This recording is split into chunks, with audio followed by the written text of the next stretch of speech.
And we're back.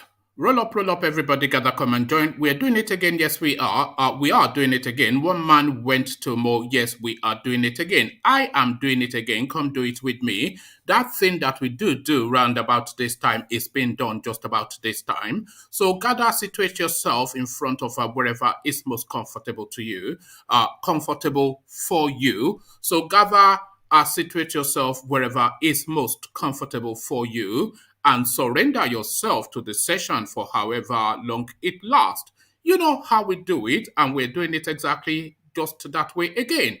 One man went to mow, the eagle has landed. Water, only water, only water, where they see my water. Only water, where they see my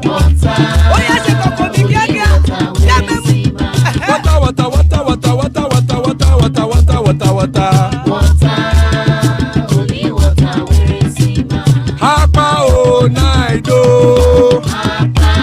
Hapa o naido. Hapa you don't come o. Hapa o naido. Hapa o naido.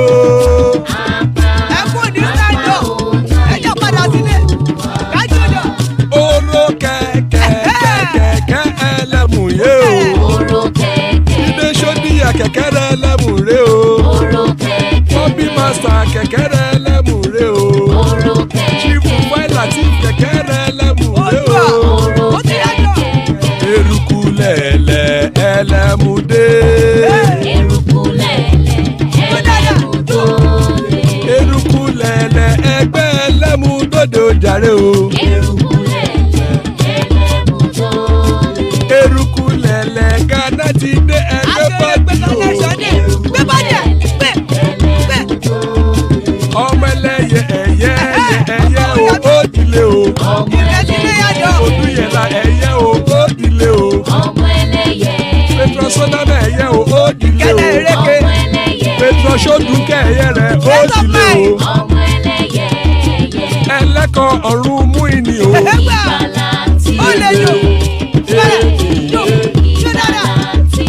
Àkùkọ ọ̀run mẹ́kọ.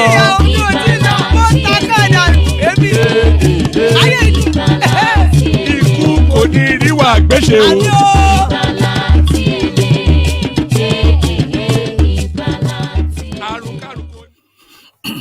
And there you are. You heard it here first. Àkùkọ ọ̀run mẹ́kọ ìgbàlà tiele. Powerful prayers by the Kegites.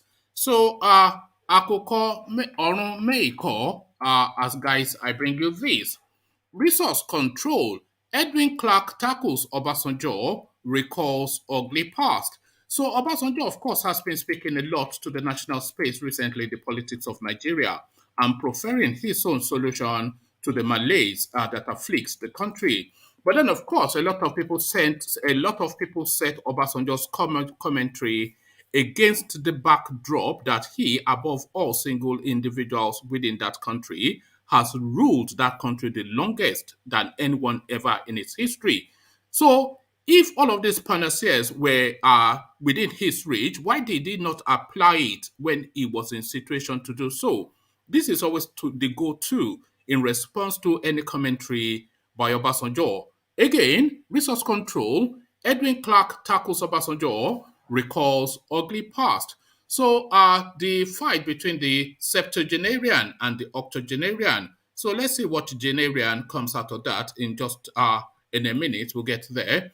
But before that minute, let's just go to this headline as well. Rufai Abubakar failed promotion exam 3 times. Buhari should not reappoint him. National Intelligence Agency Director wants. So this is the situation that we go to all of the time within the Nigerian space, because this is one of the key problems that afflicts that country. People that are not fit for purpose, dumb in the head elements, are put in charge of strategic positions for reasons of ethnicity and nothing else. So somebody that has failed exams 3 times, and you have given him one of the most paramount, most sensitive portfolios in Nigeria, then you cannot have any expectation that this guy would deliver anything other than that 3 times failure. that he has already indicated to you that he is. Again, Rufai Abubakar failed promotion exam 3 times. Buhari should not reappoint him. NIA directors won. But then, of course, we know how that plays out. That will fall on deaf ears, of course, and he will be reappointed and given an increment because he's doing and serving the purpose he's there to do and serve. So, do and serve purpose to this. Kano Hisbah to arrest parents of Shatu Gako for winning Miss Nigeria pageant. So this is the thing now. This, when we talk about Islamization, Fulanization, this is the drip effect of it, of course. Somebody now that the country celebrates her for her beauty and poise, but then of course this does not fit in with the puritanical slant lilt that some people are trying to inflict and afflict on the country. And for that, she is weighed upon and her parents gathered and thrown into jail. This comes just off the back of the soldier girl that got engaged to a copper and was thrown in jail as well. So you can see the pattern starts to emerge, not even starts to emerge. The pattern now starts to solidify into something now that is institutionalized within the Nigerian space. Kano Hisbah to arrest parents of Shatu Gako for winning Miss Nigeria pageant. So there we are. This is the country that we live in now, and this is the new normal within that space. It is anti-Islam. Such contest teaches girls not to be shy and reserved.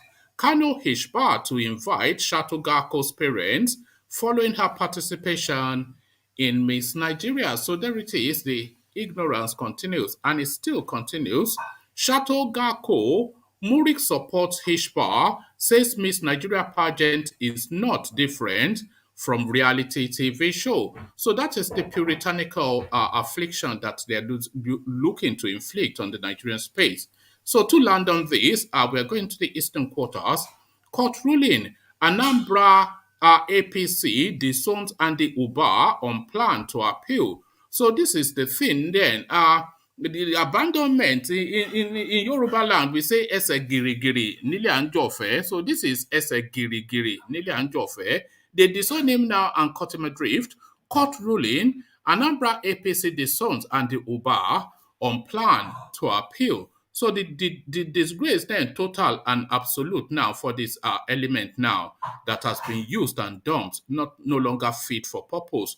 So no longer fit for purpose, but let's come in nevertheless via the traditional quarters, the Eastern Quarters, and of course, another Python dance. IPOB,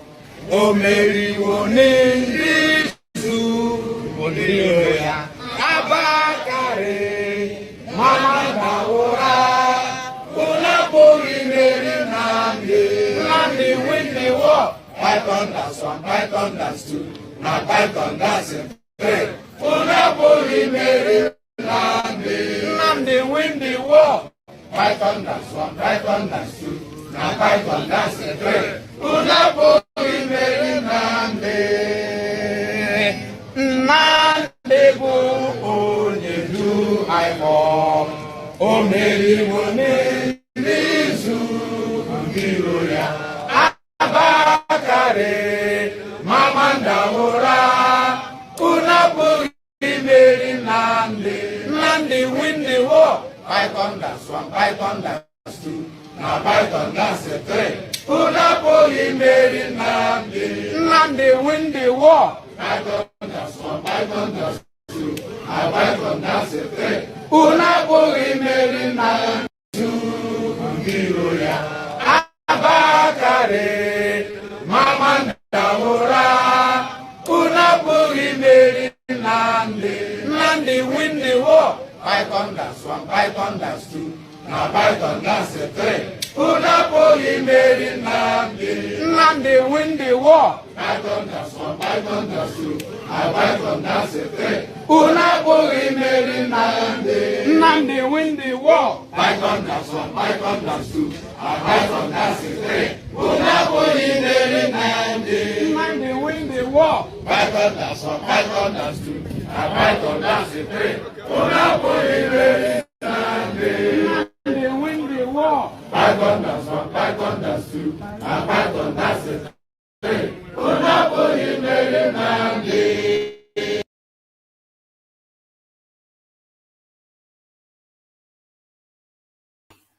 And there it was. Python dance, Nnamdi won the war. Python dance, Nnamdi won the war. So Python dance, Nnamdi won the war. As guys, I bring you this. Resource control. Edwin Clark tackles Obasanjo, recalls ugly past. Leader of Pan Niger Delta Forum PANDEF and Chairman Board of Trustees, Ijaw National Congress, Chief Edwin Keagbodo Clarke, has written a protest letter, a copy of which was made available to correspondents in Abuja on Wednesday, alleging former President Olusegun Obasanjo's hatred for Niger Delta region. He blasted Obasanjo for betraying the interest of Niger Delta region for the past 45 years when he was military head of state. Clarke's grouse was that the former president did visit him in his residence last week and showed no discontent about the Niger Delta and its people with regards to the struggle for resource control, only for him to lampoon and embark on verbal outbursts at a summit organized by the Global Peace Foundation in Abuja. Clarke, who took out time to thank Chief Olusegun Obasanjo for stopping over at his Asokoro residence on Monday, 13th of December 2021, to check on his well-being, added that they both engaged in discussion that borders on national issues and those issues that were very disturbing, but wondered what went wrong within a few days that made Obasanjo to descend heavily on the Niger Delta people. He said, the discussion, though personal to the two of them, was never about Niger Delta, and neither did Obasanjo express any ill feeling about Niger Delta people before going to a summit to lash out at Niger Delta people. Your Excellency will recall that a summit was organized by a group, Global Peace Foundation, on Monday, 13th December 2021, the same day you came to visit me, to which various groups and individuals were invited. Your Excellency happened to be one of the invitees. I was equally invited, but because, as Your Excellency knows, I am recuperating from an ailment, and since I have been told by my doctors to take things easy, I asked His Excellency Ambassador God knows Igali, a retired permanent secretary of the Federal Civil Service and a former ambassador, to kindly represent me at the summit. Together with Mr. Oimak Amakporo, a retired Director General of the Nigerian Television Authority (NTA), and Engineer Wodu, the Secretary General, Ijaw National Congress (INC). The leader expressed shock having watched Chief Obasanjo's outburst in a video which he described as unbecoming of his standing in society. Bear with me one moment, please. Let me just come off the screen for a moment.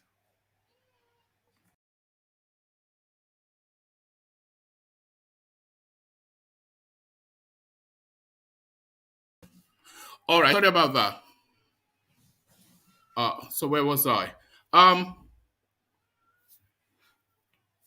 So yes, the leader expressed shock having watched Chief Obasanjo's outburst in a video which he described as unbecoming of his standing in society. He said, Obasanjo's outburst was a huge disappointment to those present at the meeting, as he hates. He said, Obasanjo's outburst was a huge disappointment to those present at the meeting, as his hate for the people of the Niger Delta who dared to agitate for resource control was obvious, specifically when he interjected Engineer Wodu and Mr. Omakporo each time they tried to put the interest of the Delta region in proper perspective. According to him, he has known Chief for the past 45 years before he became the military head of state, who was also conversant with the perils of the region, wondering why he continued to push for marginalization of the region. Your Excellency, we have known ourselves for several decades since 1975, when we served as federal commissioners ministers in the cabinet of General Yakubu Gowon's government, together with His Excellency late Alhaji Shehu Shagari, late General Muritala Mohammed, amongst others. Clarke recalled that the agitation for resource control has been there even when it was earlier captured in the 1960 constitution, wondering why Obasanjo has been consistently working against the region that produces the nation's economic mainstay, pointing out pointing at Section 140 of the 1960 Constitution, Chief Clarke insisted that natural resources found in regions were controlled by the people of the region in the country. As a former military head of state of Nigeria, 1976 to 1979, and latterly a democratically elected president of the country, 1999 to 2007, I am certain Your Excellency knows that the principle of derivation has always been top on the agenda of our national discourse before and after the country's independence. Clarke said Chief Obafemi Awolowo of the Western region and Sir Ahmedu Bello of the Northern region were able to develop their regions above the Eastern region as a result of the practice of the principle of derivation. The Eastern region did not progress like the other two regions. From the benefits of the practice of derivation principle, the Western region introduced free education, built universities, the first television station in Africa, amongst other economic and social infrastructure, including hiring at the time an Israeli company, Sole Bole, to develop roads and other infrastructures. He pointed out that the derivative principle continued till the discovery of oil. Bear with me one moment. I'm going to just pause for a moment. Just bear with me. I'll play you this song just for a moment. Just bear with me. Only water, only water, where they see my water. Water, water, water, water, water, water, water, water, water, water. Hapa o naido.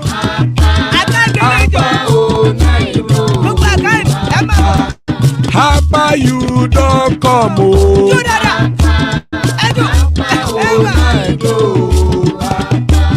Hapa o naido.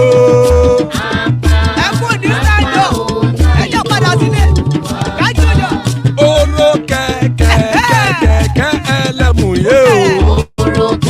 Ide shodi ya keke elemu re o. Obi master keke elemu re o. Chief Latif keke elemu re o. Eruku lele elemu de. Eruku lele ẹgbẹ́ ẹlẹ́mu dòde ojàre o. Eruku lele Ghana ti dé ẹ. Sorry about that.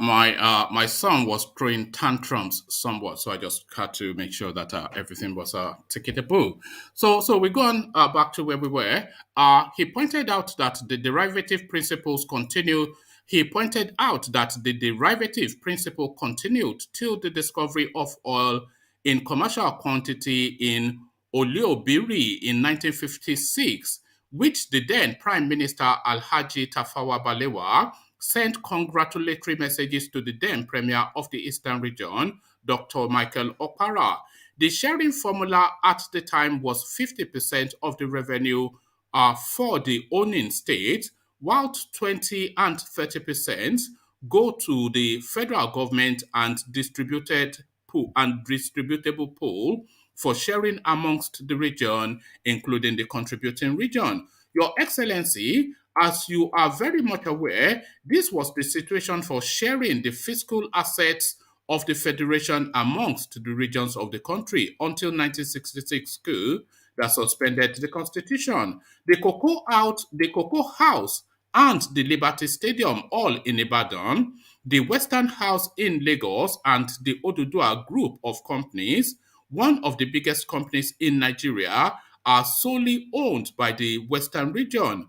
One very disappointing thing that happened in the whole of this was when the Midwest region, to which I belong, was created out of the Western region. The Western region bluntly refused to share assets with the Midwest region on the reason that the Midwest region did not contribute anything to the Western region and its economy. He explained that the Northern region was well coordinated in the joint ownership of assets compared to the Southeast region, a situation that badly affected them at the time.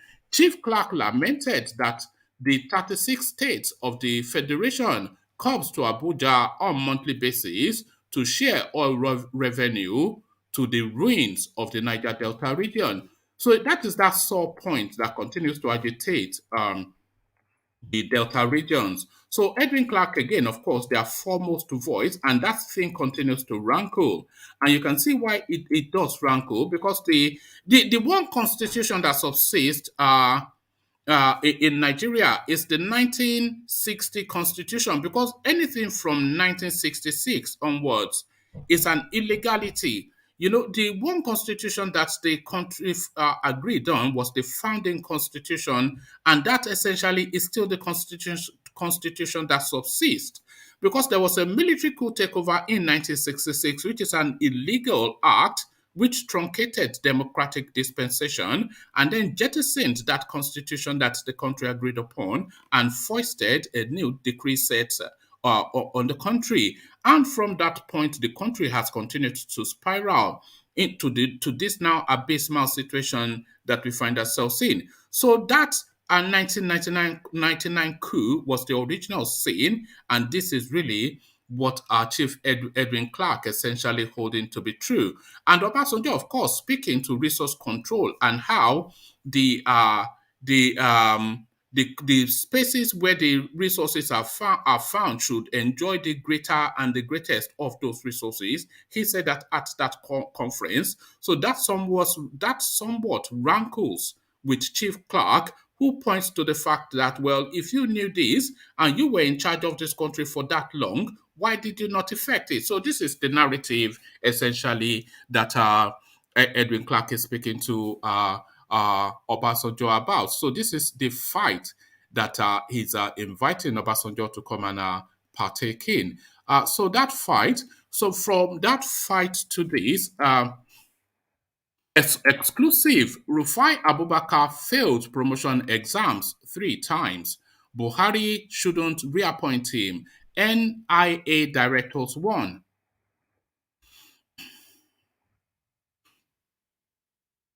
Internal wranglings is brewing within the National Intelligence Agency as chief spies of the agency warn President Muhammad Buhari against reappointing its current Director General Ahmed Rafiu because he is unqualified to head the NIA. In a letter written to Mr. Buhari on December the 16th, verified to be authentic by correspondence, NIA directors dispute Mr. Abubakar's appointment.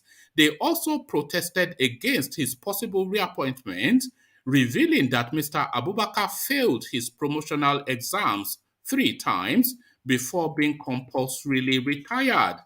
Your Excellency, the current DG, Ahmed Rafiu Abubakar, left the service in 2012, which was 6 years before you appointed him as the DG. He was compulsorily retired after failing his promotion examinations from deputy director to director 3 times consecutively. The NIA directors explained this appointment brought a kind of a very odd and awkward relationship between the DG and the directors. The directors also called Mr. Rufai's attention to the Babagana Kingigbe Committee set up in the wake of the ex-NIA boss Ayodele Oke's scandal, which recommended that future appointments of Director General positions be made from serving directors. Your Excellency, we wish to call your attention to one of the numerous recommendations of this highly knowledgeable and technically professional committee. In paragraph 4, The committee recommended that all future appointments of DG should be sourced amongst serving directors, preferably but not necessarily the most senior amongst them, as has always been the case since the establishment of the NIA in 1986. The disgruntled director stated in the letter. This recommendation actually removed the current DG, Ambassador Ahmed Rafiu Abubakar, as even a candidate, as he was never a director in NIA or serving at the time of the appointment. They made reference to a committee set up by Mr. Buhari that included former NIA Director Generals A.K. Hoshfall, Zakari Ibrahim, E.O. Oladeji, and Mr. Abubakar to review the agency's mode of operations. The committee was set up to prevent what led to the premature exit of the former DG, Ambassador Ayodele Oke. The protesting spy chiefs urged Mr. Buhari to follow the recommendations of the committee, which would enable one of the current qualified NIA directors to be picked for the leadership role. Your Excellency, the fervent prayer of your children is for you to adhere to these recommendations of the Kingigbe Committee so that one of us can be picked as the next DG instead of renewing the appointment of the current DG, the letter said. In 2018, Mr. Buhari had appointed Mr. Abubakar to head the Nigerian Apex Intelligence Agency. The decision was heavily criticized following Mr. Abubakar's competence, as he had earlier been forced out of the NIA for failing two promotion exams. At the time, a civil society organization called Concerned Nigerians had initiated an action against Mr. Buhari at the Abuja division of the Federal High Court over the appointment of his former French translator. The Abubakar appointment debacle is similar to the appointment of Yusuf Magashi Bichi as SSS Director General. Also, similar to both instances was the elongated tenure of his service chiefs. Initially appointed in 2015, after Mr. Buhari assumed office, their services were extended by 2 years in 2015 and again in 2017 without an end. Usually, military personnel are expected to retire at 60 or after putting in 35 years of service, according to the Federal Civil Service rule. But the service chiefs spent between 36 and 40 years in service. This marks another instance Mr. Buhari disregards institutional rules, stunting the career progression of other qualified personnel and further stoking the flame of ethnic tension in the country. Presidential spokesman Garba Shehu told correspondents that some of the concerns raised by the spy chiefs had been addressed 4 years ago. He did not elaborate as to how the issues could have been addressed 4 years ago when Mr. Abubakar was only appointed in 2018 and is only due for retirement and tenure extension in 2022. So that story, of course, a familiar story, not fit for purpose, empty head. So we say empty head all the time. So this is what we talk about when we talk about empty heads. Somebody that has failed an exam 3 times. He failed exams to the point that they forced him to retire. He never attained the position of director because the exams that he was failing was to promote him from a deputy director to a director. He could never pass the exam because it was, of course, a dunce. But then Buhari then went and took him from retirement and put him above the people who passed their exams and progressed in their careers. So this is the thing. This is what we're talking about. This now. So what purpose does this guy serve other than just selfish pecuniary interest? He's not the brightest. He's not the best. He's not the most that would do the best for the country. He's not anything for the progression of the country. It's there to serve a pecuniary interest, which is essentially the servitude of the Fulani race and their alpha male Malam Buhari. So this is what we are talking about when we talk about Fulanization. This is Fulanization right there. So there's no reason why this guy should be. Even the people that are subordinate to him are repelling him and rebelling against him to say that no, this is not right. The committee set up by by Buhari said, you have to do these things properly. But then, of course, this is just the thing, and you wonder why there's insecurity in the country. So, still within that pecuniary interest, Kano Hisbah to arrest parents of Shatu Gako for winning Miss Nigeria pageant. Kano State Hisbah Commander Haruna Ibn Sani said parents of Miss Nigeria winner Shatu Gako may be arrested and interrogated for allowing their daughter to participate in Miss Nigeria beauty pageant for 2021, describing it as illegal and contrary to Islamic beliefs. Miss Gako, 18 of Kano, recently emerged as the 44th Miss Nigeria, the first hijab adorning Muslim to win the beauty pageant. Reacting to Miss Gako's victory in the beauty pageant in an interview with BBC Pidgin, Mr. Haruna said participating in a pageant is forbidden for Muslims from Kano, a northern Nigerian state with strict Sharia practices. Mr. Ibn Sanin said they had confirmed that Ms. Gako's parents are living in Kano and will soon be brought into custody and interrogated for the role their daughter played in the beauty pageant contest, the BBC Pidgin reported on Wednesday morning. Though Ms. Gako participated in the pageant adorning her hijab, the Hisbah commander further condemned the exercise as a whole, saying it was against Quranic instruction. Before now, Hisbah, which was adopted in many northern states in early 2000, had banned tailors, supermarkets, and boutique owners from using mannequins to display clothes in the state. In June, the religious police arrested 40 teenagers for selling condoms and marijuana in Kano and also prohibited the sharing of pre-wedding photos of the daughter of Emir of Kano, Zara Bayero, who married Yusuf Buhari, saying it is a sin. So there you are.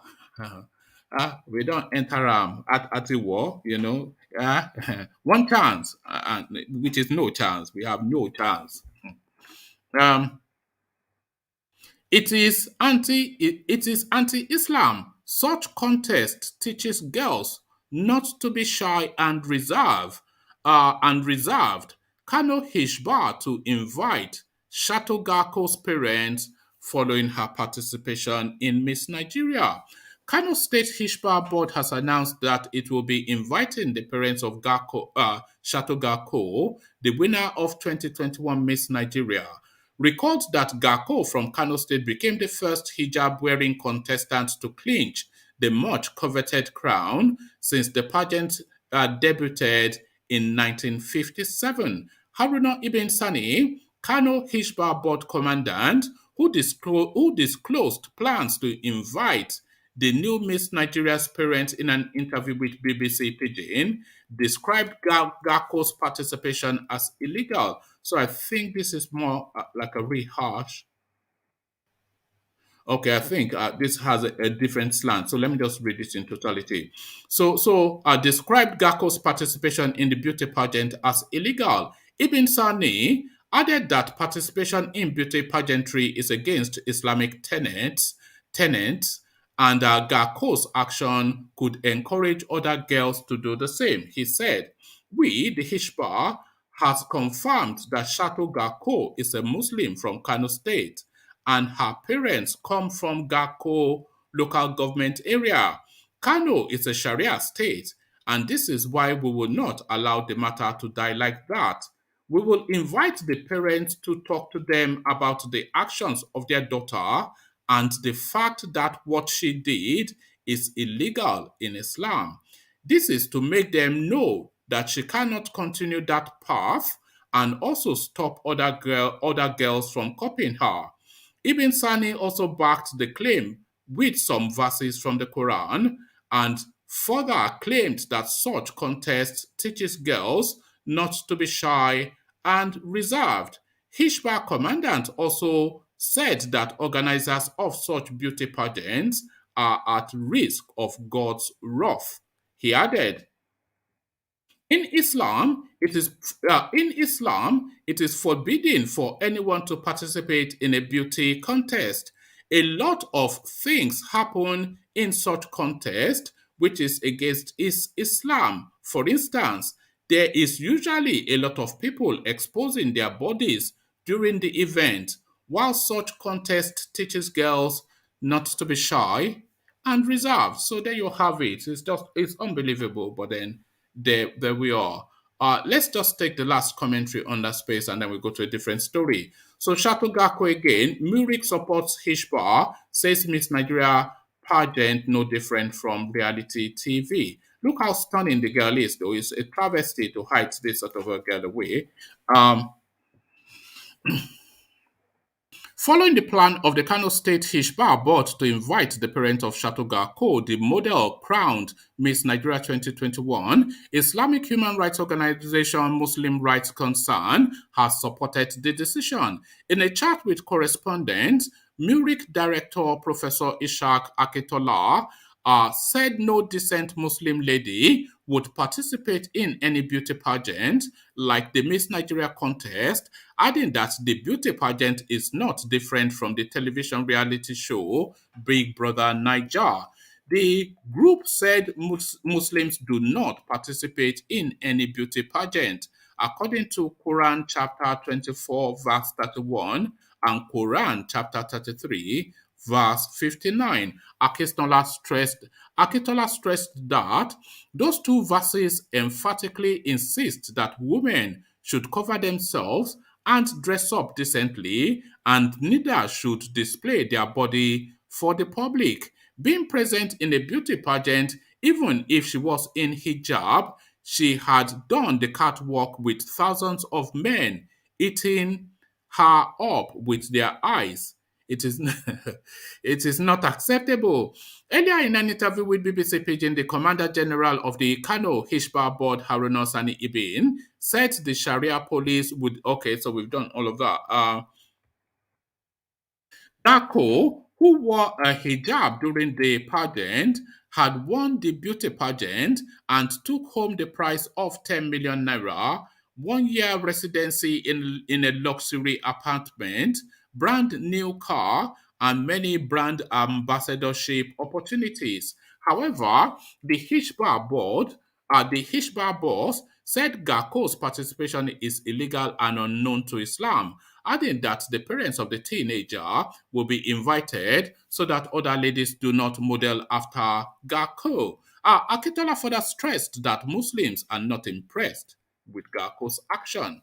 The professor of Islamic eschatology at the Lagos State University said, "We are not quite impressed by the development because the environment itself is un-Islamic, women parading their body and all of that.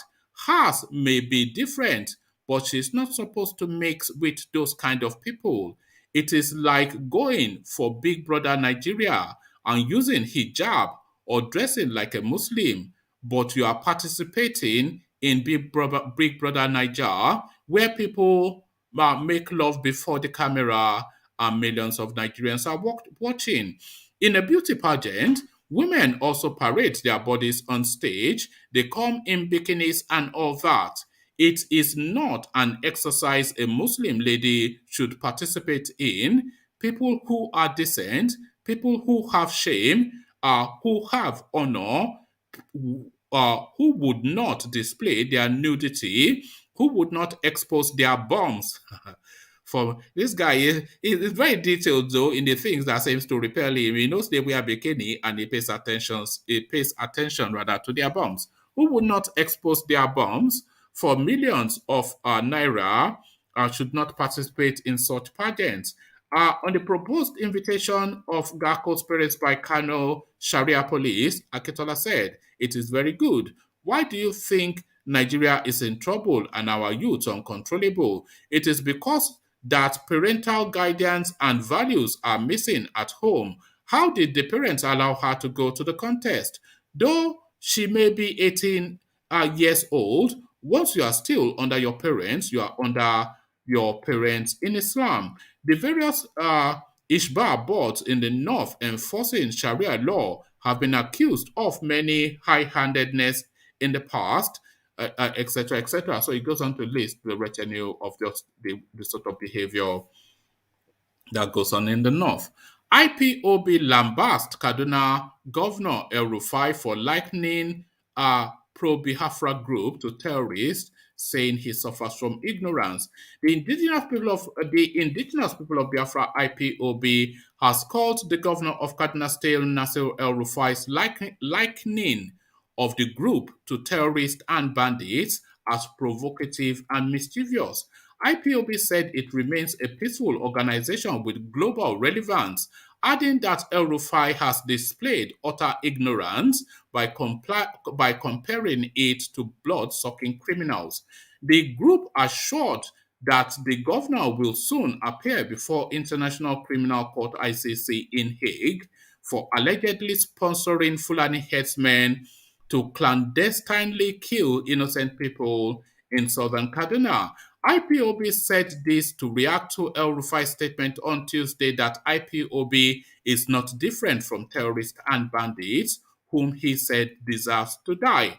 This was contained in a statement by the spokesman, Ima Powerful, which was made available to correspondents on Wednesday. It reads, "We, the global movement and family of the indigenous people of Biafra, IPOB, under the command and leadership of Matsi Kano, the pro-Biafra group," said El Rufai's statement is not only provocative, but a mischievous display of ignorance for El Rufai to compare freedom seekers with bloodthirsty terrorists.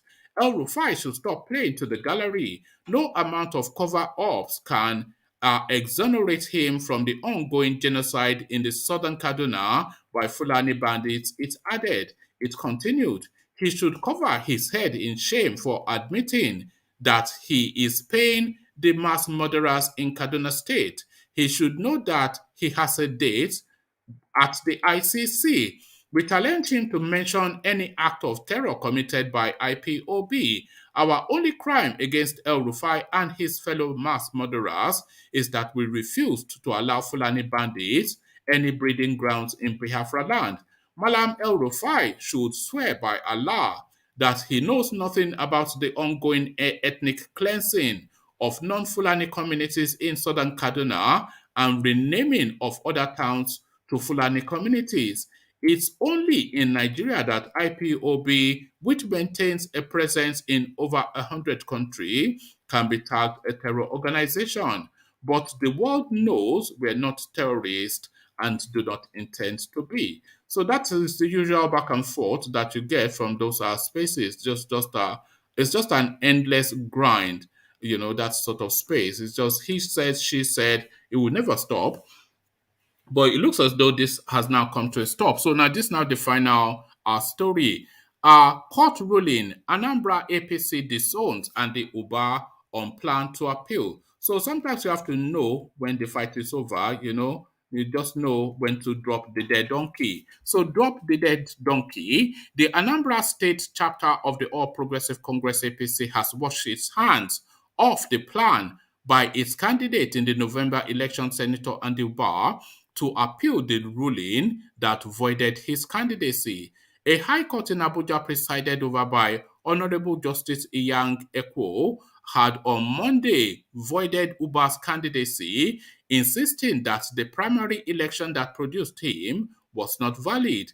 A press release by the state publicity secretary of the APC, Mr. Okolo Madu Kiefe, stated that the party was not a party to such appeal.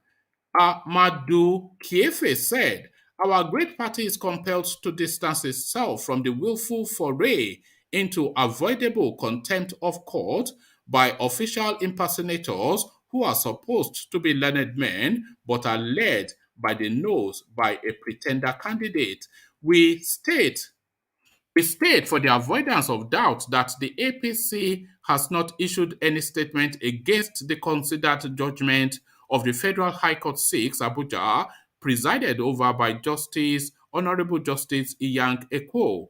Whilst we grant anyone affected by the judgment the right to notify the public of his, her, or their intention to appeal, it should be sufficient for such intention to be registered by the individual or his private assign. The statement for the accused warned Mr. Chiwabu of impersonation whilst dissociating the party from a press statement Tiwadu in which he said that the party in Anambra was unhappy with the court ruling. Our great party regrets that we are at the unfortunate point where our party can be stripped of candidature by a court of competent jurisdiction, confirming what we have always known for a fact. However sad this may be to us, and however depressing it must be to our mood and image, we are mindful that managing this adversity well will lead to a strong and democratic Anambra APC of the future. So the total abandonment of Andy Uba completes, of course, as the APC categorically dumps him. Thomas, we see you, our man from down under. Uh, Ola, we see you, our man from Canada. Uh, Jake, we see you. Charlie Boy, we see you, our man from America. And Tony, we see you, our man from wherever you are, Germany. And then Ajanle Koko, we see you, our man from Texas. So there we are, gentlemen. Thank you all for being present. So quickly and swiftly on to Charlie Boy then, who always insists on going first. So you get to go first this time around, and quickly go then to Kano State. And this pretty young girl that won Miss Nigeria, cause for celebration, a long-standing institution in Nigeria since 1957. But then, of course, they are now tying her to the stakes in Kano State and stoning her. So the stoning of the Miss Nigeria pageant winner by the Hisbah board in Kano. What says you? To me, I think that's wrong. What she's done, no, she's basically trying to show Nigeria pride around the world, basically for doing it, and the storm for no reason. They shouldn't be doing that. That's what her family think about that. Her family probably crying that she got stoned. But why did the stone her? What she did that makes Yeah, because she went and participated in a beauty pageant which she won, Miss Nigeria. But then they are saying it's against the tenets of their religion and culture. So for that now, they are dragging they are dragging her parents over a hot coal and giving them grief. So they're essentially weighing down on the family for their daughter winning Miss Nigeria. To me, I think I believe in culture, but I think culture, I believe like any culture have to develop, you have to change and modern. Every culture have to change over time. The same culture you have in that city, same culture you have in an But the thing is, 1800. these people are not desirous of or capable of change. So rather than them changing, they want to regress everybody to where they were in whatever century they've chosen to live in. So rather than them progress, they want to regress you to their way of life. This is what is going on. I think you see, I think Asia is a good example. A lot of the cultures in Asia are modernized. Asia is not modernized to like Japan, Korea, China. They still part of the culture, but they still modernize the culture to modern standard. But that's what I think the North should do. They should still have the culture, but make it more modern, not in the past. You look at Asia for good example. Look at China and Japan. They have the same culture for so many generations, so many centuries, but they still modernize and still keep the culture. Why can't those people in those areas do the same thing? It's not hard for them to do. You know what I mean, one man? No, I think it's more of a control thing with the mullahs in the north. So they have this mullah system that they run, and they use that system to hold the vast swathe of their population in check. So we call it a rankadede system. It's a hierarchical system. It's some like a patriarchal system. So where you have some chief at the top, and everybody then when they see him, they'll bow their head, shehu, shehu, shehu. This is what they do. So this is the control that they have over that space. So if they lose that control and these people start to, because if you think that girl winning, that girl winning the beauty pageant, that's the most extreme of libertarian views. So if you think her winning that is one of the most liberal thing that can happen in that region, if that is allowed to hold, then they lose that their shehu rankadede thing that they do. I think their culture is similar. Their culture is similar to the Indian culture. Indian culture is similar to them. Because the I Indian wouldn't say culture, that. The Indians are civilized people. the civilized, the Indians are civilized, but Indians have the same culture. Is where they have the poor and the rich on top. So basically, the poor serve the rich on top. It's similar, but their culture is more modernized. I think the outside people, funny people, need money as a culture because in the money, because we can't keep having the same culture you have in the 1800s. While other country are way in the future, like Japan's way thinking about the future of flying cars, and we used to thinking about.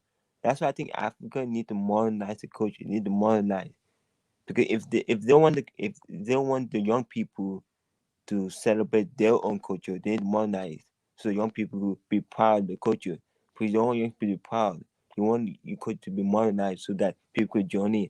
I think one reason why a lot of Nigerian cultures are dying out is because Nigeria are not they don't modernize because they don't revive it to make it more modern.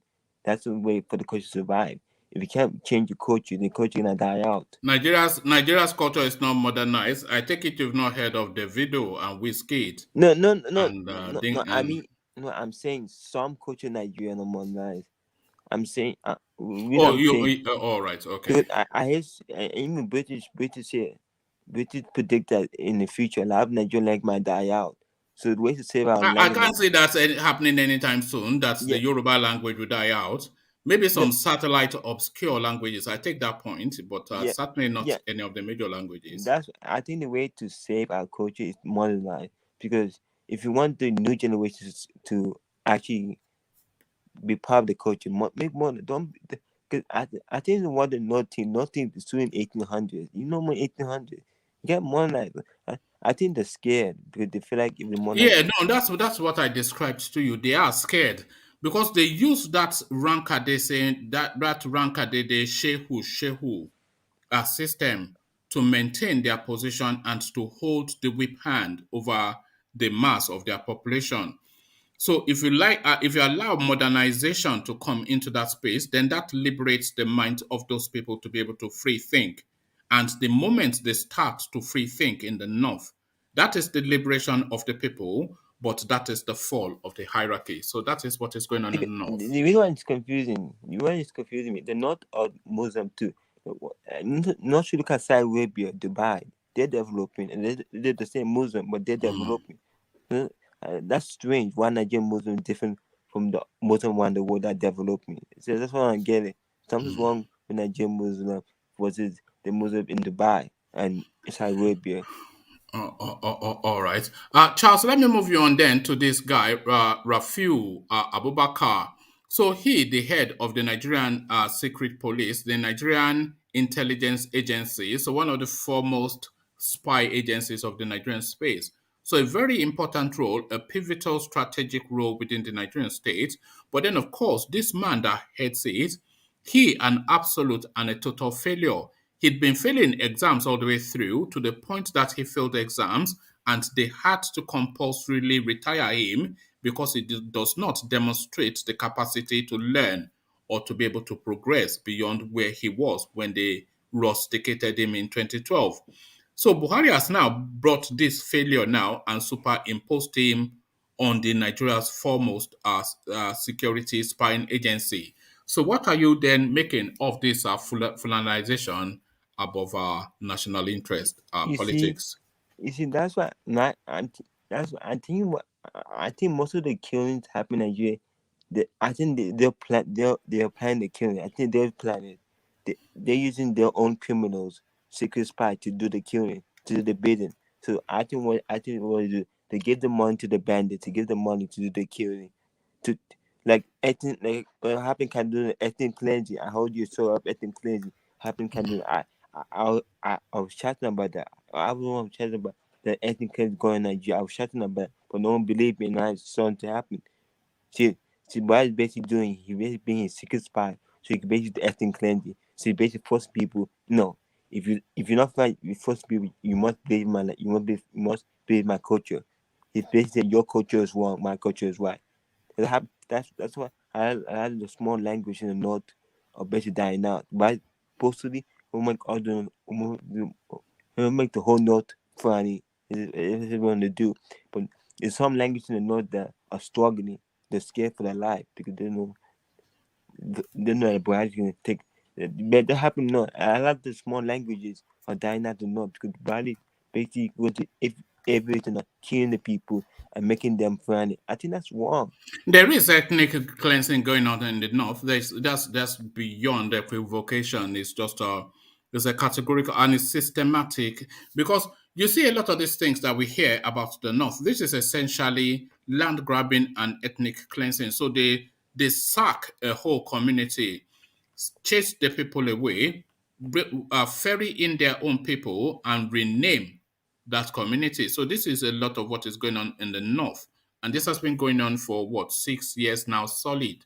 And So what it'll be very difficult then to uproot those people once they've seized charge of people's communities and land. and one majority that's bad because by the time they finish the north, they're gonna go to the south. By the time they finish the north, they're gonna go to the south Well, and this do this is the thing. They are not it. going to stop, are they? This is the Yeah. thing. Because the way they did that in Benue State, Benue State near Enugu, the way they done that. So the way they finish Benue State, now they go to Enugu next. That's why I think the Saudi people get prepared when that happens. But I don't know. All right. So Charles, But let me take. another issue I have is why those small tribes doesn't fight for themselves. Why don't speak up about Well, they ethnic are cleansing? outweighed, aren't they? They are fighting against a fierce and a ferocious tribe, which is backed by a sovereign state. So they don't have a chance. What chance do they have? Another thing, why doesn't Igbo Yoruba help them? Why Because doesn't they? we're already burdened with our own woes. What space do we have to help anyone where we're even struggling to help ourselves? Yeah, but I believe that the Igbo Yoruba should help the Niger Delta. They help the small and you help Do them you out. not think the Igbo and Yorubas, do you not think we're in trouble at the moment? Do you not hear what is going on? When Yeah, we're defending with every limb that we have, you know? but I know we're in trouble, but my opinion, we should say them for that actually help us not be colonized by them. I think we should basically help the small tribe. I think that's why the small tribes are angry at the Igbos and Yoruba. They're angry at us because they be like we're not helping them. No, That's what no, they're that, not our responsibility. We have to, physician, heal thyself. Doctor, heal thyself first. We have to heal ourselves first before we go healing others. and I believe that. I think that's why the Niger Delta people are angry at the Igbo and Yoruba. They're angry at us because No, we're the helping them. the Niger Deltans, they are wayward youths. They are just wayward youths. This is it. They spent their time in anger. These are just rascally people. But I believe You know that annoying little brother that you yeah, have. That is but essentially who the Niger Deltans yeah, are, but and I believe. somewhat the Igbos too. Yeah, but woman, I believe brother keeper. I believe that you must help your brother. That's what I believe. I believe if brother Oh, okay. suffer, you must help. Okay. You must help your brother, but who is going to help this guy then? Andy Uba, the total abandonment of Andy Uba. You were here, of course, Charlie Boy, Yeah, when we were going through when they nullified his candidature for the Anambra election, the court, and then INEC subsequently ordered to delete him as a candidate from their records. So it looks as though he's seeking to appeal, but he also now has been totally abandoned now by the APC party. So just caught adrift on Ship's Creek without a paddle and the Uber, the total I, annihilation of I this think once upon a I time think any arrogant boy guy. want. I think any boy want to go to the Imo State. That's what he's thinking. That's what he think within the Imo State where they elect someone and take the election out of that guy. But I think any boy, it's election. You lost election. Be fair. No, they're never gentle. They're never spotting in the Nigerian political space. It's just some of them, they'll be in court until if you win a 4-year tenure, until your last day in office, they're still battling you in court. This is how the politics in Nigeria. No grace, no tact, no elegance, just One thing I brutish. noticed about Nigerian politicians, they like when the election they want to win so badly. For them, you give them much money, they become rich. That's basically anybody want to become rich. So he basically know that that's why he's fighting. So he could eventually he show the money and become rich. That's what politicians do in Nigeria. But they don't realize that's not fair for the people. But I know he's getting angry. You already lost. Be fair too. So the who won, be fair. You already lost. So don't fight. I think that's good that APC said no and never stop playing your childish game. And that's good. At least it's aim to stop. Because Yes, it you just should playing stop. So around. sometimes you just have to lose with grace and Yeah. step up. When you lose, then you step off the center stage. You go and spend time on your farms, do business, just come off the headlines and let the winner own the space. But this is the thing. This guy, he lacks elegance, he lacks grace, and he lacks tact. So now they're now dragging him, kicking and screaming away. His party abandoning him. Yeah. This Andy Uba character. Yeah. Do you know, I was watching a video of the guy in Kogi said Dano Mayor. Yeah, Yeah. Malaye, Yeah. Dino. I Yeah. watching the guy, and that guy, he was so angry and he was so. Do you like him? Yeah. No, I like that video I watched. He actually said the truth. He Is he actually a said, funny guy? yeah. But he actually said that the APC politics is bad. They're all devil. He said that in the interview because he basically said the APC people are doing the devil because they're doing it by force. They don't have to do security white. He said that Nigeria was better when Abacha was president. He did say that. For them to say that shows you the trouble in the land. For him to say that the APC party is bad. For him to say that, he's saying the truth, and Nigeria must listen to him.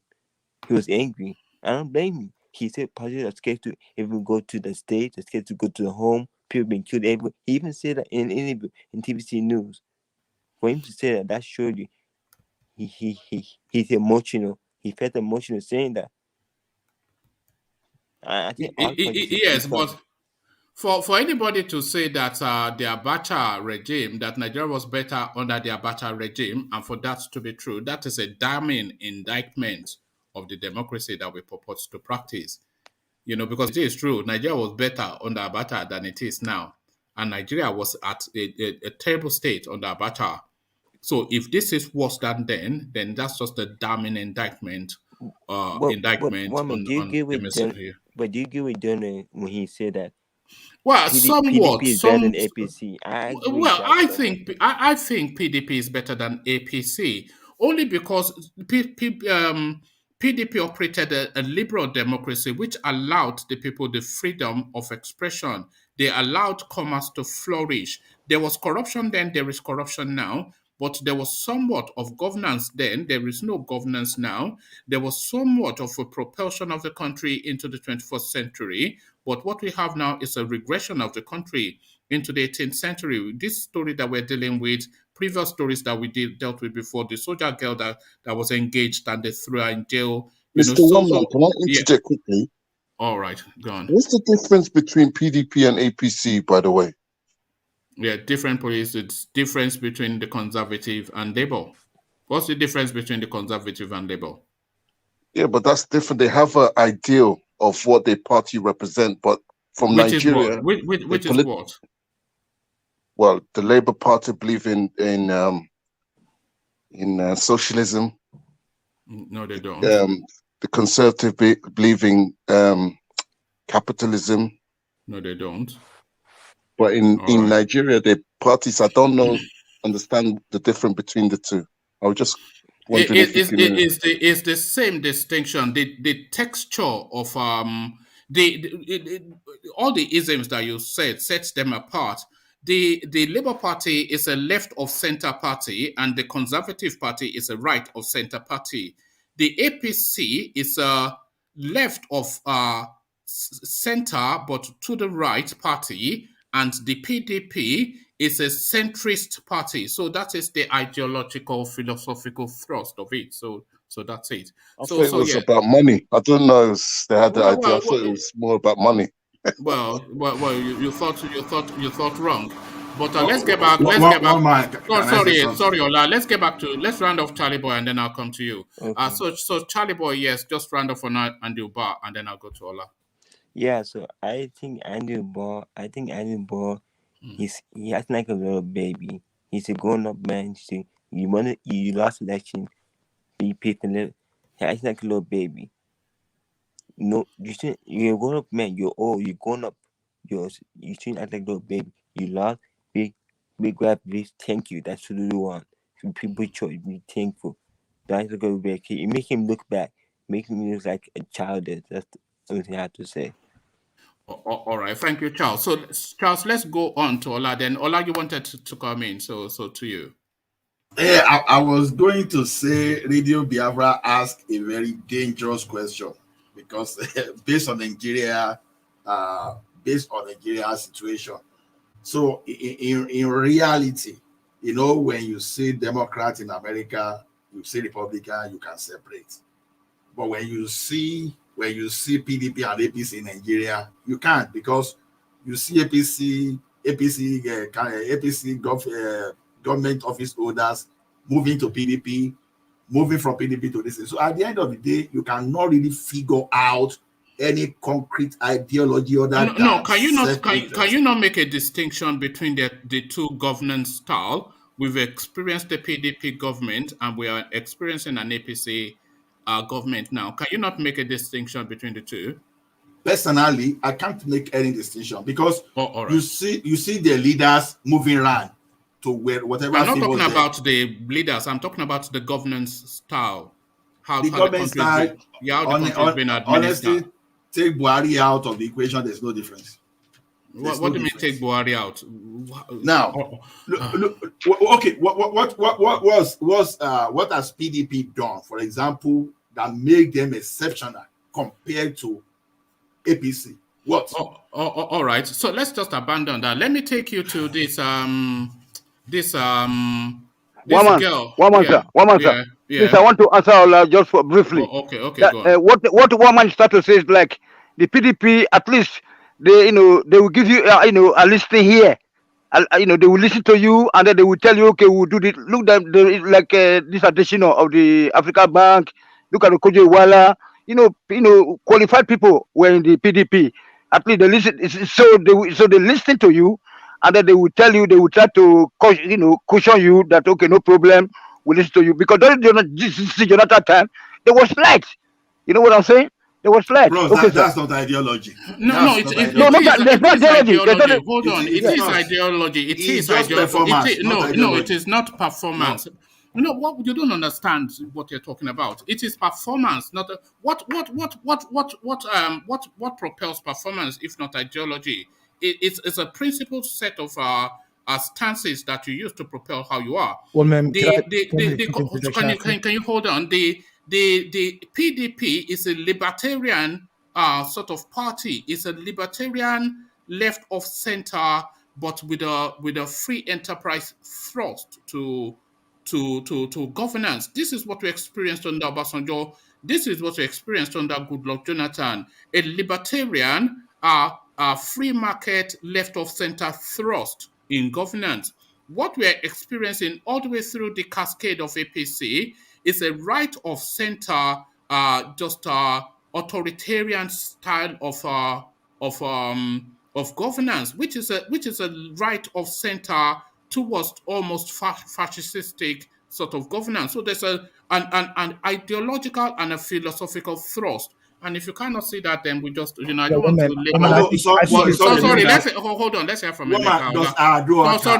Let's hear from Emeka, please. Yeah. So I would generally agree with what you're saying, one man, in the sense that there maybe on the onset at their inception there may have been ideological differences, but to Radio Biafra's point, as in the world we're living in right now, why it's a little bit confusing is that there seems to be a high turnover.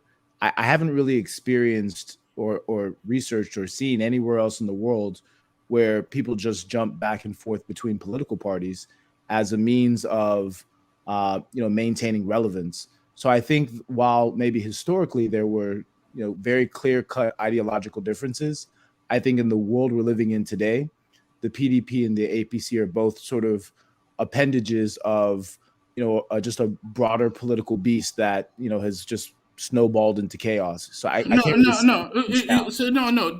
Nigeria is a nascent democracy. It is a democracy that is barely 20 years into its evolution. So what you are seeing is that evolution taking place, but the ideological thrust is also taking shape, because in politics there's always ideological thrust.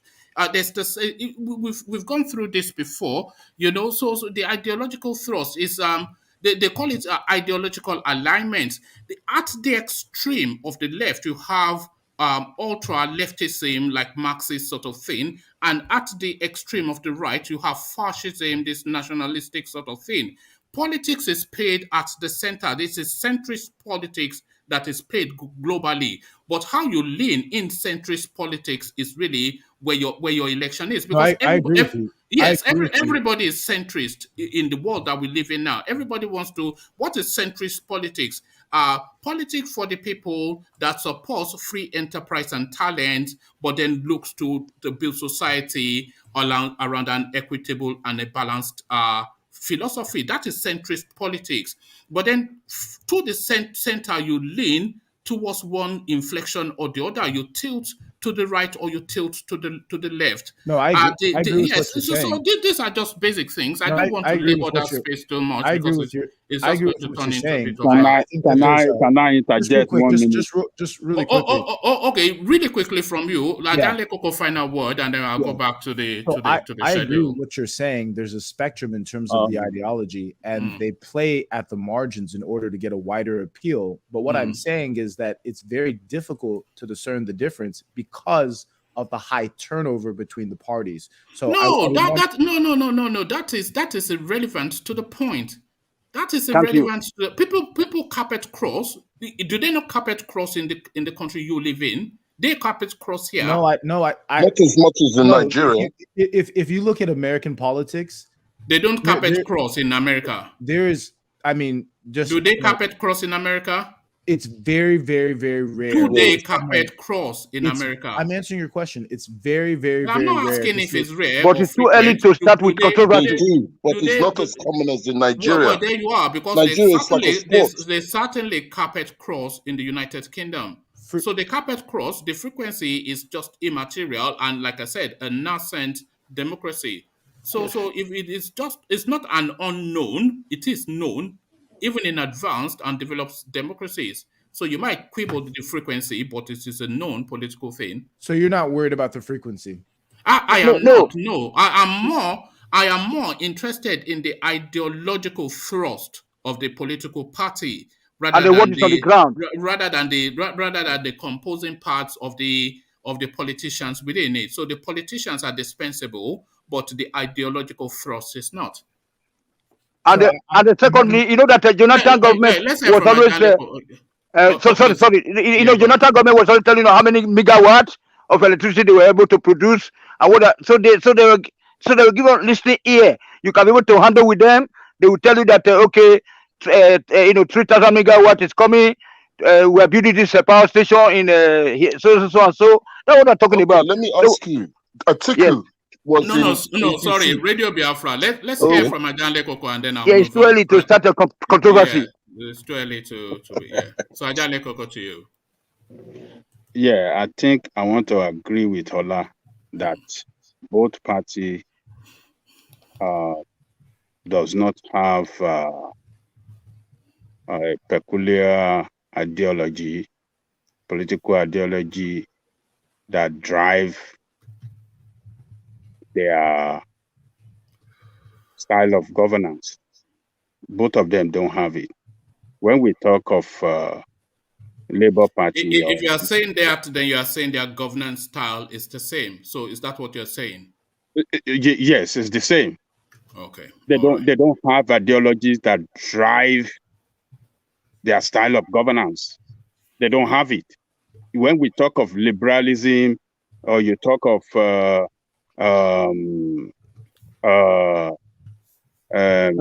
capitalism. When we talk of liberalism, or you talk of conservatism, yeah. Who do you want to identify between two of them? That this one is practicing liberalism. I would say that PDP was a libertarian party, just loosely, but broadly, and I would say almost with more conviction that the APC is somewhat of a people-centric, not a people-centric, but is somewhat of a conservative-leaning party, just because of the thrust of their governance style. Okay, if you want to talk about the social program for the people, which one of the party do you want to identify that? It's the PDP. That I can answer. No. It's actually the APC that have put forward the people-centric policies. But are they showing them? But no, yes, that is the thing. But it's a conduit for money laundering. This is what it has been. This is what it has been. When they say they are gifting money to people, but there's no audit trail, so they're telling us they're handing out cash. This was what they did with their Abacha loot when they said they got it and they gave it to the Talakawas in the north who don't have bank accounts. So we're taking it at their word. So it's just, they come out with all these lofty sounding people-centric themes to loot money. But if you are saying the people that have impacted on people the most, you would have to go to the PDP, maybe because they have ruled longer, but they cleansed up the economy under Obasanjo. They went on a building such a program which under Goodluck Jonathan, which all of which are palliatives permanently for the people. So it's not handing out money to fictitious names. Mr. One-Man, do you know the former governor of Zamfara? No, hold on. I want to move on from that space because that's just going to hold us, hostage. We are talking of liberty, freedom, and constitutionality. Which one of the parties you want to identify with that? Liberty, freedom, and constitutionality. Yes. I would who would you associate with liberty in APC and PDP? That's PDP one man. Or constitutionality. PDP. I think that question answers itself. Yeah. That noise is bothering me. I think it's from Thomas. Thomas, mute yourself, please. Yeah. Hello, can I have a voice to this? Yeah, let's hear from Cheif. No, yeah, is that Cheif? Yeah, that's Cheif. Yeah. Okay, let's hear from Cheif because we are let's hear from you. Thank you, one man. Yeah. It's a very interesting discussion that's going on right now. But I totally have a different point of view in what you guys are discussing with regards to the regional political parties. I'm very sure most of us stay I'm very sure most of us stay in the Western world. Maybe I'm not mistaken. And it's surprising that we are trying to put niceties on this Jankara market political parties. It is not political party. Let's be sincere with ourselves. Let's call it spade a spade. These are not political parties. They are just groups of association of friends and destiny destroyers that just put themselves in politics. Our friends, I'm just to say, our friends in the two parties, but they know where I belong.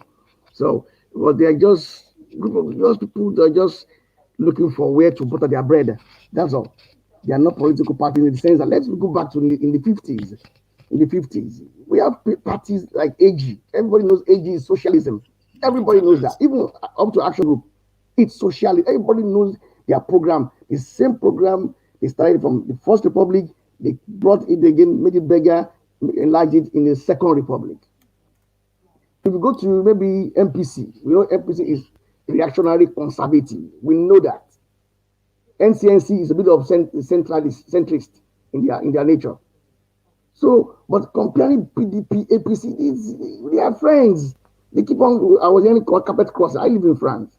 I've never seen. They don't carpet cross in France. Moving from the Republican to socialist party. I'm pretty They are sure they very, do. very I'm strict pretty here. sure they Maybe in the do. UK, people do carpet crossing because of parliamentary system. I think it's common parliamentary system, people carpet crossing. It's normal.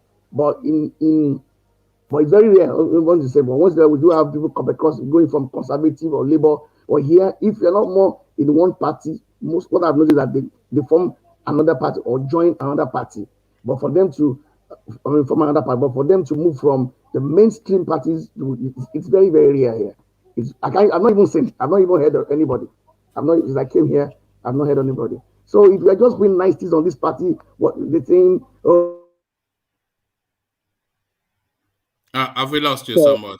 So one round man, fire and then Leko can move on. one man. Yeah. So both parties, as I was saying, they are the same.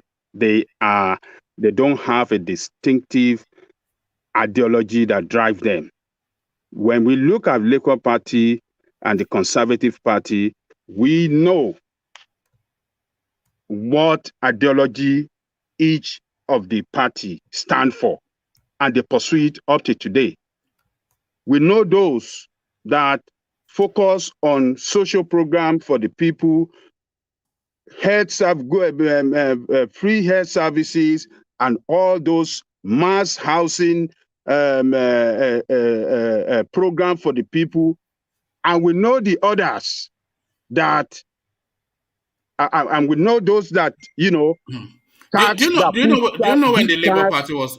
Sorry. Do you know when the Labour Party? Hold on, Ajanle Koko. Do you know when the Labour Party was formed in the UK?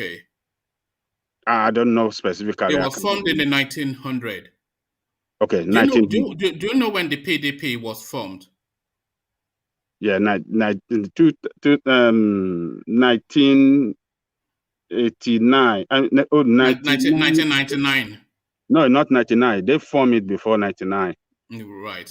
Well, they came into effect. Let's say it was registered in 1999. Yeah. All right. Yeah. So, are you then comparing from 1900 their evolution and the practice of evolving it to what they are now, to firm up their ideological thrust? How long will it take them to evolve? Let me tell you. Let's go back. Hold on, please. Let's go back to Second Republic. It was distinctly clear. That's so strange, Mr. One Man. Which party stand for conservative? The NPN was purely conservative party by their program and the way they pursue it. And Unity Party of Awolowo was clearly for Labour Party program, welfareism and program for the people, like free education, free health service, massive housing program, and program that benefit more poor people, less taxes. While that of Shagari are purely conservative, the taxes and all the rest. So it was very clear from day one that they assumed office. They didn't wait for 25 years as we have seen now, or 22 years evolving, and we cannot clearly distinct which one is which between the two parties, and that is why you can see them moving from one party to the other. We have seen it. It wasn't like that during the Awolowo, during the Second Republic, UPN and NPN. Ajanle Koko, I think we one man just proved your point. But not as massive as the way we have seen it now. I think one man actually just proved your point, because his point is that there's so new. My point. What are you talking about? I agree with you. I'm trying to tell you how one man just proved your point. I'm saying that if you listen to what he said, what he's saying is that they're so new in terms of the party's history. They're still evolving. That goes hand in hand with what we're saying. We're saying that they don't have a clear definition. No. You can't say they don't have a clear you can say they don't have a clear definition. You're saying they're still evolving. No. You can say they don't because it's not fully nested. You may say that they don't have a clear definition, but you cannot say they don't have a distinction, because to the discerning eye, you can distinguish between the two. But let's not just open up, because we can spend the whole of the session on that space. It's just a difference of opinion. I see an ideological difference in the two parties, but then of course not everybody agrees. So that's just it. But let me get back to Ola and get things back on track. Ola, so let me take you to this Hisbah space. This Shatu Gako, pretty young thing from Kano State, won the Nigerian beauty pageant, something that's been going since 1957, a cause for celebration, one of their daughters win it. But then, of course, the stoning begins, Hisbah style. So what are you then making of Hisbah weighing upon the family of this girl? Yeah, it comes to what we keep talking about every day. We have a situation whereby, number one, we have some people that will not respect the diversity of different people, not even ethnic group now this time around. My need is different from Emeka's need. My Emeka's need is different from that of engineer's need, for example. But now we have some people now that say, okay, you must behave exactly the same way I behave, which is very wrong. When we are talking of fundamental human rights, for example, part of the convention that Nigeria signed to at the United Nations is part of this thing. Now, we have a country that is supposed to be secular. And just because some criminals smuggle in religion into that, and they were even telling you that, okay, that will not even stop you from practicing your religion. Now, you want to make everyone look like you. You want to make everybody to think like you. If you are moving backward, you want people to move backward. If you are moving to the right, you want everybody to move the same way. You don't even want to encourage plurality. That is exactly what is happening now. Now, when you look at this thing now, although I've not been able to read about this, to know the background of this girl we are talking about, number one, I want to believe that this girl we are talking about is an adult that can decide on what to do. And at the same time, I want to separate the parents. She's 18. So I want to separate the parents of the lady we are talking about from the lady. So now, even in the religion now, if a father commits a crime, even despite having in the Old Testament, for example, that God will visit the sin of father on this. But if you go to the New Testament, once you are a new creation in Christ, all things are passed away. So what I deduce from that place is this: the sin of father has nothing to do with the sin of son, except the son now continues the same sin as his father.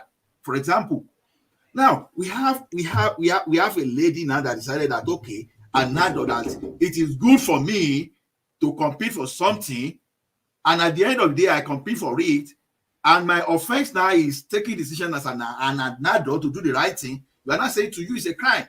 Who decide what is a crime to an individual in Nigeria, for goodness sake? And even the political leaders that have established this law, that tend to promote this law just to incapacitate the less privileged, the poor one. We've seen their world, we've seen their children, they've done something worse. Like doing wedding ceremony now, for example, look at look at how his daughter dressed for wedding ceremony, for example. Where is Hisbah? Why are they not arresting that kind of man? And you see some people now that, okay, now this beauty person now, maybe that's the career that he has chosen for herself now. Maybe he has no capacity to even do everything. Maybe that's what she can do best. You are saying, oh no, you can't do this. Even assuming this lady that is no longer in Nigeria today is doing that maybe United Kingdom now, but you want to visit our parents back in Nigeria. These are the level of barbaric. I don't see something that can be more barbaric than what is going on now. And the reason we keep saying we are different, we need to agree together to know our diversity, to use our diversity as our strength, instead of saying, okay, because I'm not moving forward, every other person must not move forward in that country. That is exactly what we are saying now. Now, if you ask me, how should I treat all this Hisbah and this thing now? Is that I will treat them as a criminal.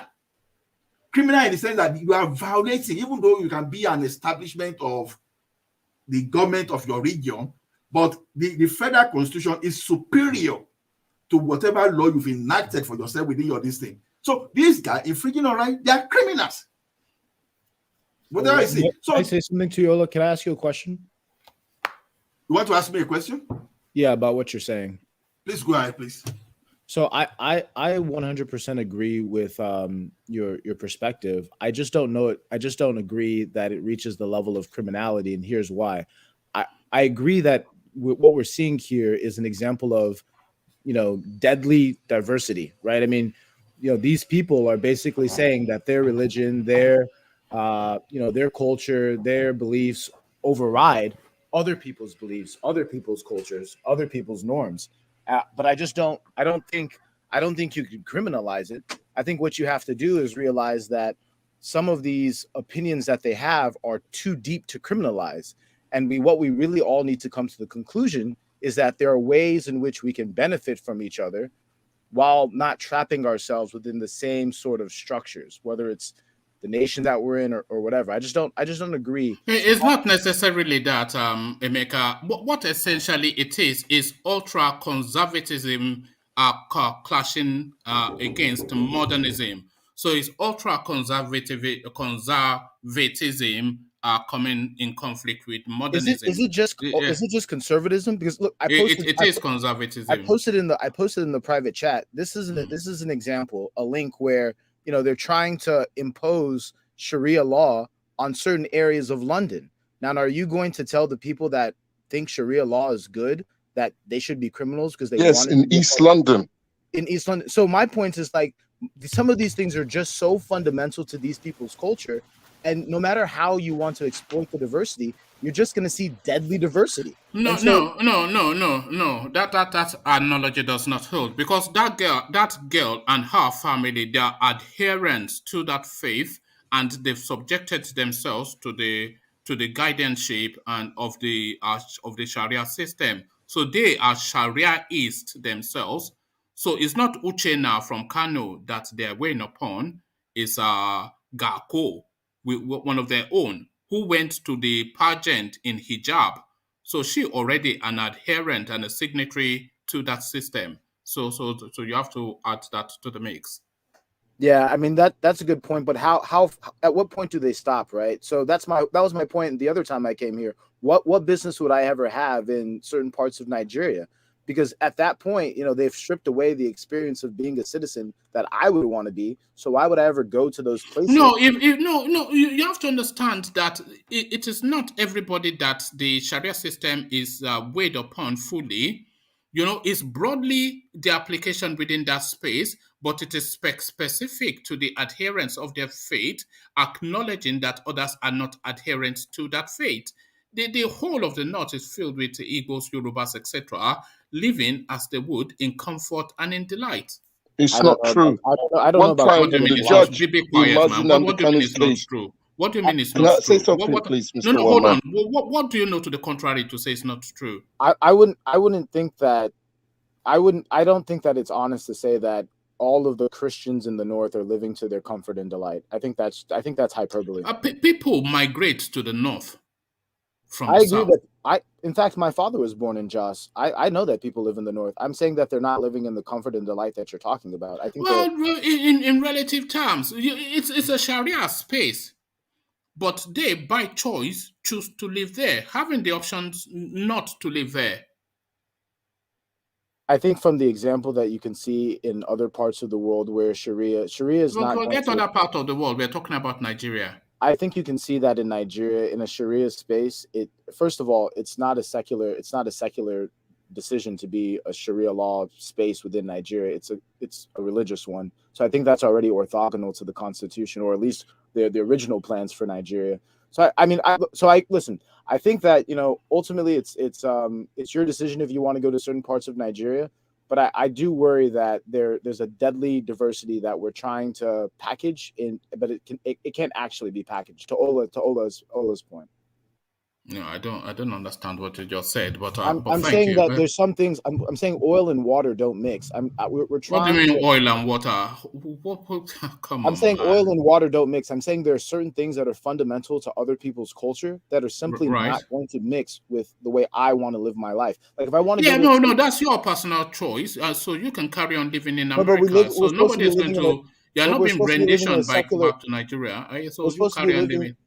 We're supposed to be living in a secular country. So if the Right. country is supposed to be secular, but there are Yes. things that I am not able to do because other people are offended by them because of their religion. I think Yes. if you're honest, I think that's oil and water, not mixing. You can't. No. Okay, No. so can I go to certain Yeah. parts of the north and You are sell reaching. You alcohol? are reaching to extremes. Yeah. It's an extreme position now. Okay, It is an extreme position. One man, please, I have a suggestion, please. Yeah. Yeah. Go on. One man, the interjection is too much. Yeah, It's taking that is much what of the takes time. us to 6 hours, isn't Please it? But don't do that. It's not everything they say you have to interject. When it comes to your time, you can speak what you want to speak. One man, okay, can we got it. please move on, please? No problem. No problem. all right. Thank you for that, Thomas, and thank you for that also, Emeka. But let's go back to Ola and have him round off his thoughts on the Hisbah space. So to me, if the federal constitution is superior to whatever law you are making within your region, then if you infringe on that lady's right alone, it's criminal. No matter how we the fact that it is the government within that region doesn't mean that government cannot commit crime against the citizen. So now trampling on his rights, trying to stop her. She can be a Muslim today and decide that she's not a Muslim tomorrow, for example. So what's it all about? So she's an adult. She can do whatever she wants to do as long as her right is guaranteed. So to me, even if you want to take her to court and prove your case, but harassing, you want to arrest. No, you don't need to arrest. Take her to court instead of arresting her and go and sort it out within the court. But you want to take this lady and treat her like a criminal. No, to me, I disagree. Personally, I may not be right. All right. So Rufai Abubakar, who has failed promotional examinations 3 times to the point that he had to be compulsorily retired in 2012 for reasons of not having the cranial function in the brains to pass an exam for promotion. So he was retired from the Nigerian Intelligence Agency for being a dunce. And this guy has now been not only reinstated, but been put in full charge of that agency. So it strikes again another dumb Malami in charge of a strategic post within the Nigerian state. What says you, Ola? In as much as I agree that we have the very low people, I don't want to say lowest, at the upper, upper seat within the country. But I don't want to use that statement to brand everyone, because there are still some brilliant people among these guys we're talking about. And I don't want to, even though I know that our president, the certificate is still a subject of, how do I put it? Up to now, the controversy around is even worse alone. Okay, we call it SSC now, right? The SSC is still a matter for controversy. That said, you see, one thing is this: you can be very good at what you are doing, and you can still fail exam. So I don't know. I've no research into this person we are talking about. So, for example, I have seen the best of project managers that fail PMP, and we have those people that do not really know about any project management and they clear PMP at a go. So you can be academically good sometimes and still fail. I'm not saying the position the guy is occupying that he should not be able to pass the exam. I don't know the type of exam they package for him, because you get to a position that all you need to deal with is leadership. If you are dealing with leadership now, for example, let's say within an IT environment, and someone is now asking you now to be writing recursive algorithm, you may not be able to write the same thing as someone that is just coming from the university, but you are experienced. It's a promotional exam. That's Yes. the thing, from a deputy director to a director. And that is the Yeah. hold on. That is the policy within that organization, that for you to go to the next stage, you have to sit and pass these exams. So it wasn't an exam that was packaged for him, as you said. It's part of the processes of promotion of that space. And they facilitated for him 3 attempts to pass it. He was unable to, and they compulsorily retired him. Okay. At least because it didn't meet the requirements, okay, that means at least they are obeying the process in place. That's good. If that's the process, that's one thing. It is good that they follow the process. I agree with that. But if I want to use the exam No. Oh, yeah, go on. Did they promote him after I failed the exam? That's the first question I want to ask. Just I'm not sure if you were here when I was reading it. So let me just give you a quick run through. This guy was a deputy director with the Nigerian Intelligence Agency, and for him to become a director within that space, he needed to pass some exams, which is part of the processes and policy of that organization. This was in 2011, 2010, thereabout. So he had 3 attempts to pass that exam, and he failed in all of the attempts. So they retired him compulsorily for reasons of not being able to pass the exams. So he was retired. So Buhari came in then in 2015, and not only did he make this guy not only did he reinstate him, he made him the director general, which is the overall boss of that organization. So the organization, they also have a policy that whoever becomes the director general has to be a serving member and a director. So he has to already be in service, an already serving person, and also at a director level. So this guy that Buhari brought in, this Rafiu Abubakar, not only was he not a serving member, no, he was also retired as a deputy director for reasons of not being able to pass an exam. So they scaled through all of that and ignored all of that, including the policy position of the institution, to superimpose this guy upon the organization against the policy and practices. So that is what happened. Oh, now I get the point now. There, my perspective now changes entirely now. To me, that's one of the most unfortunate things that can happen in a system whereby you undermine the processes.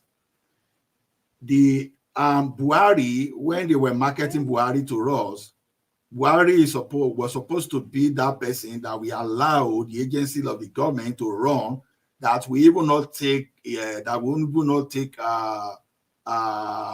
command or directive from the ministers. You know, it was that fabulous person that will allow the DG of all those organizations to direct and just to report to the minister just for the purpose of just information, just to inform them alone. Not because they are the minister. We now have some kind of intervention or direct input in running the activities. It's an unfortunate. This is how to destroy a system. Like, this is what Buhari has managed to teach the country in the past 6 or about 7 years. It's unfortunate.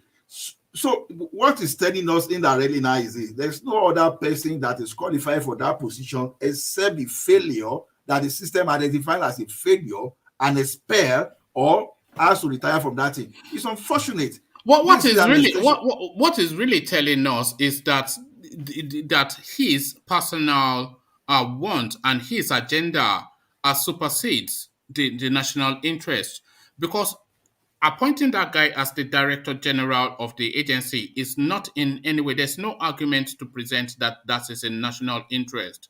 So if it's not in national interest, then whose interest is it in?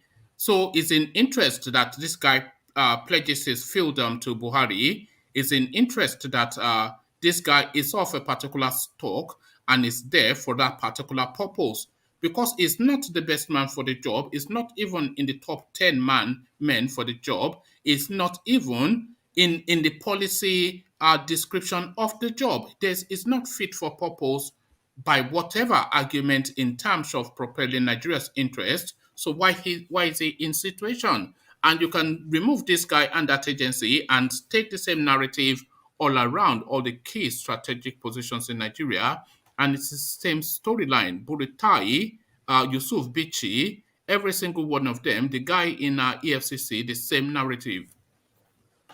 You see, Buhari has just, apart from there, Buhari is what we can call at least a double tragedy to the country. Now, look at it. Even assuming that this guy even want to do personal interest, you want to serve your personal interest. You know, there are brilliant ways of serving the personal interest without even telling people directly that this is what I want to achieve. So Buhari is telling us that even among the current service staff within the same organization, for example, that he cannot identify that person that will pledge loyalty to him. That is exactly what he's telling us. So he's telling us how dangerous and how backward thinking this man can be. Because among the current person, you can find thousands of people. Even let's say you don't even need thousands of people, tens of people that you can say, okay, I'm selecting you for my personal interest. And for only my personal interest alone, I want you to be loyal to me. And they will do that without sending the wrong signal to people that, okay, let us upturn the system.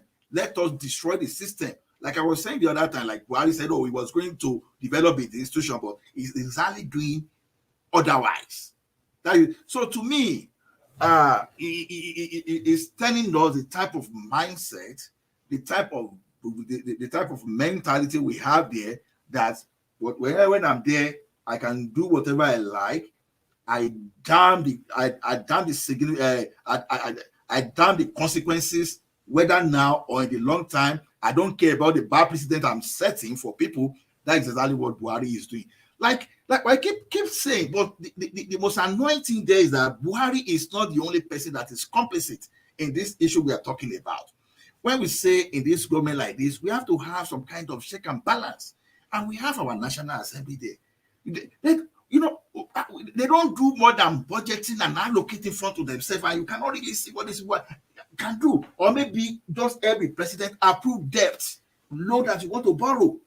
So, and think of how to re-elect themselves to the office. So to me, it's unfortunate. It's unfortunate. But is there anything we can do? Yeah, we can do a lot.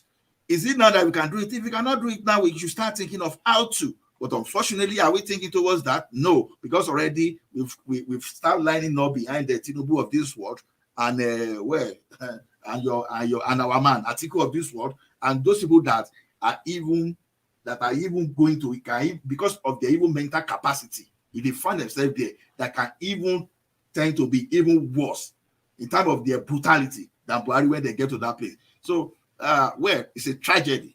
So I don't have much to say about that. All right, thank you. And briefly on this, court ruling, APC disowns and the Uba's plan to appeal. So I recall that you were here when we were going through the narrative of this guy and the Uba, who the INEC has now been instructed by the courts to remove, even as a candidate in that Anambra election. So there comes a time when you just have to know that the game is up, the jig is up, and then you stop the dance. After the reggae comes the blues. When the DJ plays the blues, it's time to go home. But it looks as though this guy never went to lit as a student. So what are you making then of this Klingon sort of a character that calls himself and the Uba?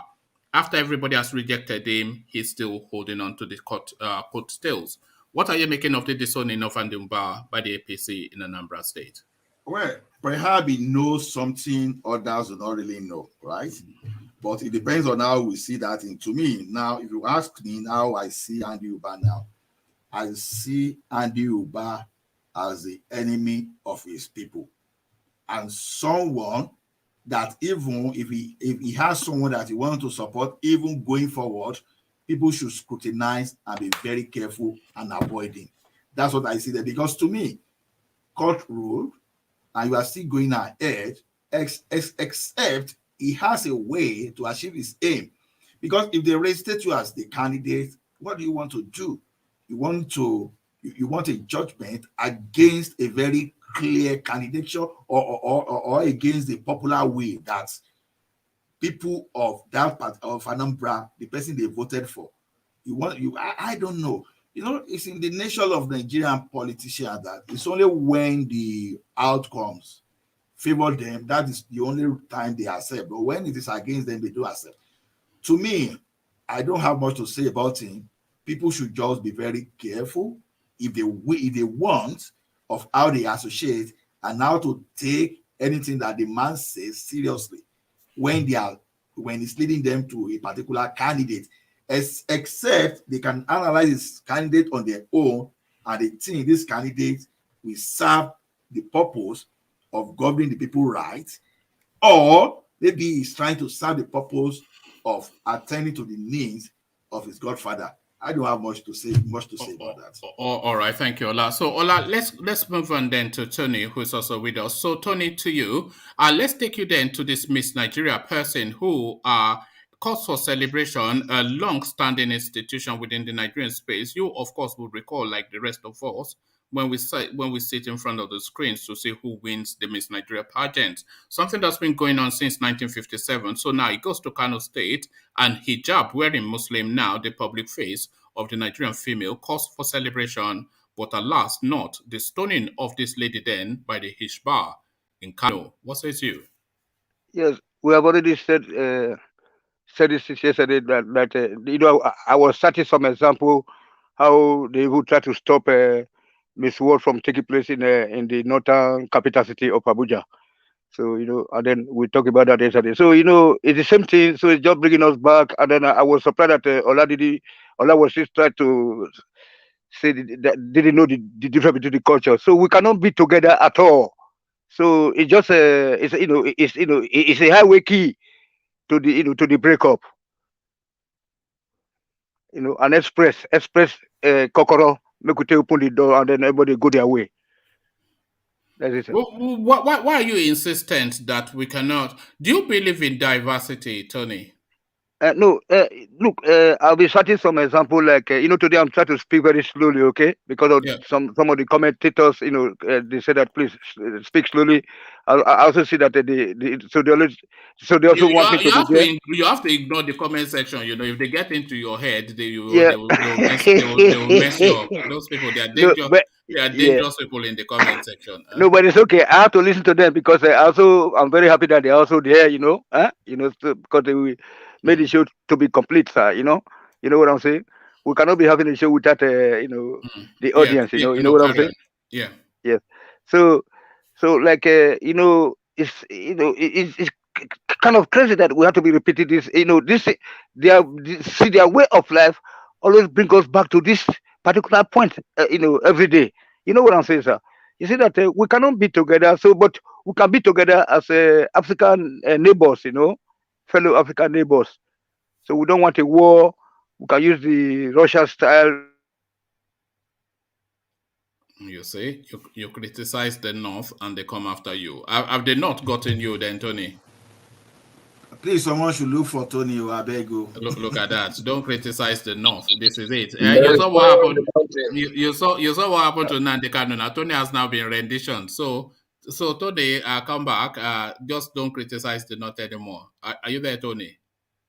All right. So they got to Switzerland, Belgium. They're all Germans, but they couldn't live together. They said okay, they separated. But only to find themselves in the European Union, like we can find ourselves in an African Union. In future when there's an African Union, because as far as I'm concerned, nothing like African Union at the moment.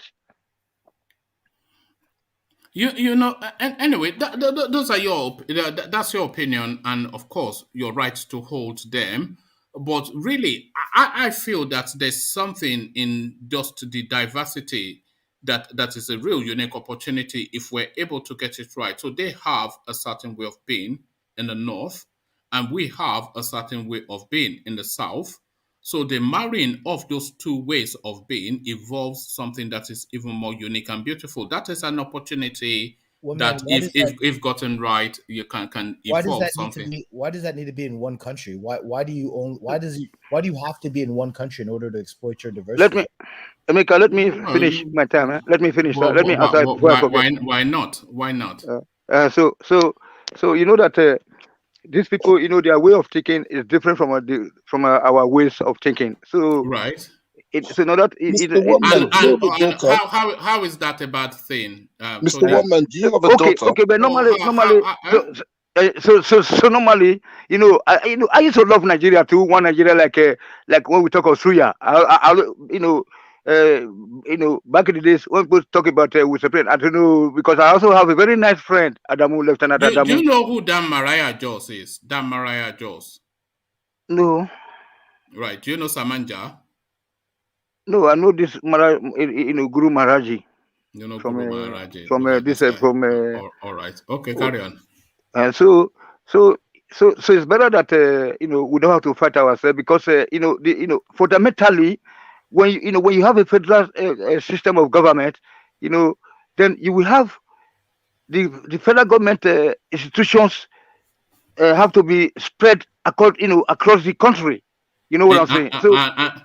So this yeah. decentralization, no, that not to do with the structure now, but so we have missed it from the onset.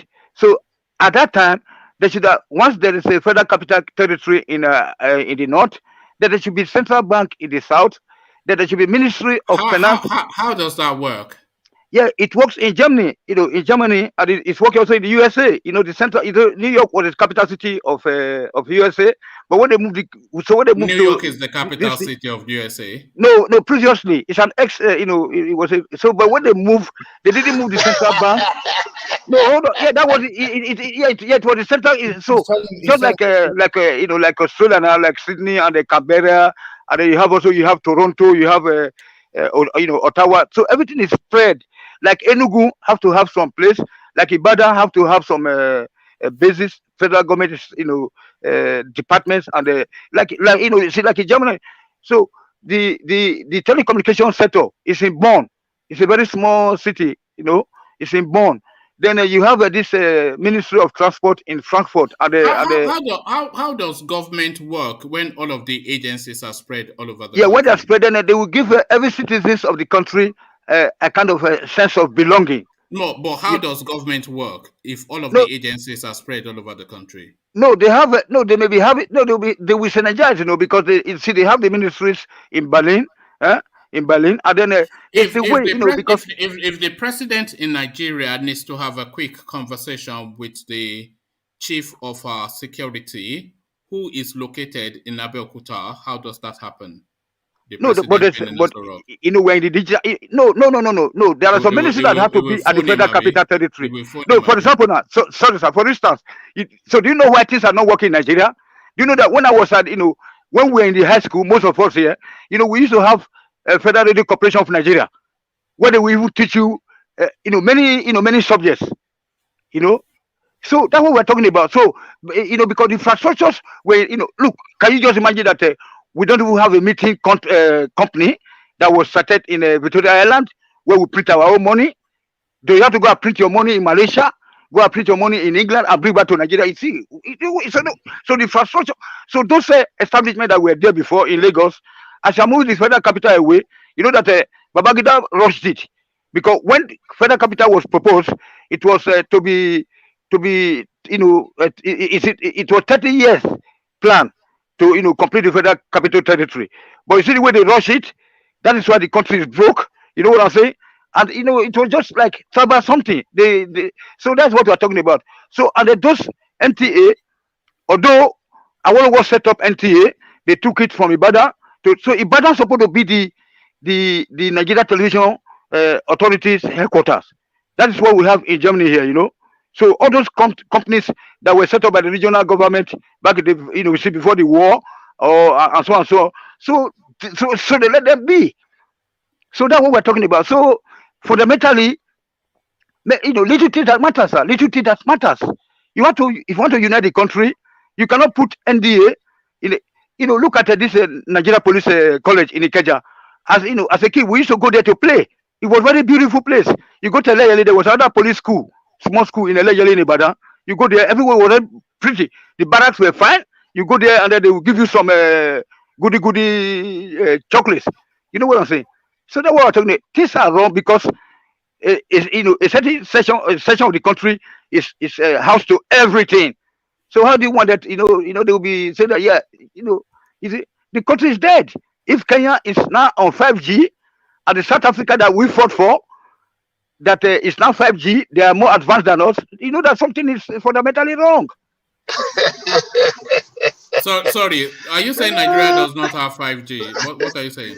Nigeria does not have even 1G. Nigeria does not have one. So Nigeria does not have even 1G. Nigeria is one of the first countries in the world to have 5G. No. That is where that is where the it's Britain, Britain. So every communication we are doing, if I'm calling you now in Nigeria, it's so it's gonna pass through the UK. So God bless UK. You know what I'm saying? So I want to say sorry because that I was trying to interject so crazy that I said that Russia was more civilized than the UK. I'm sorry for that. Okay. Then no, that's your opinion. Don't be sorry for your opinion. By the way, no. You have to hold firm. Don't let me bully you. Bully me back. No, Russian people are more better than the Germans to the black race. You know what I'm saying? Like in Germany here. You know that the Russians don't even consider themselves to be white people. Thank you very much. You are very right. They eat like exactly how we eat. I have a neighbor. They cut my my grass, everything they do for me. If any of my garden fence is broken, they will go and do it. There's a law here where you are sharing a fence with a neighbor. There's a part that will be your responsibility when the wind or when something is. No, it's the same here in the UK. So you have, but I'm lucky. I'm having so my neighbors are Russia, so they say no. Drug is a friend. No problem. We have friend. And once they are eating, they will invite you to their house, or they come to me. Once they are eating, they can use the same spoon to give you to eat, and then if you say no, I don't like this taste, they will see you that same spoon to eat. So they are very nice people. And then if you go to Russia, like Moscow, you have hundreds of thousands of Nigerians that are just sleeping on the street. But there's a lot of racism in Russia at the moment. No, at all. It's propaganda. It's propaganda. You need to. It is not. Do you know them? Do you know them? Do you know them? It is not propaganda. There's a movement called the Ultras in Russia. I know. They especially scurry the underground system. And they randomly attack black people. This is the black experience. No, I know. I used to see those kind of pictures on the German TV. It's just a kind of propaganda something. Do you know that Russia was worse off? Russia was worse off than Nigeria. Only that we were so unfortunate that we decided to listen to the European Union. When was that? When was Russia worse off than Nigeria? No, during the Obasanjo time, Russia and Nigeria was just the same problem with police brutality. Some cities, high-rise cities, were were abandoned for the drug users, and there were a lot of problems. But Putin came back. So, but if Obasanjo had got that third term by one way or the other, Nigeria could have been like a USA today. Because that guy, because Obasanjo, but listen to them, because the only guy that have the power to go to the UK. You see, when Obasanjo goes to Uganda, it's respect. If you go to UK, in the whole of Africa, they call him Baba. If you come to Germany, respect. Do you know what happened before Jonathan left the office? So two Nigerians were shot. One was shot by his landlord, because they said that he was, this guy was married to a German woman. And then he was shot by his landlord because they said that the water rate was too much. They were, because they said that we blacks, we do take our bath twice daily. The white people, they don't like to, they don't like Omi. So then there was an argument, and then the landlord just shot this guy dead. So and then he even wanted to shoot the woman. So and then so the police came, and then the case was there. So another one again at the welfare office. One Nigerian woman, one of the single mothers, because they are too rampant here in Germany. They are looking for money. They are coming from Italy. So the police said, "Keep quiet. You are too loud." Then they just shot the woman also. So and then people were protesting in Berlin. So when Jonathan came now, so the Nigerian community in Berlin, so they protested. They tell Jonathan, "Please go ask government." Then Jonathan said, "No, we cannot say anything because they said that the two Nigeria they get a German visa." You see. So, but if it were to be Obasanjo, South Africa or like Ghana. Or any, oh my God, Nigerians were very proud. Every African respect Obasanjo. If you meet anybody from Eritrea, Hold on, Tony. I think Emeka wants to come in. Emeka, did you want to? Okay. No, I don't. Sorry, I didn't actually. Based on what Thomas said, I don't want to interrupt. So please go ahead. No, you can interject. Yeah, interject. No, because we do welcome that. You know, just if you feel you want to infuse or yes. just okay, Mr. Woman, let me interject quickly. Yeah, right. One of the beauties of London is its diversity. But I can tell you this now: I wouldn't like to live in many of these people's countries. Yeah, thank you very much. Somalians. I've come across Somalians. Yes. Sorry. Yeah, no, go on. I've come across many Somalians, wonderful people, but I know I would not like to live there. No. You understand? Yes, you can meet. I've met many Russians. They're wonderful people, but I know once you go there, you live amongst them, you will see a different side to them. Trust me. Yeah, just a quick note on diversity. But is it not that diversity that civilized all of them? Is that not the point? No. See, the thing is, I think there's a false narrative on diversity, and I actually did the research.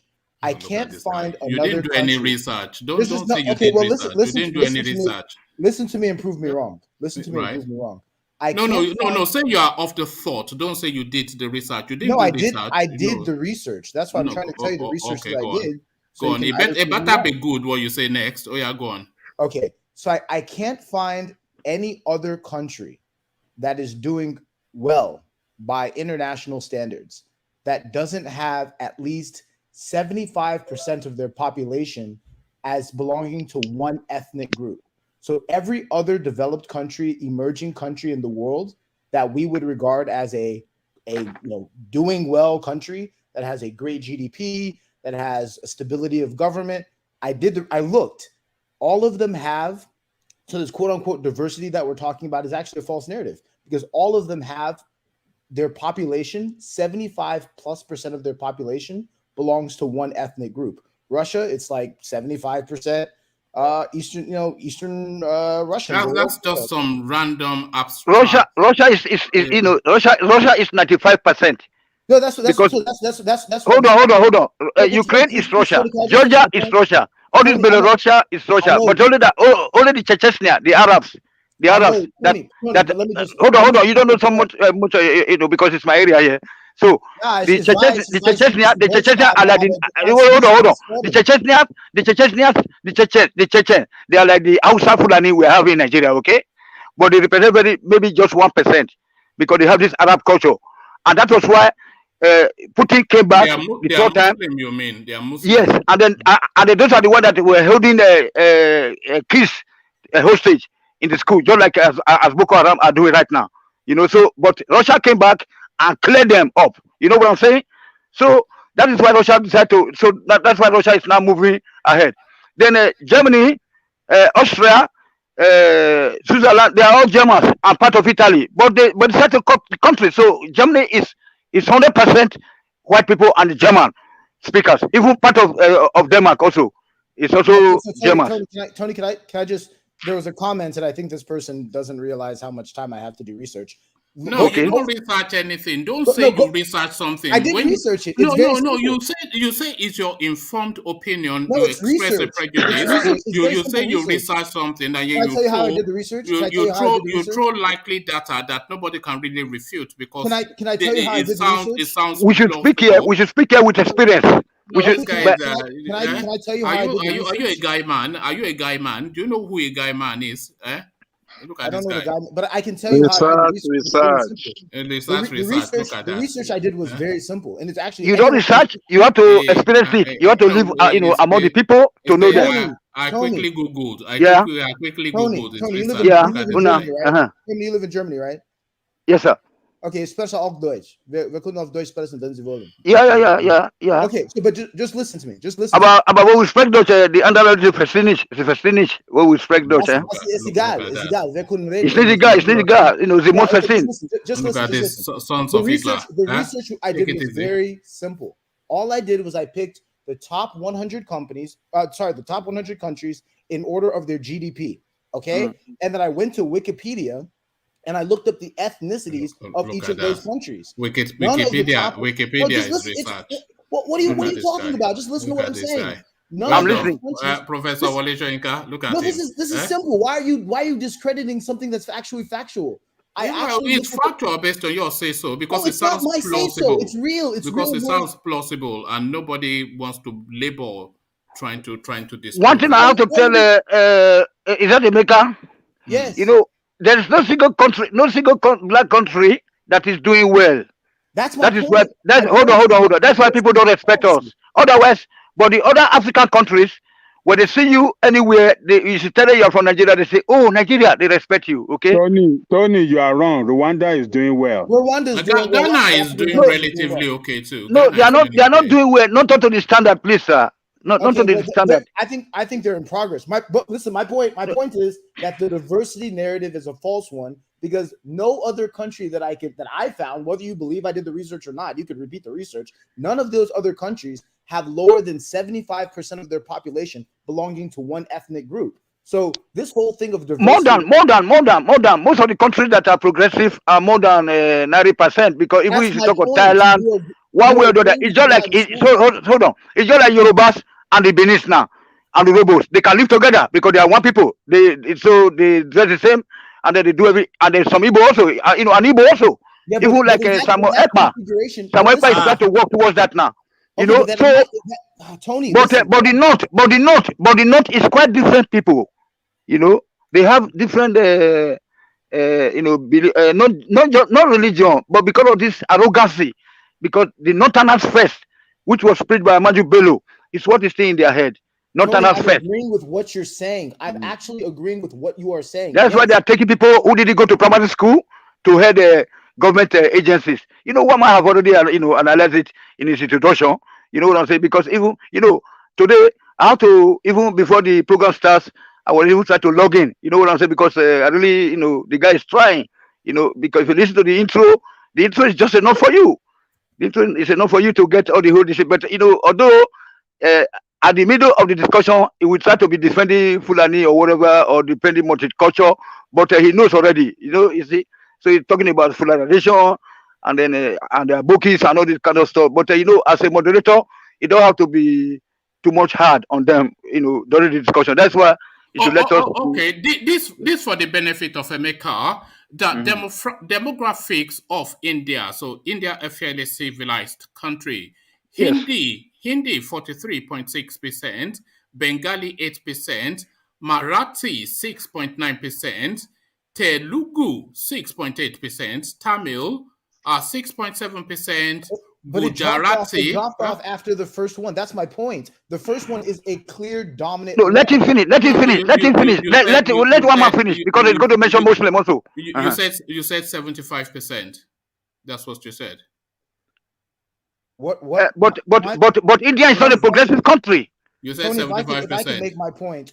India is a clear example where nearly 50% of their population is one ethnic group. Look at that. You said 75%. Look at how quickly it changed. You flip.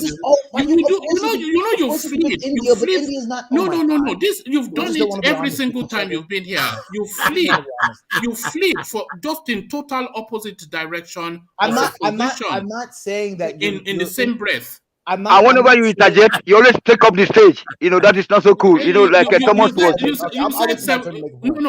said 75% just now, and I wasn't willing to make the effort, but I said let me just do a quick check, and very quickly I saw 43% for India. But now you are saying nearly 50%. How is nearly 50% in the? Yeah, but there's problem. There's problem. That's why there's problem also in India. Double dodge. Keep fighting for the diversity. Keep fighting. You are talking double dodge. Don't come and yum my friend, let's give up problem in India. Emeka. Yeah, it's vice. So let's give up problem. So this begin. This Muslim da or the Maxophil Ega. The Muslim in India, they also make trouble. So the Hindus, they make trouble with them. So just like Nigeria, India has its own problem. Even Philippine also. All this Abu Sayyab. Wherever you find the Muslim people that are kind of I don't know, because not the Yoruba Muslim. If you look at Yoruba Muslim, we are very different, because if you go to Benin, you go to Auchi, you go to Lagos, go to Ibadan, they marry Christians or they marry other people or other religion.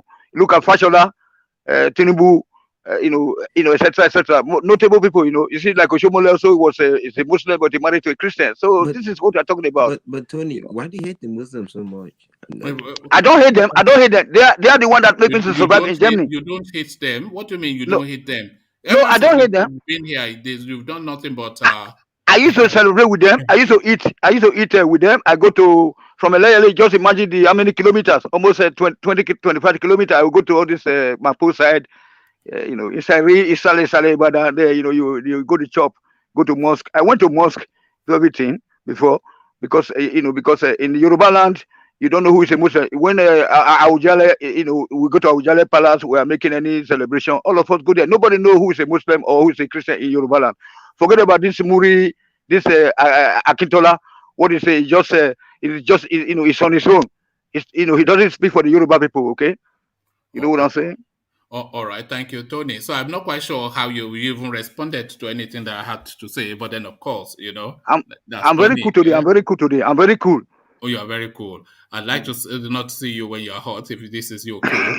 but let me take you to this Rafiu Abubakar, who fails exams routinely to the point that they sacked him for being a dunce.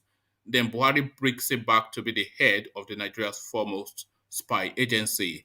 What are you making of that? And yeah, exactly. That's why. Yeah, I'm with you. I'm with you on that because that is why you said that. That's why the ideology that we're talking about, the ideology between the political parties or the lack of ideology rather between political parties in Nigeria. So that I'm just trying to prove within Ajani Kuku or Ola wrong that because these guys at least during Jonathan time they were able to sack this guy. You know what I'm saying? That was the part of the program of OBASANJO, Jonathan, the PDP, that they try to, because they listen to the cry of the people that, why you put people like this? Why? Then they say, okay, come and sit for an exam. You know what I'm saying? And that exam is a it's a management exam. It's not an exam that we are taking at the Polytechnic or university. So that was to do with your work. What did you do? Come tell us how you take move forward in case you are made the chief of this place. How you go to do it? So the guy failed once, twice, and thrice, and then the Jonathan PDP government they sacked this guy.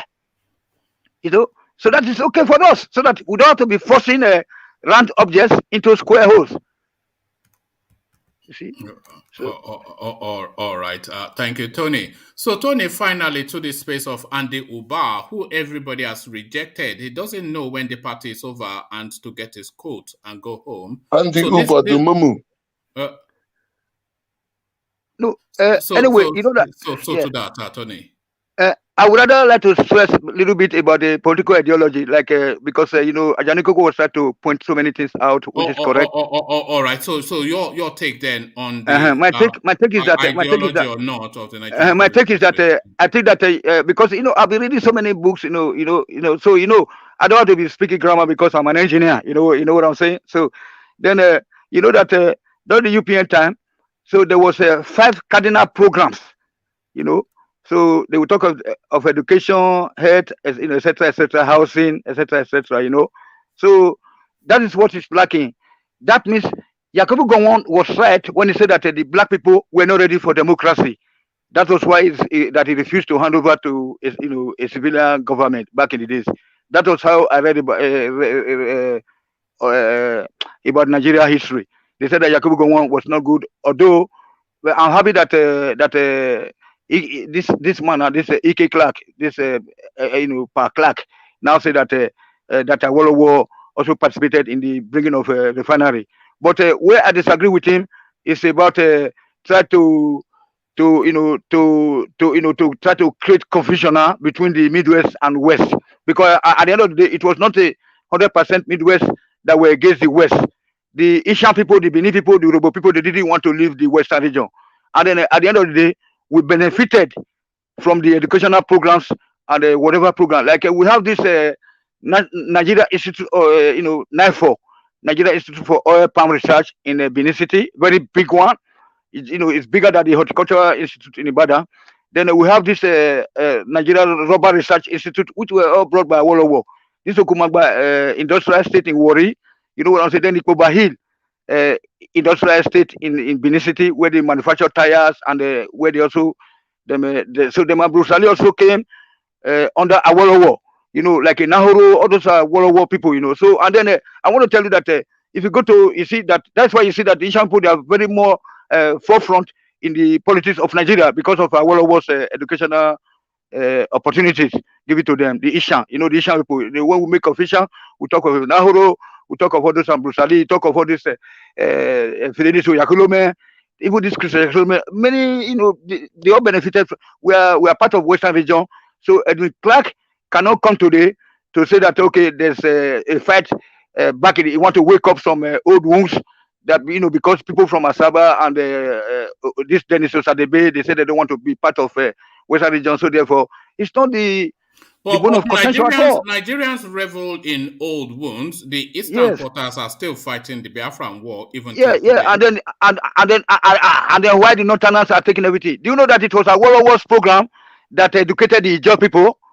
I don't know if there's anybody from Delta State today, because they said that before Amrosali came to power through Awolowo, so there was no schools in most Delta states, in the Ijaw parts of Delta State and the zone where Aizon come from. Man, can I just say something quickly? So hold on. Let me finish. So there was no schools. So they said that Ali have to give them some kind of extra bonus that please, anybody that goes to Ijaw, Bomandi and all those places to work as a doctor, as a teacher, will be getting double salary. That was where Jonathan also went there to school. You see? So Ijaw. So Edwin Clarke cannot be coming to be talking about Awolowo, because Awolowo is. All right, let's hear from Radio Biafra who wanted to. Radio Biafra, ask me the question. Yeah. No, I was gonna. It was just something I recollected. Is it true that the British headquartered all the military head office in the north? No, it was Azikiwe. It was Azikiwe. Hold on. So when Azikiwe refused to, because Awolowo was begging Azikiwe to form a government with him, because Azikiwe's party with Awolowo party, they were at loggerhead in the west and in the midwest, So then Awolowo was a very nice guy, but there was this kind of jealousy that I don't want Awolowo to be the prime minister or whatever. Then he decided to form an alliance with the north. So and then the condition that the Ahmadu Bello and the Tafawa Balewa gave was that you have to bring the National Defense Academy to the north. And let me tell you guys now, it was Ahmadu Bello that was supposed to be the prime minister, okay, in the first place. This is very, very important right now. So, but due to the scuffle, there was a big fight between the north and the south when Chief Nauru sponsored the independence motion before the independence. So, and then there was a big fight at the Nigeria National the Council, the National Assembly back in the days. So, and then the Northerners now, led by Ahmadu Bello, said that we will never legislate in the South again. So that was why all this federal capital territory movement and all this shit went to the north. So the NDA and the many efforts academy were supposed to be in Onitsha, okay, close to the River Niger. So, but I think we decided to compromise just to get that presidency, which was just ceremonial. That is where the whole trouble started from, my friend. Radio Biafra. Okay. Is it my turn to talk now? Huh? It's to Mr. One Man. Is it my turn? Has Tony finished? You were asking questions. You were asking questions. Tony was responding to your interjection. Okay. I thought it was my turn. Sorry. I interjected in something. Did you get me now? Did you get me? That was why I brought that question. Sorry. No, sorry. And do feel free to interject. We are not saying don't interject. It's just really the only concern is time. That's the only thing. Yes. It's just if we all know that we're all trying to manage the time together, and then we can free flow as we usually do. But just mindful that when it hits the 4-hour mark, then I'll just seek to shut it down. So if you bear that in mind, then you can interject, quickly have that interjection, and then let the conversation flow. So that's just the thing. But it's not because the interjection really is what the audience delight in the most. But thank you, Tony. So let's go from Let's go from Tony to Ajanle Koko to see if it's ready. Or Ajanle Koko, are you with us, or do you want me to? I'm here, one man. Oh, brilliant. So, Ajanle Koko, so then let's start you off from Kano State. Then, this pretty young lady, I recommend that you go see her picture. Shatuga Ko, her name is, first hijab wearing Miss Nigeria, cause for celebration in this climate, but alas, the flogging in Kano State. Hisbah strikes again. What says you? What Hisbah is trying to do is illegal. It's not constitutional.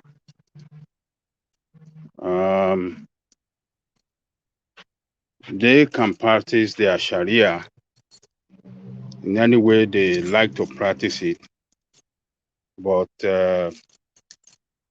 while carrying out their Sharia doctrine or their Sharia law, it shouldn't run in conflict with the Constitution of Nigeria. Constitution of Nigeria does not ban any Nigerian whatsoever from, Constitution of Nigeria does not make it illegal for any Nigerian to participate in PAGEANT show or whatsoever. And their action to, for them to say they will invite the parent for questioning is totally illegal as well. That lady in question is above 18 years. She is an adult by Nigerian law. So if they have anything against her, she's the one they should invite. But in totality, their action is highly illegal, and they cannot succeed in this mission they're trying to pursue, because all Nigerians, except some that are religious fundamentalists or religious, how do I describe them? I don't want to use too much strong. Extremists. Thank you, one man. Yeah. Religious extremists that can say that what she did is illegal according to their holy book. Yeah, that is their holy book. They have the right to abide by the doctrine of their faith and whatever the holy book, the scripture in the holy book. But to want to force person that he has to comply is totally unconstitutional. And as I was saying, they cannot win in this pursuit because not only Nigerian entertainment industry that will fight for this lady, the world at large, particularly those in PAGEANT show, or what do they call them, all over the world. This news will spread, and they will see it as discrimination. They will see it as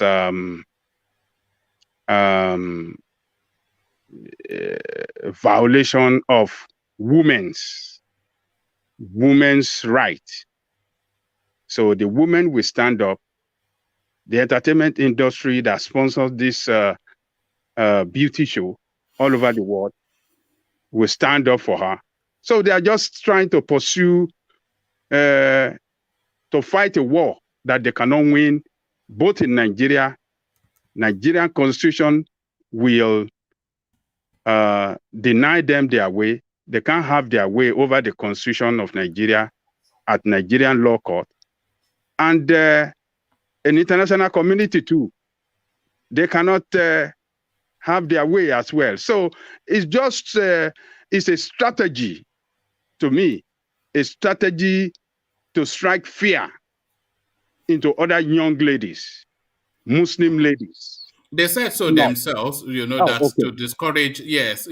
But it's just this penchant that the Nigerian state has for shooting itself in the foot. Yes. You know that story that we were doing the other day about this soldier girl that was proposed to? Do you know that story made international news? It made they were reporting it around the world that look what is going on there. So now this beauty pageant that's been going on since 1957. This person now wins it, a celebration then of the multi-ethnic, multi-religious space, the diversity of the space, and they're throwing stones at her now. So it will go around again that this is what these people are like. So they continue to go to that space, that dark, ultra-conservative, extremist religious bent, and trying to superimpose it on the Nigerian state. I mean, it's just unbelievable. It's totally unbelievable, one man. So this pageant industry is a multi-billion dollars industry. It's an industry that you cannot stand up to fight against them, and not in this way at all, because women, for what they are now in the world, particularly the way women in Western world fight for their right and the right of women and girls around the world. So you cannot discriminate. It is discrimination. It's a way of oppressing women and girls. They're not going to allow it. It's just going to bring a bad name to Nigeria, because what they're going to say, report now, they're not going to say is one state in Nigeria that is observing is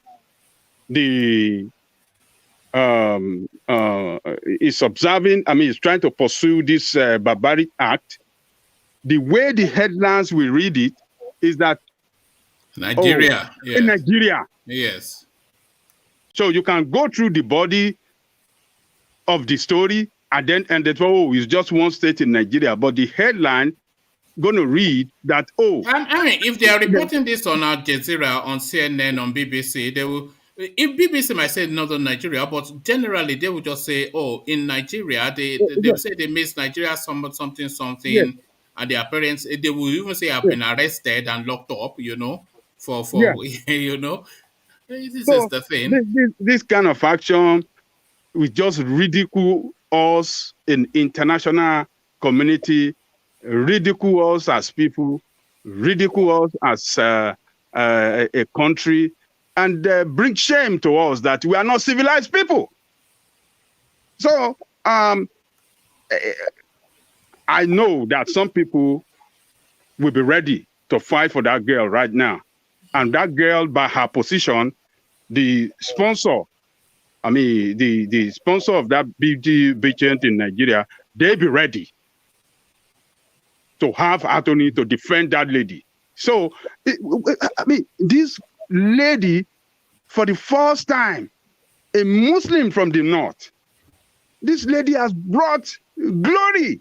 Wearing hijab as well, Wearing hijab. This girl has brought glory to the north. I mean, why are they trying to this continues to, you see, that's this story and the story of that soldier girl and plenty other stories. It continues to feed the people who continue to insist that Nigeria cannot and is not really one country, that we cannot be the same country because we're too fundamentally ideologically different. You are alarmed. I am alarmed But then in the north, they'll be cheering it that no, their girl should be flogged. And this story is the story of everything in Nigeria. We are of a particular mindset and thrust. They are of a completely different mindset and thrust. So that's not to say that one is better or one is worse, but it's a different outlook on life. We have different worldviews from these people. Yeah. So, can I ask this please? 1 sec, please. Muslim, they said they are female, they don't have any rights. But why are we bothered? I'm not bothered with this news. To me, Adali Koko, even though it doesn't make sense, it doesn't cohere with normal person on the street. But these people say this is how they want to live their life. Engineer, Abi, what can you do? No, you are getting it wrong. No, it is wrong. Come on. Let me tell you. Let me tell you. These people say this is how we want to live. No, so let me. What I'm telling you, why I'm saying they're getting it wrong is that they are trying to violate the right of that lady. That lady they don't have rights. That's what I'm telling you. Islamic defend their rights. Can I interpret? Defend their rights. What we are saying is that we are in a constitutional country where the constitution supreme is the supreme and not the Sharia law. They are trying to violate the right of that girl, and it's going to set a very bad precedent if that is allowed. I know they cannot, there's no way they win at the law court, but people are standing up to say, everybody have the right to live the way they want to live their life. You cannot tell me or tell anybody, this is the way you're supposed to live your life. No. Right. Yes. Sorry to stop you. What we need to understand here, these people, they are doing things like kind of trying to please the president himself. Because 2 days or 3 days ago, we have a discussion with one man, which I think one man clearly explained a bit kind of how these people, they operate in Nigeria. The way it is now is like, even though Buhari didn't tell them to do this or to do that, they will definitely kind of do things that will impress him. But they never knew whatever they're doing it in a wrong formulation, in a wrong format. So those are the kind of people that you see in that country that we are managing now, because they don't have that capacity, that brain to see things and figure it out. Whatever they're doing now, I keep saying it, they are just doing it in terms of godfatherism and in terms of to like please the president himself, because they are, I believe they will be thinking, oh, the president will like kind of appreciate what they're doing, or it will be like kind of, wow, this guy is doing the right thing at the right time.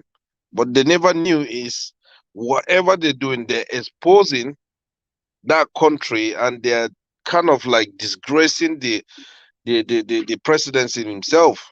So these are the things that these people are up to. But we should always remember they have limited time to be in that country, to be in that seat. So what can they do? They rather destabilize the country and vamoose. So that's all I can say for now. Okay, engineer. So as I was saying, Thomas, the right of that lady to live her life the way she wants to live it is guaranteed by the Constitution of Nigeria. It's not Hisbah, or what do they call them, to dictate to her and other young girls the way they want to live their life.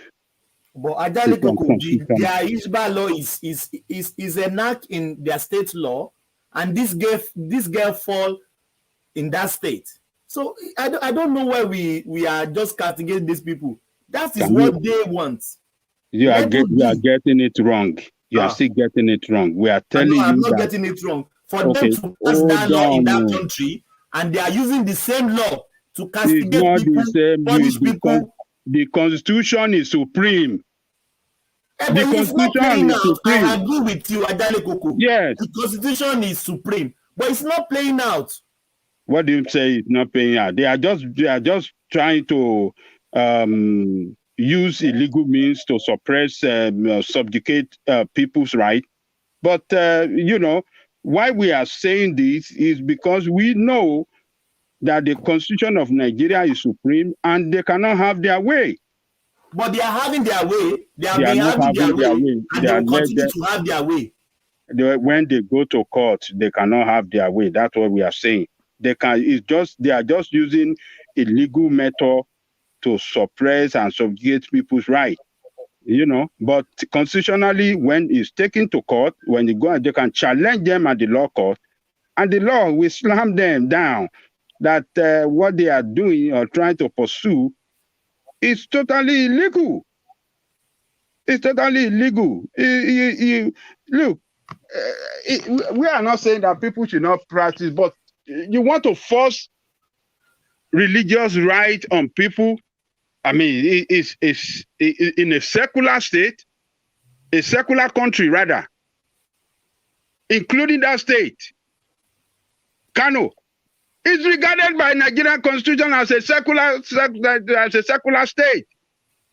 See, these are the things that they are doing that scares people away from their space. That how do I say? They kill the potentials of young ones. What do they want them to do? If they want to go to school, they don't want them to go to school. If they want to do this, you don't want them to do this. They want to participate in a challenging profession like somebody you say it's against this. I mean, how can somebody live his life or her life? I think you're missing the point. I don't pity them. I think you're missing the point. I don't pity them in any way. They choose to be Islam. They choose to be the Muslim. So they should follow the rules of the Islam. Exactly. What you guys should realize in Nigeria. Yeah, I choose to be Christian. I will follow the rules of the Christian. So Okay, Thomas. Hold on, Emeka, hold on, please. 1 minute, please. Thomas. So if you are a Christian, you are living in that state, and they are telling you this is what you cannot do in that state, which is completely contrary to your own religious belief. So you are telling me it is right for them to do that? It is right for them to pass it at the state level. I will get out of their state. I will not even think of living in Kaduna. What am I doing there? But that's the point, Thomas. Okay. That's the point. Am I crazy? I will go and live in Kaduna or Kano. What am I doing? Exactly. What am I doing? So if there are places that you is that you don't want to live there, or in fact you have no business living there. Okay. Now what you are saying, so we in the South as well should start coming up with the Christian doctrine, which will be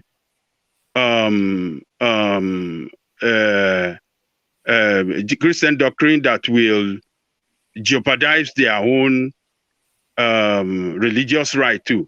Isn't it easy? Should we do that? Hold on. We are secular state.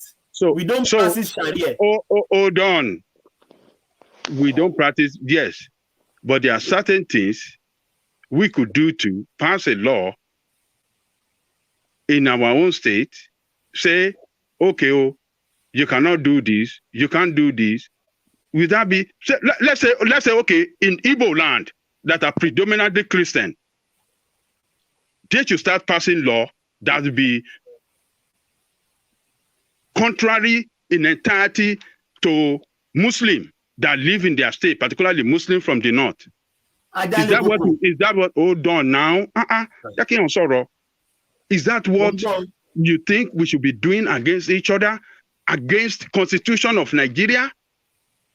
No, we can't have a country like that. If we are lawless people, we don't follow the constitution. Why do we have things running well in Australia, where you are, or in US? It's because the constitution is the supreme and everybody follow the constitution.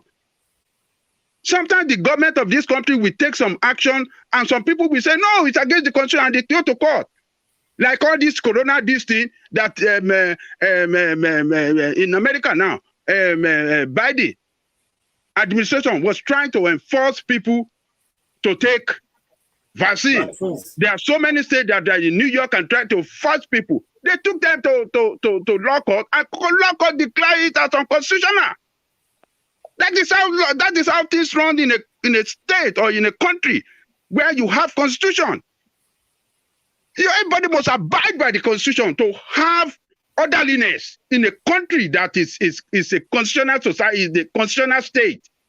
You can't just do your own things and we leave you alone. We say, okay, that is the way they're doing their own. We should just leave them alone. No, that means we are not in the same country.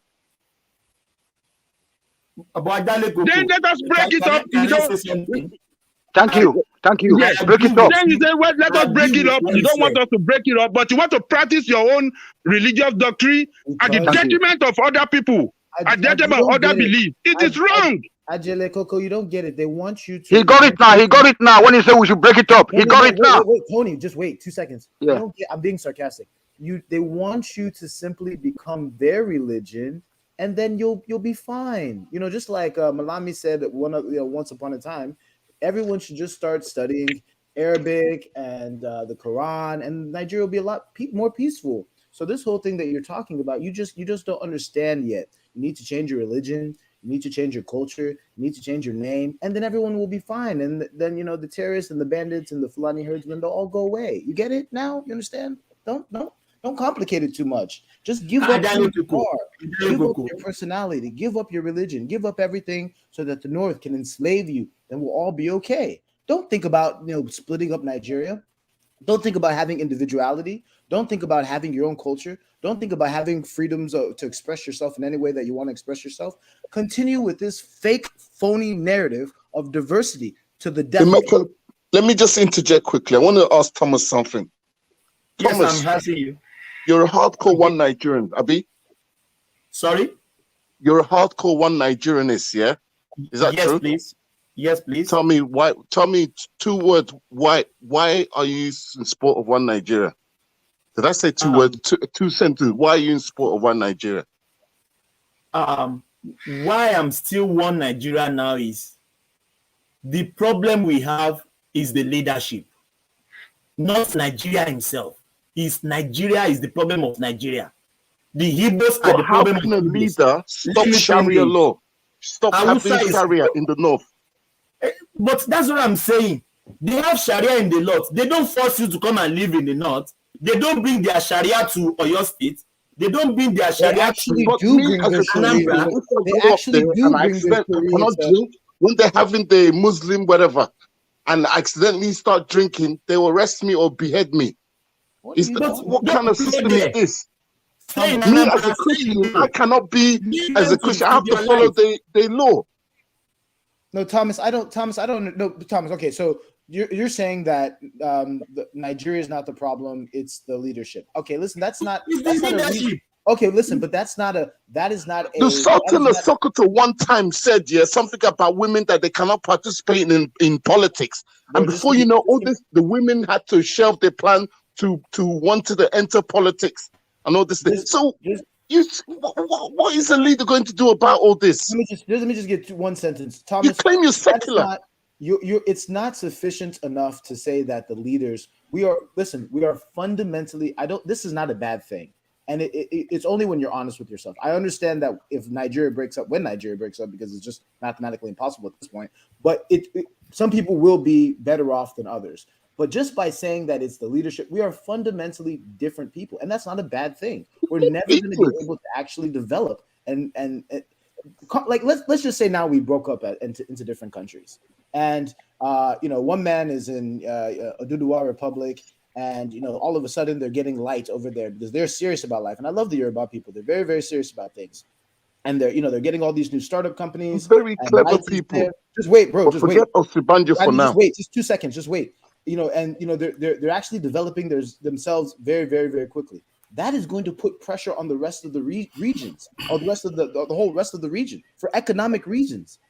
People in other regions that have new countries now will say, no, we're not going to let Oduduwa develop Light and take over all of the business of this region. We are also going to get our acts together. If that means getting You don't get it. You don't get it. You don't get it because you can't. You always look to things from that narrow prism of Biafran-ness. No, it's not Biafra. It's not about Biafra. No, it is It's Biafra. not about Biafra. No, of course. Come Can on, I man. please? No, hold on. No, you've expressed. No, it's not your point. You are trying to obfuscate. No, you are trying to obfuscate, but you cannot do that. It is not your point. You came here under the avatar of the Biafran flag, and you've now come under another insignia of Biafra. So your point of view, you come from that prism of Biafra, and you try to funnel everything into that narrative to come at it from that. If I can respond after you say something, I'd appreciate the ability to respond to what you're saying. No. You don't respond. You sermonize, but you don't respond. Thomas is right. The problem with Nigeria is leadership. That is the problem with Nigeria. So you may have your want for your Biafra nation. You can have that want, of course. That is your God-given right to want that. But to then try and foist it as the panacea to everything, it is not. I'm not. There are different narratives and different pathways for the Nigerian state, which includes the inclusion of the Igbo states within Nigeria and still make it workable. So there is that narrative. Even if they don't want to be a part of Nigeria, there's no indication that they don't. Oh my goodness! What's the indication that they do want to be part of Nigeria? I want to ask the both of them a question. Let me say this. Dishonest country. It's a very dishonest country. Let me say this. Jamaica and Radio Biafra London. Your 5 states, which is Igbo land, who is leading? That's not Igbo land. Your Igbo land, which is it's not Igbo land, my friend. Let me finish my word, so that you can talk. Igbo land is southwest, southeast. Who are your governors there? Are they Jafar in north? Your governors there, they are Igbos. Why are they not doing right for you guys? Who owns the federal roads? Let me finish my word. Federal presence is in the southeast. Let me finish my word. You should listen to people, then you can interject later. No, he's not going to, because like I said, it's a narrow prism that they try to. No, I don't think so. I think it's a narrow prism. He asked the question, but he's picking on certain things and not giving the whole picture. Let me finish my word. Okay, Thomas, finish. Thomas, wait. Thomas, you will not let somebody speak. Thomas, finish. Thomas, finish. But then after you finish, please let us respond in a full manner. Thomas, please. Yes, let me finish my word. Go ahead, Thomas. No, let Thomas finish, please. Let Thomas finish. Let me finish. Maybe you should as well. Radio Biafra. Yeah, in the southwest, southeast, who are your leaders there? They are heroes. Why are they not doing right to you guys? And if you got your nation, are they not still the same leader will be in this your nation? No. They wouldn't be. Who is the one championing for Biafra? Is it IPOB, the Igbo leaders you claim? Who is the one fighting for it? You're telling me after we restored Biafra? Radio Biafra London. They will always try to beat you down with this hoopla. Go ahead, Thomas. Thomas, go ahead. Finish your point. Let me finish. Yes, I could be wrong to you, but let me finish my statement. It's the same Igbo that has leading you there. It's not Muhammadi. It's not Mutar that is leading you. Why are not your leaders doing good to you? In the southwest, which they are soliciting for Yoruba nation, who are the leaders in Osun, Ondo, Eko, Kwara, Ogun, Ekiti? Who are the leaders there? I have a sweet response to you, Thomas. I've got a sweet, beautiful response for you, Thomas. Thomas, let me respond this beautiful answer back to you.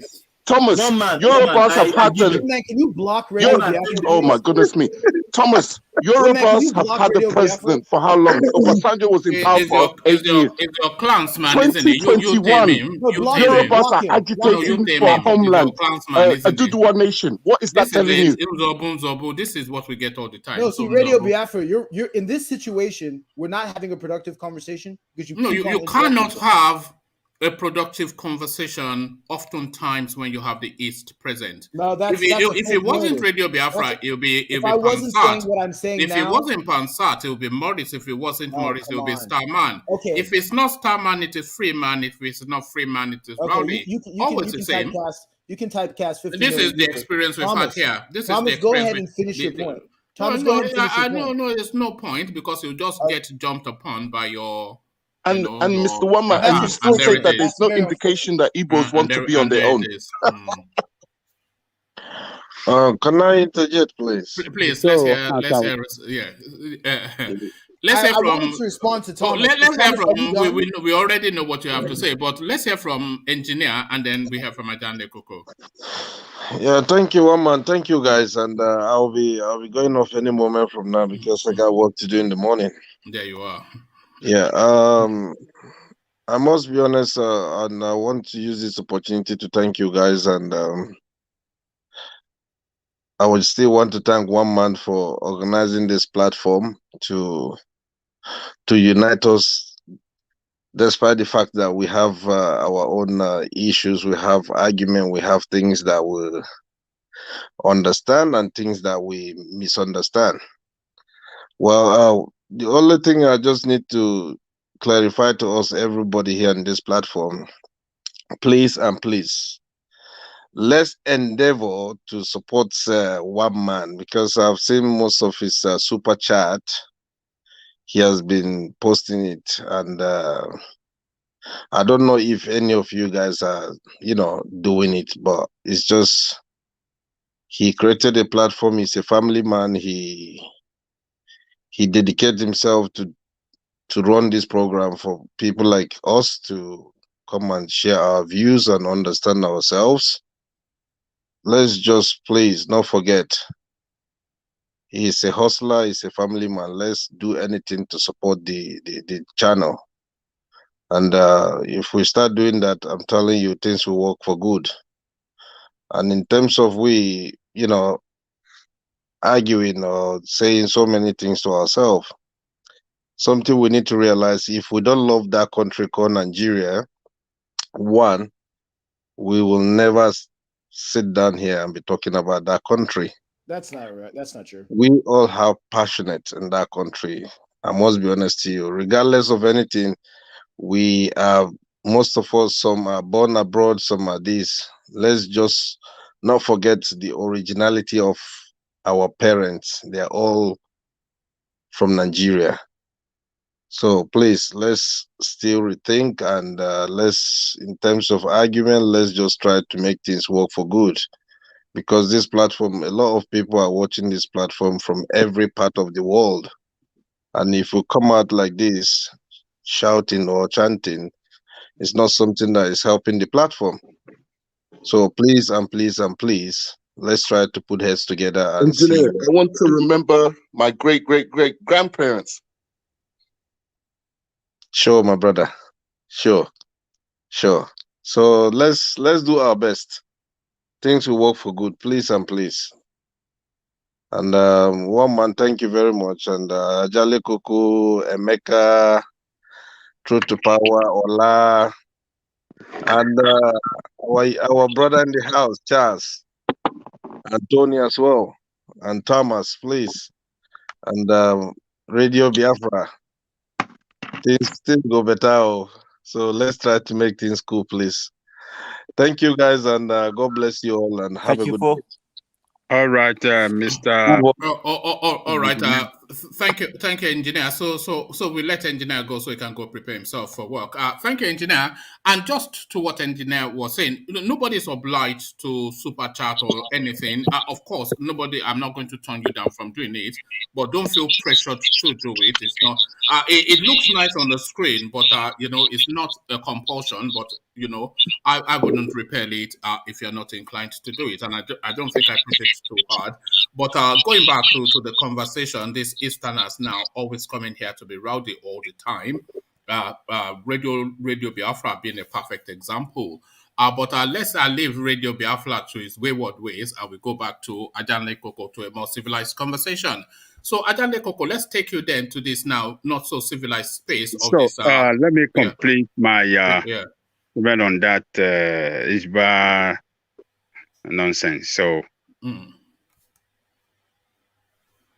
What they are practicing or what they are trying to enforce on people, are they better Muslim than people in Kyrgyzstan or Uzbekistan?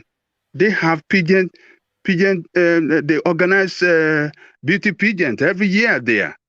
They dress the dresses in what do you call in an Islamic way of dressing, and the parade, and they have their own style.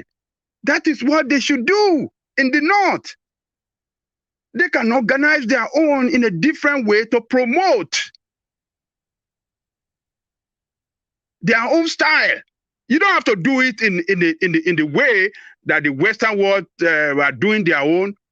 Do your own in such a way that will look Islamic. I mean, don't kill young girls' potential. Don't do it. They do it in Uzbekistan. And it's beautiful, and then I watch it. Do you know the package? Do you know the package for that girl, engineer? She gets 10 million naira cash as the price, but more crucially, she gets a luxury apartment for a year. But more crucially, she gets ambassadorship for a lot of brands. So off the back of that, her life will propel. She becomes a public face. She comes with a particular sort of message. That message might well be their religious bent, but she becomes an entity within the Nigerian space. So this opens up so many avenues for this girl. But alas, they want to tie her to a stick in Kano State and stone her. This is what these people are. They are just backward. I'm not going to say more than that. They're just a backward and primitive way of doing things. Just like Charles was saying earlier, why can't they improve on the way they do their own things? I mean, religious practice. You can it evolve. They can improve on it. It can make it look appealing to people to kind of come and participate in your religious faith and something like that, and not to discourage people by this kind of enforcing what it shouldn't be on people. You want to enforce people. You want to force your religious will. This is just religion. Religion is something that is personal to people. It shouldn't be forced on anybody to practice. In modern world we are today, religion should not be forced, or practice or doctrine should not be forced on any human being. It is something that is peculiar to someone wishes. You can jump from religion to another religion. I can say, okay, I'm a Muslim today, but I don't want to be Muslim. I'm a Christian tomorrow. You know that is not allowed. They call it apostasy or something like that, if I'm right in that word. If they will behead you. If you leave Islam, they will. That's right. You will lose your head. Yeah. You can't go back. I mean, you will actually lose your head. It shouldn't be. It shouldn't be. I mean, religious practice is a personal your personal way of worshiping or doing your religious thing with your God. That And it depends on shouldn't the be, religion. and people should not force you to do it. I mean, so one man, that's the way I see it. That's my take on that. All right, thank you, Ajale Koko. So, Ajale Koko, let me take you then to that space. This Rafiu Abubakar, Konkolodo. Remember back in those days, the dullards were made to sit at the back of the class, but in the Buhari administration, they are made to sit in the teacher's seat. So, pardon me. So the dullard in the Aboki regime, of course, are driving the seat for the Defense Academy, for the Nigerian Intelligence Agency. What are you making of that? Failed several times, but still number one. That is very ridiculous and very shameful. Not only to the administration, but to Nigeria as a country. I see it as a promotion of mediocrity and promotion of incompetency. And as long as we continue to promote people of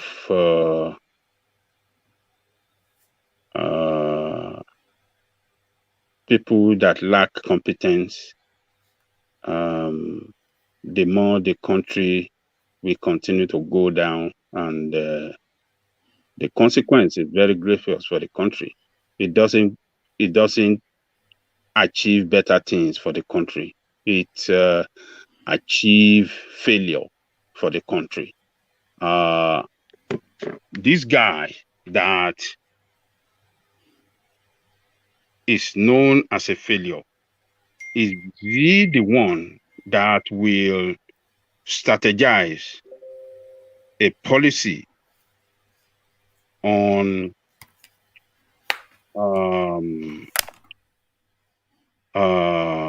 intelligent gathering for us at this critical time that we are fighting insurgency, because his job, his position rather, is the most important position, is the position that can win the war for Nigeria. Intelligent gathering. And you have to really know what you are doing. You have to be able to come out with a policy, a strategy that will save the nation. Somebody that cannot win exam. You know, they compulsorily retired him. They retired him for not being able to pass an exam.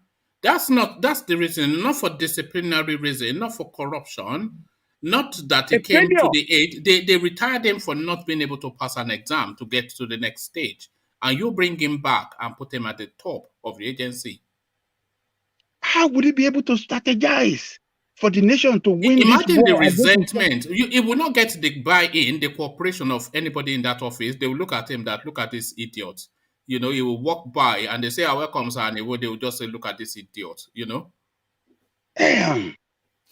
Unbelievable. This is unbelievable, one man. This is a complete failure of that country. It shows that the country is pursuing failure. Have you ever seen a situation where a country will consistently be pursuing failure? That is what Nigeria represents. It's a state, it's a country pursuing failure, and this is what we have by the appointment of this guy as the headship of the most important position when it comes to national security. This guy's story, Ajanle Koko, is the story of all of them. You cannot tell me that Abubakar Malami should be anywhere near it should not even know where the office of the Attorney General is, never mind sitting in that seat. Completely not fit for purpose. Burutai, the same. Tanko Mohammed, the same. Marwa, the same.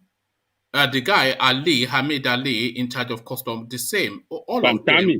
What of Pantami? They're all, That one that went to bought a certificate, professorship yes, certificate from. in the East, yes. So it's the story of all of them. This Rafiu Abubakar is the story of all of them, and it's the one thing above all else that explains why we're in the situation we're in now. When somebody that fails exam 3 times is made head of the intelligence agency, then they are just and you are saying you are fighting something or the other, it's unbelievable. It's just, I mean, it's just very shameful that this man himself is not even competent for the job, for the position that he occupies, and is so sectional that he doesn't think of surrounding himself with the best brain that can do the job well, from the best, but rather sectionality is what is more important to him. How can he have his tribal men around him? That is the only thing that he just wants to do all the time. Not, Ajan Lekoko, I would object, but not so much if he had wall-to-wall Fulani cabinet, every single one of them. But all of them are competent enough to carry out their briefs. I'll still find that a bit funny, but I would not hold it so fervently. But almost every single one of them completely not fit for whatever position they occupy. That is the big problem. That is the big problem. You see, he is. If you look at the structure, if you look at the security apparatuses of that country as of today, every important position are occupied by Fulani men, by his tribal men. And just like you said, people that are not even competent for that position. That is the worst part of it. So you cannot have the headship of the intelligence services of the country at war. You can't have somebody that is a failure to head it. He cannot bring to play a strategy that can be used, that we can use to win the war. I don't know. Maybe he doesn't want to win the war. Maybe he just, because by this appointment, just like I said earlier, it's just says that this man is just pursuing failure. Pursuit of failure is what I see here. And but those people that are fighting hard against his appointment, I think they should intensify efforts on it. And others that love that country as well. Do you think he will yield any results? We've never seen him pay any attention to this sort of pressure in the past.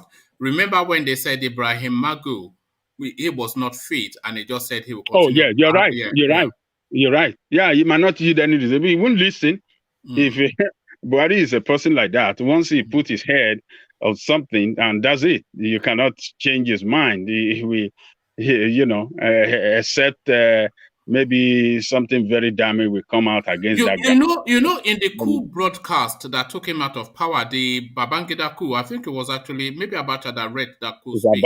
It's Abacha that read it. That was one of the key planks that they hinged the coup on.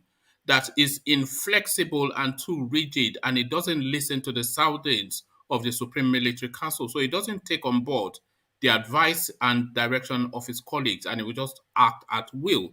So that was the reason why they kicked him out of office all of those years back. But of course, that is just who the man is. But if you want to go back to that, those guys that took him out had their own agenda. No, they I were think they after are money done. now. They were after money. They were after money.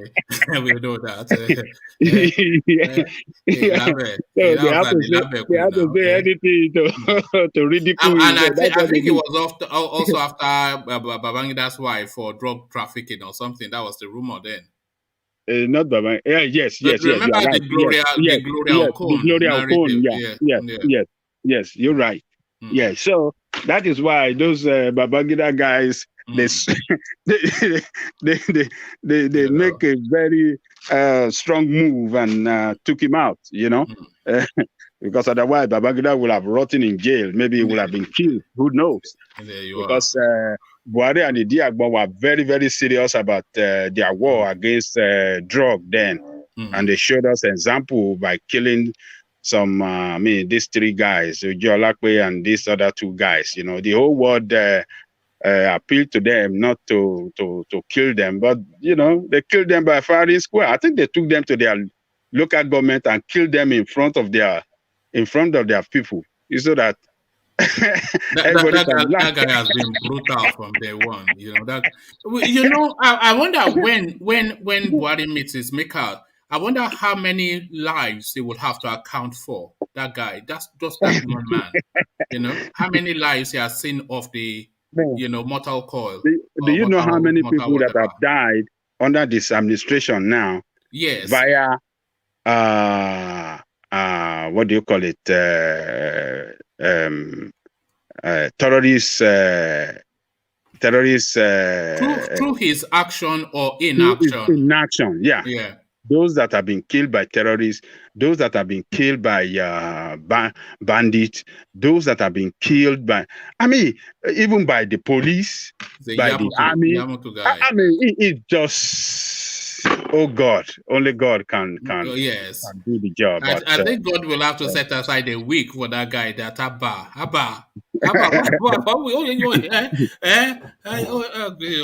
anyway, so let me take this country is now moving in the right direction, and with this kind of appointment, it just show that the nation is just pursuing failure, and it's too bad that a nation can consistently pursue failure. I've never seen an election like this in my life, man. Yeah, it's almost as though we conspire against ourselves in Nigeria. But the conspiracy continues. This fight between Edwin Clarke and now Obasanjo, a fight being initiated by Edwin Clarke. So that thing, that talk shop that Obasanjo went to, and he was speaking about people that are lucky to have resources vested within their region, that they should enjoy more the fat of the soil than anyone else. Edwin Clarke, of course, somewhat miffed by that, takes exception to that, pointing to the fact that Obasanjo was in situation longer than anybody in the history of that country, and he has not effected now this panacea that he vaunts so with such relish in front of a talking shop. So what are you making of Edwin Clarke revisiting old times and calling Obasanjo ugly by words? I don't know what he have against Obasanjo. He must have some other things against him that he did not disclose. But for him to accuse Obasanjo of never done anything to correct the situation, I think Papa Clarke is not truthful there. Obasanjo has helped the people in the South to get at least we cannot say what they deserve, but better that they used to get before Obasanjo came in when it comes to the derivation. Obasanjo moved the derivation from I think 5% to 15% they are getting today. If not for Obasanjo, a lot of projects that Yemsin Wike is doing there, it wouldn't have been able to have done what he has done, or some of their people have done. They wouldn't have been able to do it. because that 50% derivation really helped them to get a lot of revenue from the federal government. And other than that, Obasanjo is the one that set up the NDDC, Niger Delta Development Commission, which trillions of naira has been pumped into that commission. To Niger Delta for development. But what have their people done? What have the Niger Delta people done that we have seen to develop their own space? Papa Clarke is alive, and I pray that God give him more fruitful life, healthy life. He is alive when they were giving them all this money.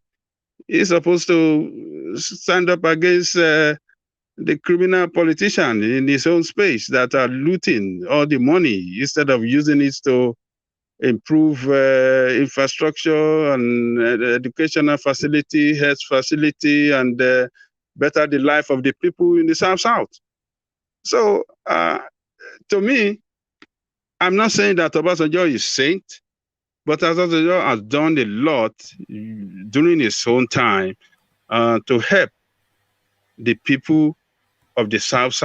He really fought hard for them, so that they can have at least some fair share from the proceed of oil being exploited from their space.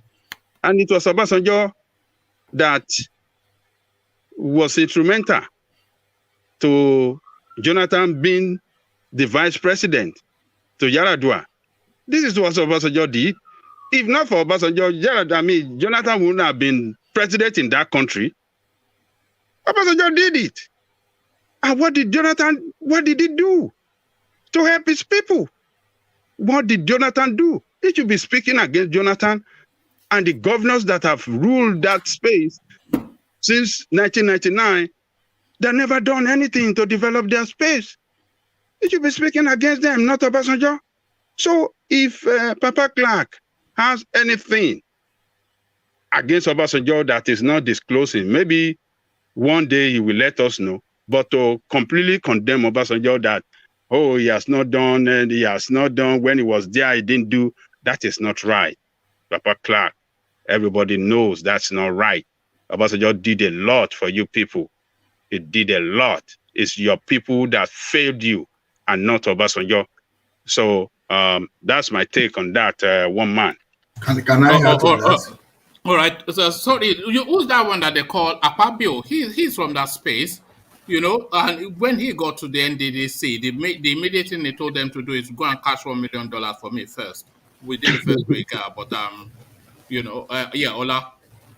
Yeah, just to add to what Ajaleko said, I remember Ruben Abati accusing Clarke when he said Buhari is better than JEJ, that is better than Jonathan.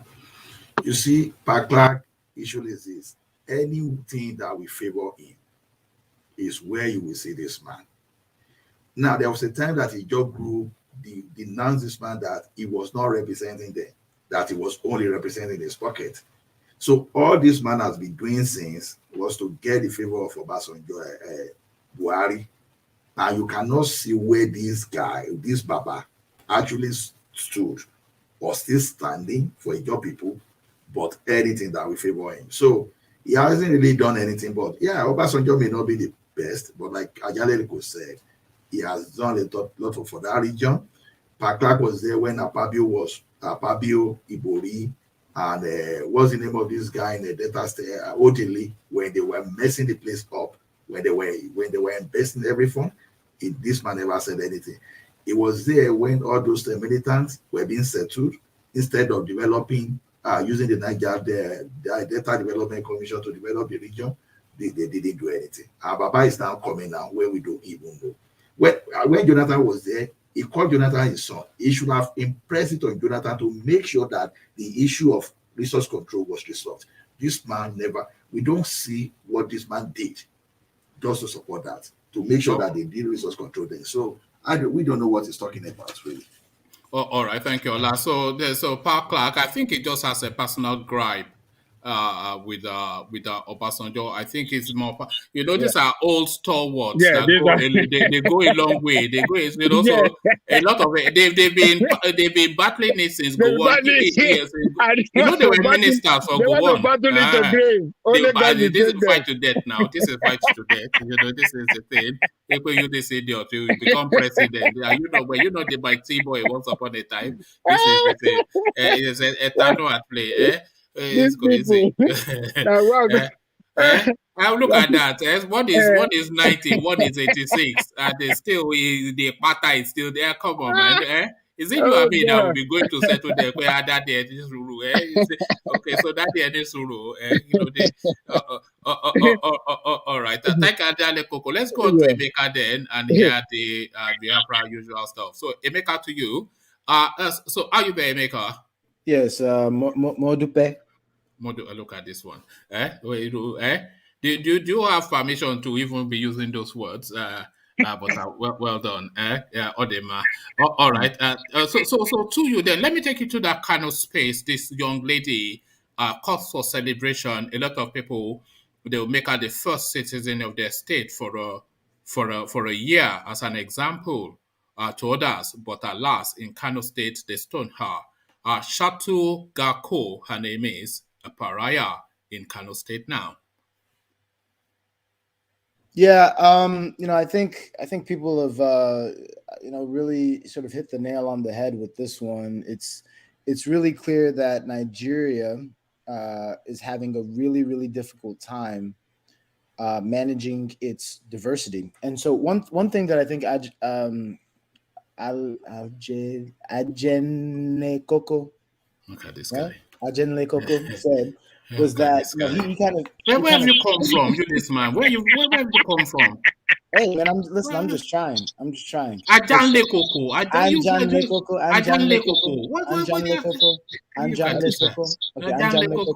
Look at that. Something that Ajanle Koko said.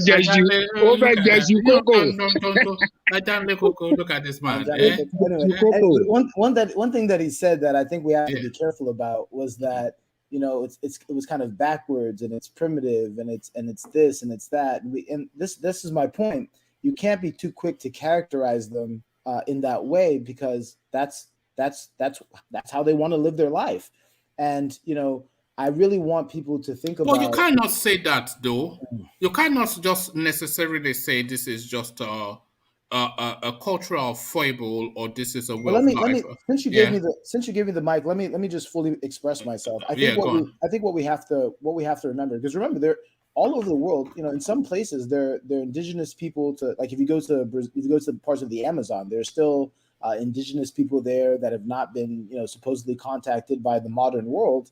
And what we have to remember is that we have to respect their autonomy and their rights to their culture and their rights to how they think. And so I want to be very careful about imposing, the way I think as an Igbo man, how I think about other people's culture.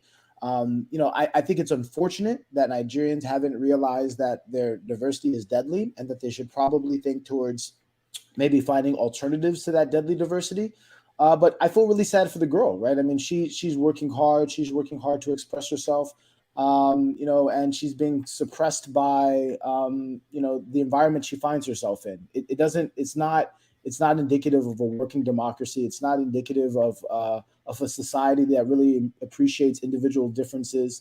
And the one thing we have to, just come to some conclusion is, do we really want to fight so hard to force people to say things our way, or are we finally going to get to the conclusion? What do you mean? What do you mean our way? This is why I'm saying that this is not necessarily a cultural foible or a difference in cultural inflection or anything like that.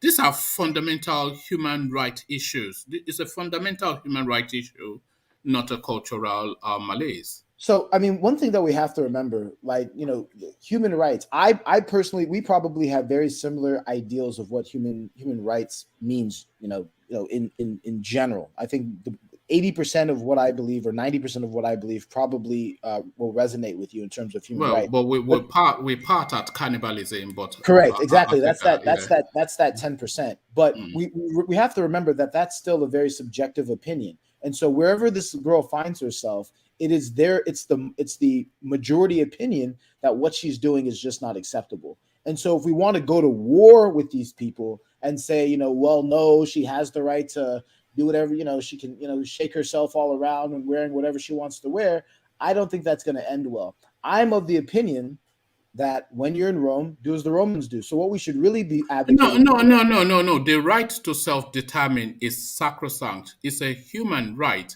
It's a right to be. It's a fundamental right. What are you talking about? Yeah, I agree. So what I'm saying is that their right to self-determination is the right for them to decide how they want their society to operate, and I completely agree with that. That's why I'm saying there are parts of Nigeria that I'll never go to. In fact, I don't think they should be in the same country as me, because I don't want to be put in a position where, like, geez, I keep on messing up. I'm gonna get your name right. Ajen Lekoko. Okay. I don't want to be in a position like him where he's saying, oh, well, it's backwards, it's primitive, because they might look at me and they might think the fact that, I don't bow to my elders or I don't do whatever, that's primitive and that's backwards. And I don't want to be offended by their perspective. So I'm of the opinion, obviously, it's bad from my perspective. That's why I think we should have separate countries with separate ideals, but we still can do trade. And that's you can't continue to separate from people. There's a cultural chasm between the Imolites and people from Anambra. Well, do you know that? So do you want to have a different country from the Imolites let me or the Anambrans? Let me respond to that. I know many people in Anambra State. I know many people in Imo State. I know many people in Enugu State. I know many people in all the other states in the Southeast, right? And so, yes, there are cultural differences, but we're not trying to. Our nation is not going to be a homogenous nation in terms of our ideals, but it's going to just like a lot of the other developed countries, you have differences of opinions. You're allowed to have differences of opinions. That's why people say Igbos are not united. I kind of laugh at them because they're going to have internal differences. But we're talking about broad strokes. We don't think that a girl who gets proposed to in a certain setting should be thrown in jail. We don't think that girls have to completely cover themselves. So you are allowed to have differences amongst yourself, but you cannot have differences in the wider Nigeria. Is that some form of inflection on tribalism? I think when we're honest with ourselves, there's a certain depth of differences that make the difference too much. I mean, you could argue, why is France and who determines that? Who determines that? The people, and that's why there's a right to self-determination. I mean, look at Portugal and Spain. Why don't they just become one country? Look at France. Why would they? Why would they? That's the point. They have decided that their differences, even though they can cooperate on a lot of things, their differences are too much to form one nation. And so I think that the North is under one union. Say it again. They're under one union. They're a part of the European Union, but they're not tied to many cultural, social, political, and monetary policies under one. They have the same currency. They have the euro. That's fine, but if you look at economics, the euro is having problems. That's why the Greece their economies are harmonized.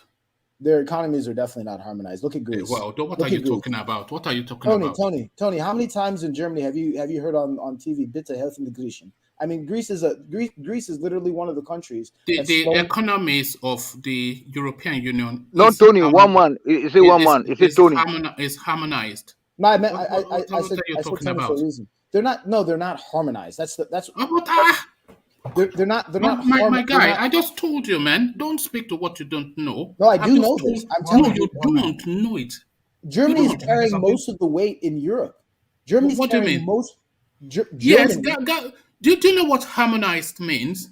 Okay. I'll just get past this point. Back. No, don't speak to what you don't know. No, I do know that their economies are not harmonized. They are harmonized. That is one of the criteria of joining the union. That is the struggle that places like Greece and Turkey are having. Look. You don't know what is going on, so say you don't know. Say you don't know and have it explained to you. Emeka has a point. Emeka has no point. I am telling you categorically. I have a point, but you're not listening to my point. You want to cut me off and make me seem like an idiot. Because you are giving and okay, you say something and rational mind, and then I'll explain to you exactly how it works. Okay, so I think what Emeka is saying is these are two separate sovereign states, even though they have they're under the European Union monetary policy, but in some sense as well, some time ago, Spain almost defaulted, and Portugal was almost defaulting, but not at the level of Spain. So you can understand that these are two countries under one single currency, perhaps, and one monetary policy, but they are two separate. Yeah, but their economies are two harmonized. separate. No, but how can you? They spend the same currency. You don't understand it. So I know you don't understand it. But why would you just say I don't know? Emeka, let me say something. For example, if AU do have a single currency, or the West Africa has a single currency, which they do. Well, AU, I'm not talking about EU. AU, like African Union. Or West Africa. They do have a West Africa, they do have a single currency in West Africa. Has it been launched? It has been. Okay, if Nigeria do participate, does that make Nigeria same economy as Cote d'Ivoire or like other rest of Africa? They are harmonized. Anyway, let's not get into that because it's going to spiral into. I don't want to. Let's just agree. Carry on. Yeah. So okay. So that's the girl, right? That's her position. That's where she finds herself because of unfortunately, she's in the northern part of Nigeria that we're somehow supposed to just agree with miraculously overnight. What's the next question? All right, let's go on to then this Rafiu Abubakar, who continues to fail exams, but that's not stopped him from propelling to the very topmost of his chosen career. This one's not surprising, right? And I don't even think it's characteristic only to Buhari, right? I mean, the fact that yes, obviously he failed his exams, and then Buhari came around and appointed him to a position that, based on merit, as if a part of the merit is passing exams, he shouldn't have been qualified for any position at that point. But this is not only Buhari having that sort of failure. Broadly speaking, Nigeria fails woefully in terms of having strong institutions. This is not the first time any of us has probably heard people are in positions that they're not qualified for, or people are getting contracts simply because they know other people. It's not characteristic only to Buhari, so I'm not going to throw. Well, it's peculiar and highlighted within this space because Obasanjo ran a meritorious administration. Goodluck Jonathan ran a quasi-meritorious administration, but Buhari peculiarly runs an ethnic administration, so it's somewhat peculiar to him. Well, I think I'm going to agree that Buhari is on another level when it comes to nepotism. But again, I think if you look through Nigeria's history, especially after the change of military rule and the current republic that we're in with the current constitution, Nigeria has always been a country that has been characterized by people being in positions that they don't necessarily deserve. I mean, if Nigeria was a country truly based on meritocracy, are you telling me out of 200 million people, we don't have the best engineers to build our own railroads? We don't have the best engineers to build. There's a helicopter that just launched in Nigeria recently. A friend of mine showed it to me, and he was showing it to me. And he's an Igbo guy. I was like, oh, okay, that's cool. When you actually look at it. When you actually look at the helicopter, it was designed in some other European country. And it's like, are you saying out of 200 million people, no one can design a helicopter in Nigeria? No one can design an airplane? Nigeria has always put people into positions that they do not belong in. whether it's all of those ministers that don't belong in the positions that they belong in. So this is not new. This is not a new thing. This is what is expected. It's expected of Nigeria, especially in the Buhari administration, to put people in positions that they clearly don't belong in. The guy failed the exam 3 times. How hard is it? Okay, you failed it the first time. What you're supposed to do is focus on the exam. And if you really care about the position that you're being put in, the responsibilities, regardless of your other obligations, you're supposed to go and pass the exam. Focus on it, read, study, ask for help, and pass the exam. He not only failed it once, he failed it twice, then he failed it the 3rd time, and then he got put out of the system, and then Buhari put him back in the system. So anyone who's looking at this guy and saying that he deserves where he is, I mean, you believe you like Ajay Lekoko said, you believe in the pursuit of failure, and that's that story again. Nigeria pursuing failure. Oh, but what does that speak to then? Because what is the intent there then, and how is the nation served? And is Buhari intent really to serve on serving the nation, or are there shadowy agendas at play that is outside of our purview? Because go on. Buhari's intent is not to serve Nigeria. Buhari could have actually, any president could have, after the 1999 Constitution, could have been the best president of Nigeria. Buhari can still be the best president of Nigeria if he wakes up tomorrow and realizes, geez, you know what? I want to actually significantly restructure Nigeria. I know there's going to be pain in certain parts of the country that is losing significant power, but he's never going to do that. No one is ever going to actually do what's right for Nigeria. They have no intent of doing what's right for Nigeria. So putting this guy in the place that he's in is not serving Nigeria. But nothing is serving Nigeria when it comes to how politicians are acting. Maybe there are a few people that you can point to, like David Umahi in Ebony State. I think someone sent me a video that was like, oh, look at this massive mall that he just built. And so I'm like, what consumer in what middle class environment? Who are the consumers? That's why all the stores are empty. You have a mall where nothing is actually being sold. It's like a fake building that's going to eventually just erode. So nothing in Nigeria is working. Buhari is not working for you. So I'm not surprised that are there ulterior motives in appointing him to be the position, other than him scratching his back and the other guy owing him a favor? I wouldn't read too deeply into it. It's just more criminality and more, fakeness in a fake country. So let's move to the next one. All right, let's go on then to your homestead. Court ruling, Anambra APC disowned and Andrew Uba on plan to appeal. So Andrew Uba, of course, you are aware, has been delisted as a candidate for the Anambra state election just gone past. So removed from the record books. So he now continues to fight on in that space. But sometimes when the music stops, to stop to dance. So this now guy, a madman in the market square dancing to no tune. So what are you making of the travails of Anduba? Igbo politicians, by and large, are pawns. So, if you play chess, you realize that, a pawn could become a queen, but more than likely a pawn is just going to be a pawn and get used. So at the end of the day, he was a pawn. They may have found another mechanism for getting what they want, and so they see no need to really support him anymore. So they abandoned him because he was just a pawn. So Igbo politicians in general are generally pawns to other parts of the country. They don't represent us. Ohaneze Ndibo doesn't represent the Igbo masses.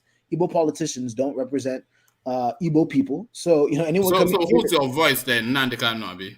No, see that you don't have to. We have many. So we're not like. So who's the voice of the East? If I can answer this, Igbo people are they can speak for themselves. They I know, but who is the overarching voice of the East? So I would say that at this. Don't be afraid to say it. We know what your answer is. I'm not afraid to say anything, and you don't have to always interject. You don't have to interject. Go on. Who is the voice of the voice of the East? You've rejected the politicians. You've rejected Ohaneze. So who is the voice of the East?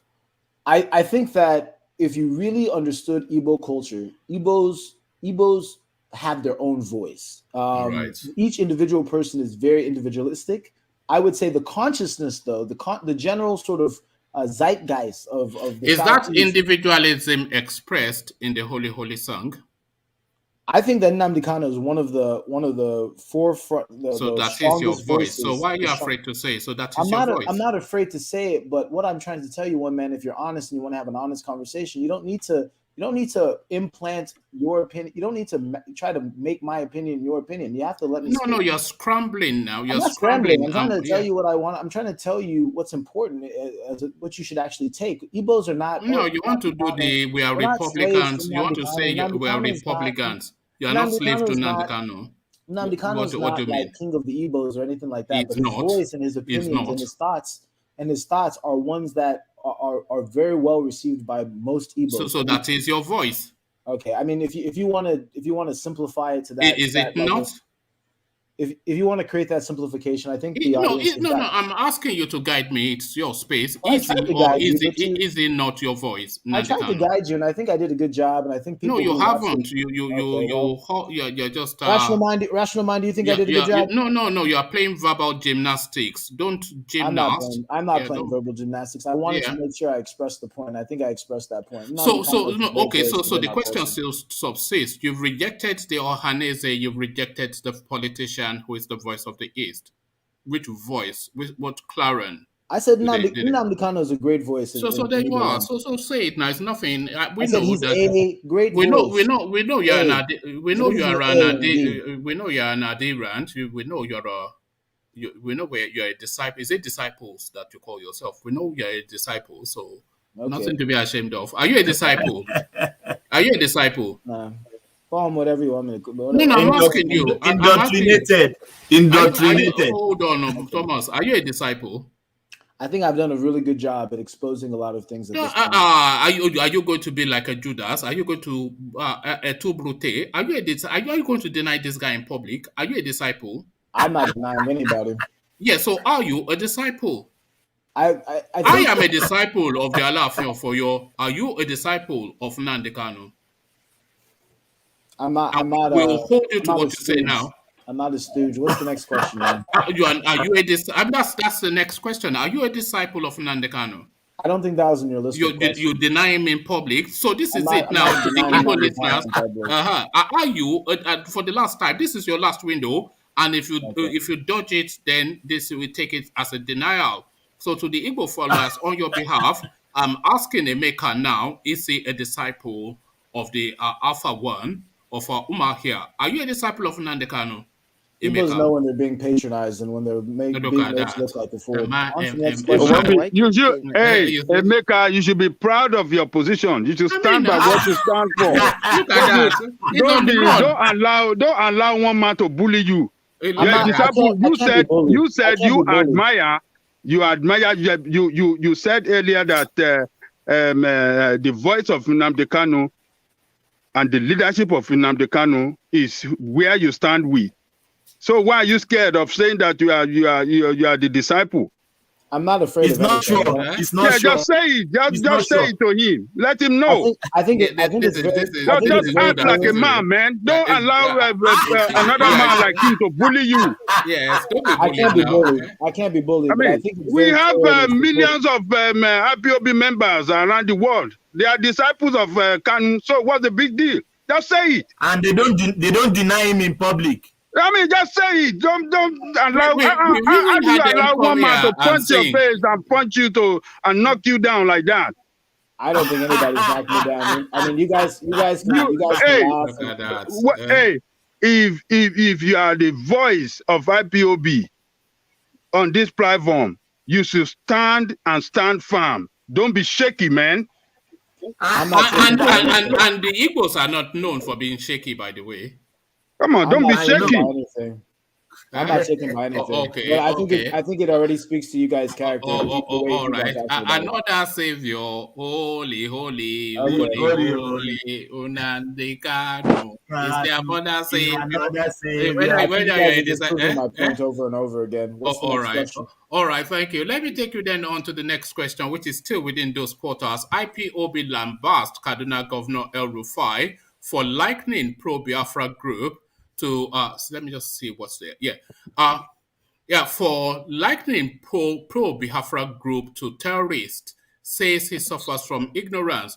So the recommendation of El Rufai, of course, is that the same sort of treatment that the bandits get should be meted out to the IPOB space, because for cause and effect, they are essentially the same grouping of people. So what are you then making of this part now that is evolving between the IPOB and El Rufai?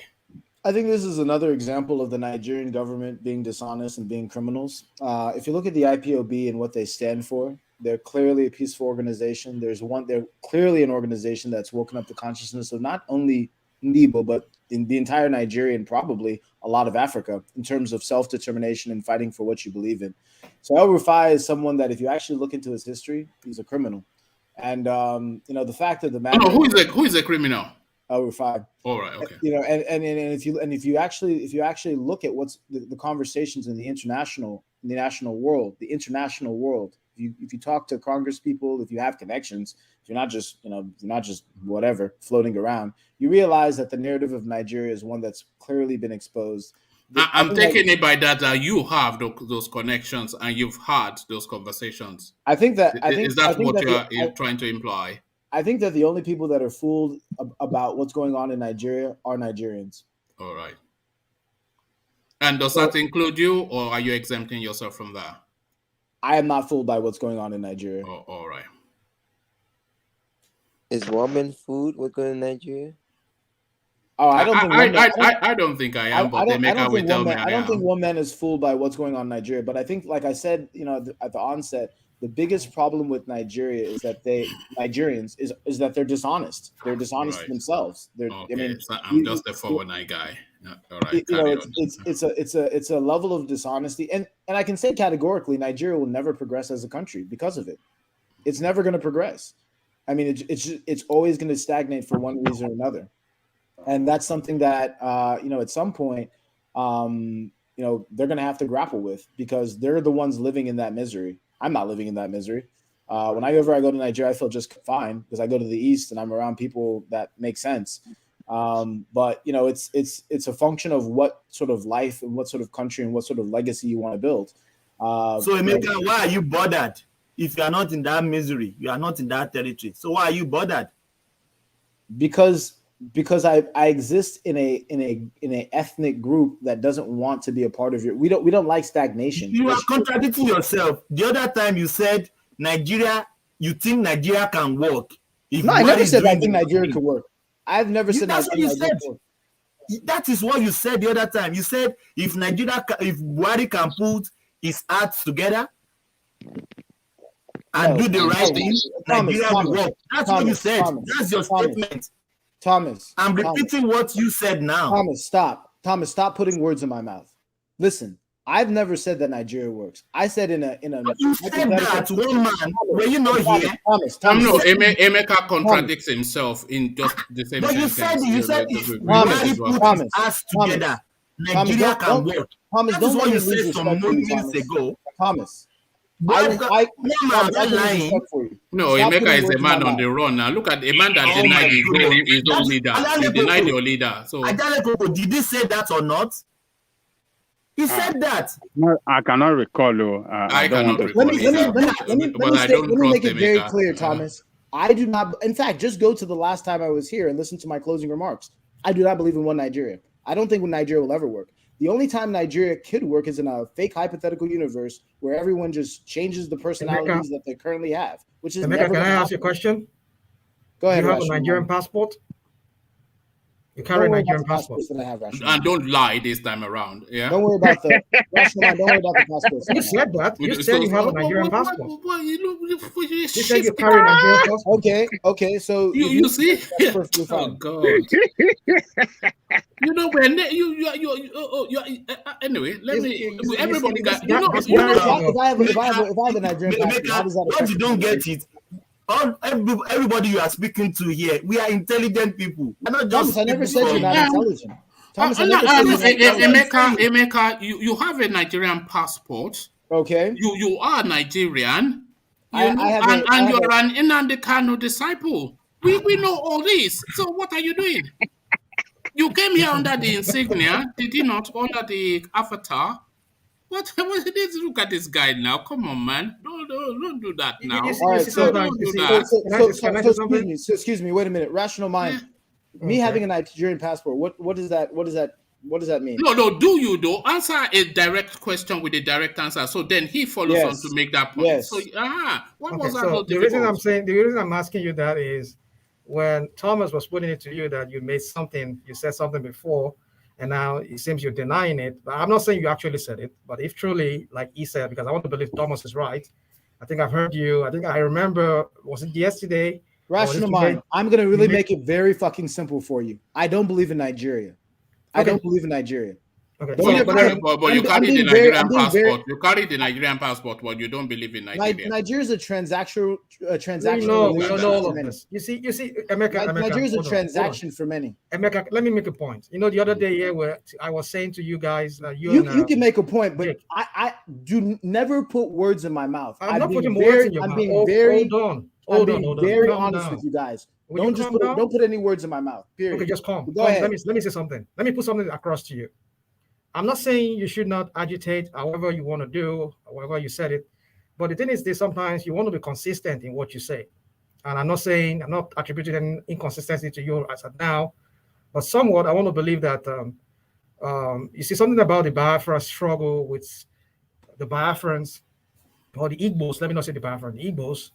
You see, sometimes the other day we were talking about you guys, sometimes the way you're like one man. Why are you talking about Igbo? Emeka is a flip flopper. You're a flip flopper. Why are you talking about Igbo? And then you flop. Don't worry about Igbos. Listen. Rational mind, you're not Igbo. You're not Igbo.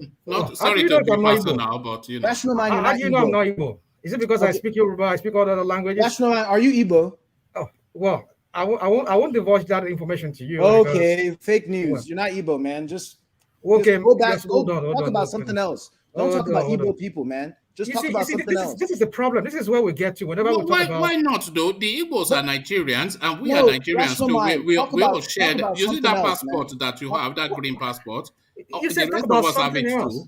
So that binds us. Okay, make your point. Rational man, make your point. Make your point. We're talking about something else. I can't believe you denied Nnamdi Kanu. You know, it's shocking. I didn't deny Nnamdi Kanu. So are you a disciple? Last chance. One man. I don't know why you you deny him in public. Look at that. No, I won't say I'm disappointed, but I am shocked. I can say that. The reason why I'm taking this. Hold on, Charles. Are you a disciple of Nnamdi Kanu?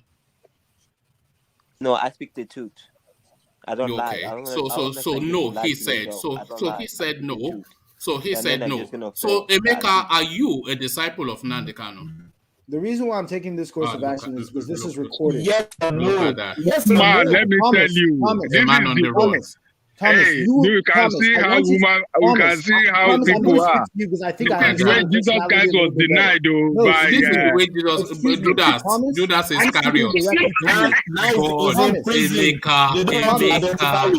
Promise. I'm speaking directly to you because I think I understand your position. Promise, you will never put words in my mouth. You will never put words in my mouth, Thomas. Wow. I know your personality. You will never put words in my mouth, Thomas.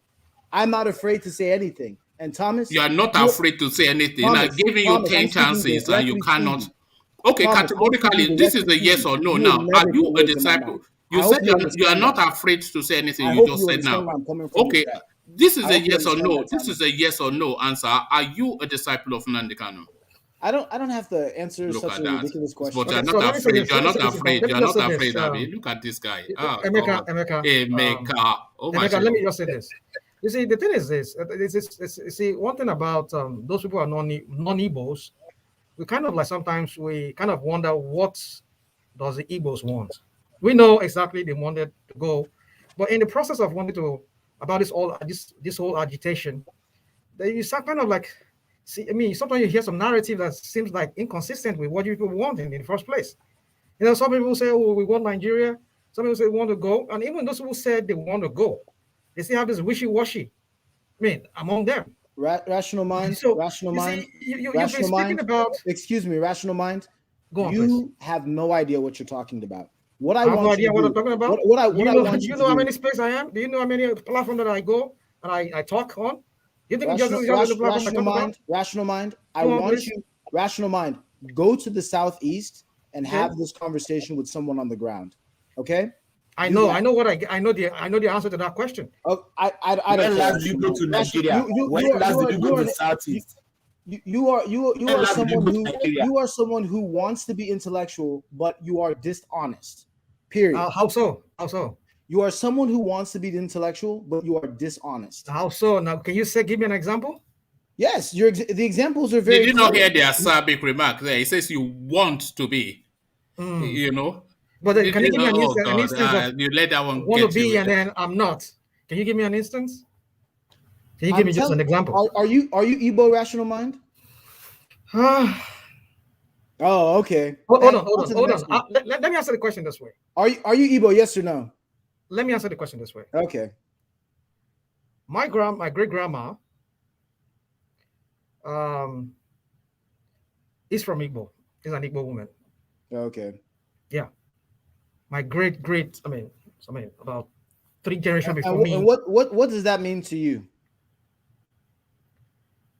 I kind of have an Igbo blood running in me. That's how I would say. No, what do you have anything that you think of yourself as Igbo, or is that just you have a little bit of Igbo blood running in you? I see myself more Yoruba because my great grandfather is from the Yoruba part. Okay. That's the Igbo part that I have in me. That's just it. I just so giving you see yourself. You see yourself. No, don't say because you feel you more aligned. Come on, man, own it now. No. You are pushing him. Push yourself too. Excuse me. This is a conversation between me and him. Oh, all right. So sorry. you have a little bit of Igbo blood in you. You have a little bit of Yoruba blood in you. I have more.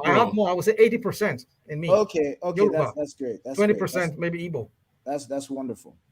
Okay, that's wonderful. Were you not from the creeks the last time? Do you know anything about Igbo culture? Is Igbo culture is it big in your life, or is that kind of... not much as Yoruba is within me. Okay. Yeah. Have you been to Igbo land? Have you spent a significant time in Igbo land before?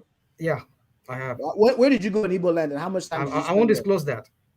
What would disclose that? What would disclosing that mean? There are 50 million Igbos. How that doesn't identify you in any way? How much time have you spent in Igbo land?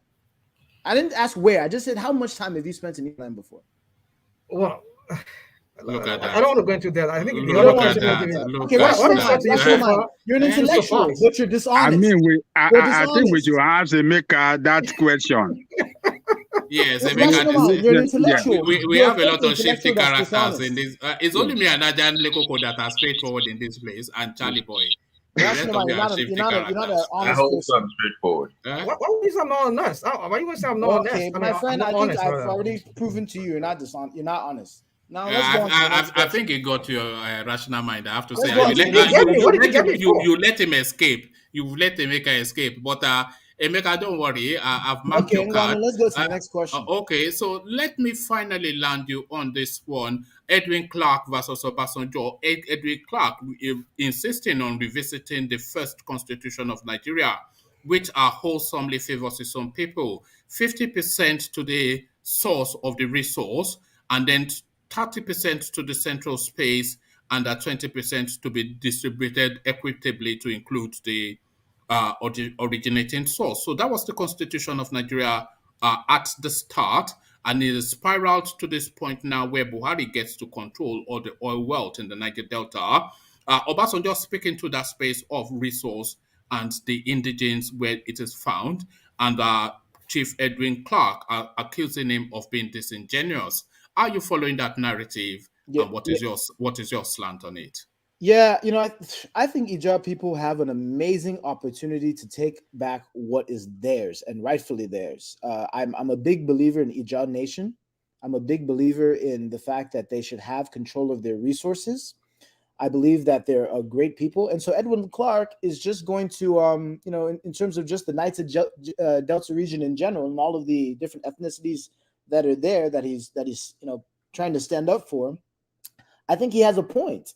I don't see anything wrong with advocating for your people and advocating for what is actually yours, because nobody really asked to be a part of this Nigerian project. You know, it's not Tayo. Don't worry about me. I'm a big boy. Anyway, look, you know, I don't think anyone has been really asked to be a part of this Nigerian project at all. You know, so the fact that you know, Edwin Clarke is saying, at least let's get back to the point where we have more control over our resources, because we're supposed to actually have 100% control over everything. You know, if it wasn't for, you know, this fake contraption that we all find ourselves in, you know, we would have complete control over it. And if you needed it, you would have to bargain with us and come up with an economic reason for why we should give you our resources. So I believe in Edwin Clarke. I don't agree with everything Edwin Clarke has come out and said. I actually believe in a unity between the Southeast and the South-South, because I think there's a lot of synergies that we could actually build upon. But if it doesn't work, it doesn't work. But a lot of synergies, and especially a route to the sea.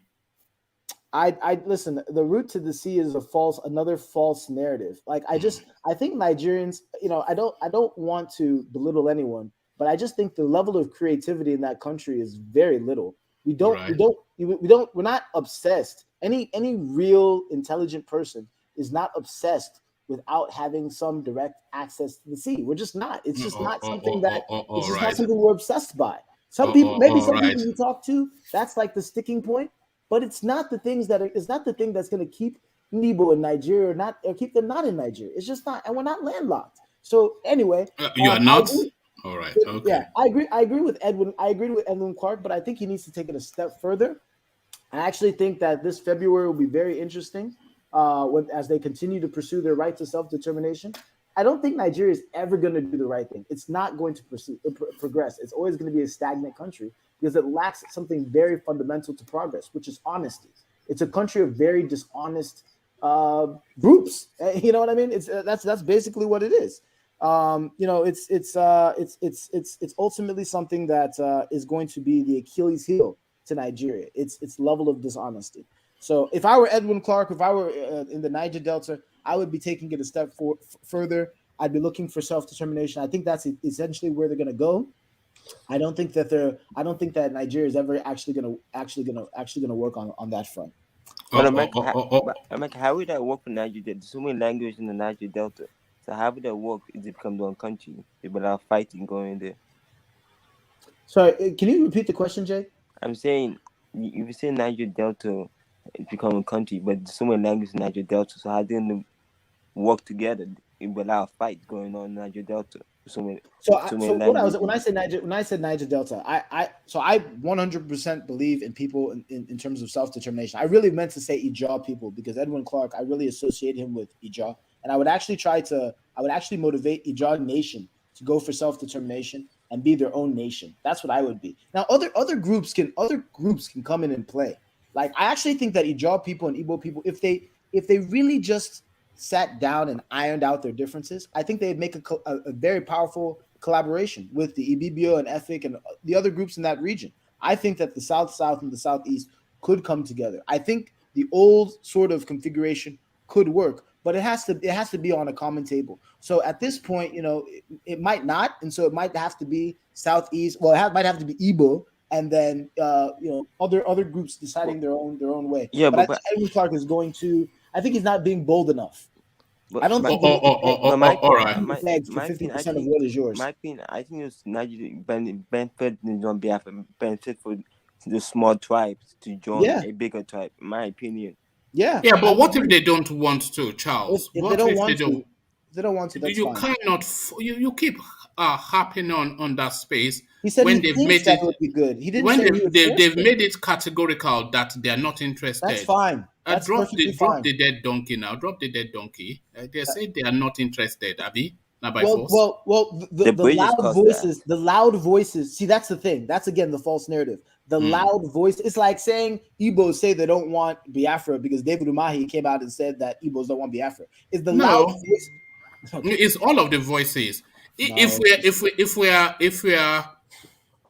we are using, let's say, this platform as a vox pop, just a quick snapshot, almost to the 90%, and I've not yet heard anybody from that region saying they want to be part of that narrative. I've heard. They say it with paint. They say it with paint, passion, I've heard. Listen, leave I've us heard alone. many. They say it all the time. I've heard many Urobo and many Ishikiri people saying Well, that I they can want only to. go by, and everybody that comes here will verify that. Okay, but Universally, they say they are not interested, but and what you I'm saying people is keep saying, you're saying they that say you've they are met. not interested. I'm saying you're saying that you've met a subsample of people that are not interested, and I'm saying that I've met a subsample of people that are interested. Yeah, right? but mine has more veracity because it's in a public space and everybody heard them. So you are just plucking a thin, that's your 70% data that you brought the last time, isn't it? Okay. Well, well, I'm not going to speak for them. I'm not going to speak for them. I can't speak for them. What I'm saying though is that Nigeria, again, it's a very dishonest space,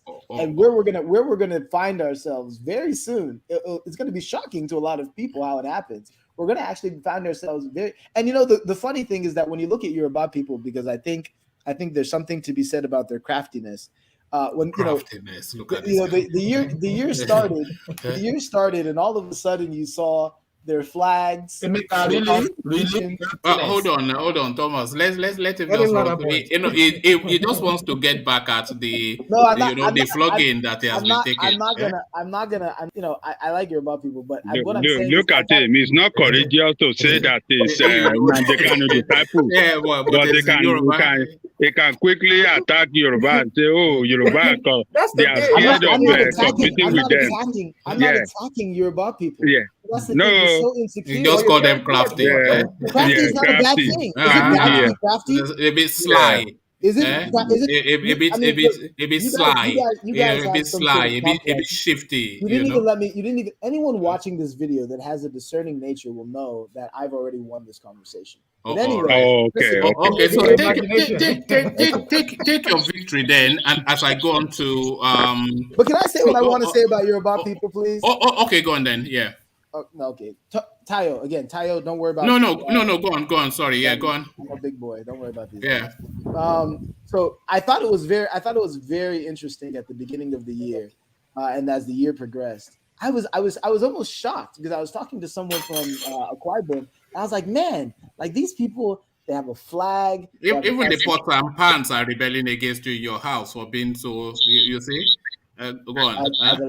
They have a flag. They have a constitution. They're already singing their national anthem. It was like then they were filing stuff to various places. I think the Yoruba are packed and ready to go. They're waiting for the train. I appreciate the strategy. I think it's very, very telling. But yeah, I mean, I think the Yoruba really are the ones to watch in 2022 because as things start to heat up, which they will, I think they'll be the ones that are maybe potentially. I don't think they'll be the first on the train, but they'll definitely be the second on the train because they seem to already have everything ready to go and they're just waiting for the doors to be open. All right, thank you. Always articulate, if not often. I don't want to say. I don't want to say sensible. Yeah. 1 man, 1 minute. Yes. In that statement of Papa Edwin Clarke, do you? I don't know if everybody followed that statement well. The way he commended Awolowo and what the West did. Against what the North, how the East failed, the Eastern leader failed to develop their own space. Did Emeka hear that? Did you hear that? Yeah, again, one of the Did you hear that? I'm asking you a question. How Igbo people? You're so rude. You would think Igbo people. But he later spoiled it. He later spoiled it by saying that Midwest region that they did not give us something there. So, which is double, it's a double face, No. Okay. So everybody hold. Let me just bring you what Ajanle Koko is saying. So just we're all on the same page. So this is from a midway paragraph into the piece. So it says, so everybody with yourself a little bit of feedback. So it says, Clarke said, Chief Obafemi Awolowo of the Western region and Sir Ahmedu Bello of the Northern region were able to develop their region above the Eastern region as a result of the practice of principle of derivation. the Eastern region did not progress like the other two regions. From the benefits of the practice of derivation principle, the Western region introduced free education, built universities, the first television station in Africa, amongst other economic and social infrastructure, including hiring at the time an Israeli company, Sole Bole, to develop roads and other infrastructure. He pointed out that the derivative principle continued till the discovery of oil in commercial quantity at Oleobiri in 1956, which the then Prime Minister Alhaji Tafawa Balewa sent congratulatory message to the then Premier of the Eastern region, Dr. Michael Okpara. The sharing formula at the time was 50% of the revenue for the owning states, whilst 20 and 30% go to the federal government and distributed pool for sharing amongst the regions, including the contributing region. Your Excellency, as you are very much aware, Your Excellency, as you are very much aware, this was the situation for the sharing of fiscal assets of the Federation amongst regions of the country until 1966 coup suspended the constitution. The Cocoa House and Liberty Stadium all in Ibadan, the Western House in Lagos, and the Oduduwa Group of companies, one of the biggest companies in Nigeria, are solely owned by the Western region. One very disappointing thing that happened in the whole of this was when the Midwest region, to which I belong, was created out of the Western region. The Western region bluntly refused to share assets with the Midwest region on the reason that the Midwest region did not contribute anything to the Western region and to its economy. So that's just really the space that Ajan Lekoko was referencing. So that I think what you were referencing, Ajan Lekoko. Hello? Yeah, I mean that's yes. fine. I mean, Yes. One man. I think that No. That was me. I referred to that place because Ajani Koko was trying to commend the man. Then I said no, that he was trying to create some kind of enmity between. No. Ajan Lekoko was drawing. It's a point that Ajan Lekoko I think was trying to make to Emeka. So that's the backdrop to your point. That's fine. I think that's great. I mean, I think that Yoruba culture is great, and I think you guys have done amazing things in the past. Is it superior to yours?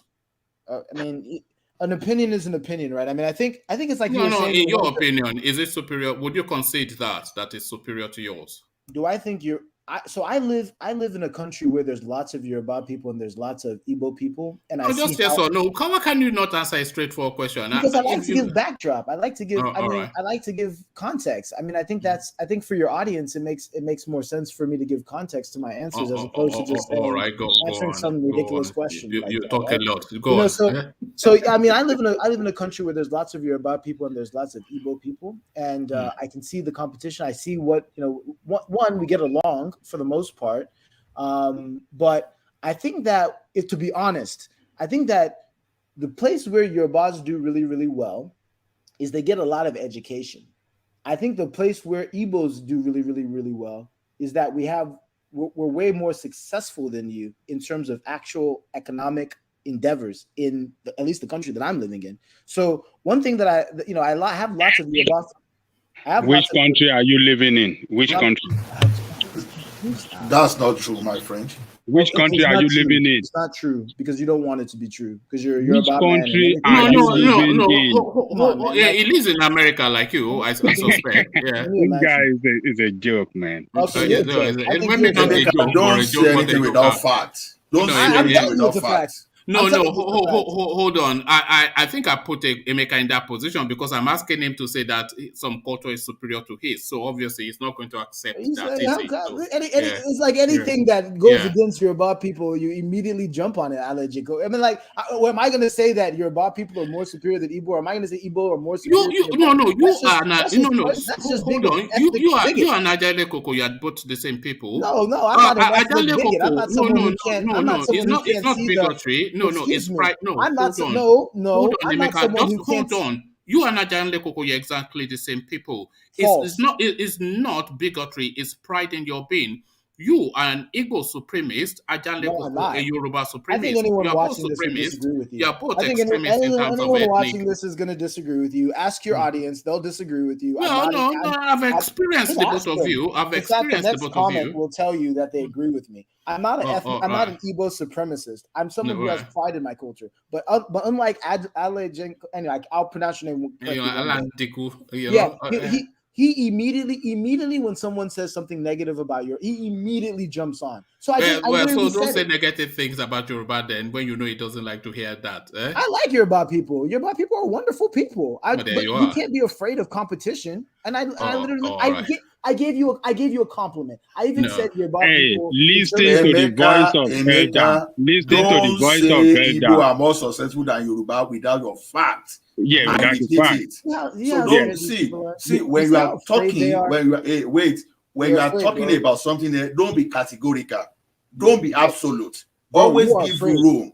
Always give room for flexibility. Let me tell you something. You didn't open your mouth when I said Yoruba people, in terms of education, are more successful than Igbo. But immediately I said that from a monetary. That's an assumption. Open your mouth. You did not open your mouth. You closed your mouth. Your mouth. You didn't open it at all. Immediately I said Igbos in terms of money are better than. I followed stereotypes. I literally recanted a stereotype. I said Yoruba are more successful in terms of their education. But then immediately did you say over Igbos? Did you say over Igbos? Yeah. What else did you mention successful in terms of education over Igbos? Did you say that? Yeah, but it was very right.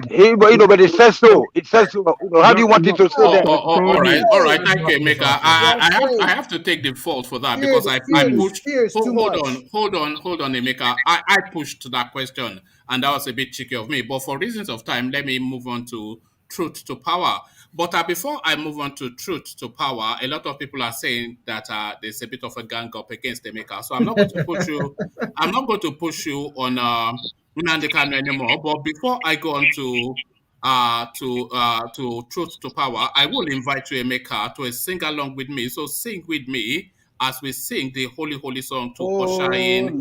Holy, Nnamdi Kanu is their mother savior. There you are. I'm say one more time. Holy, Nnamdi Kanu is their mother savior. So there you are. He is a disciple after all. So thank you, Emeka.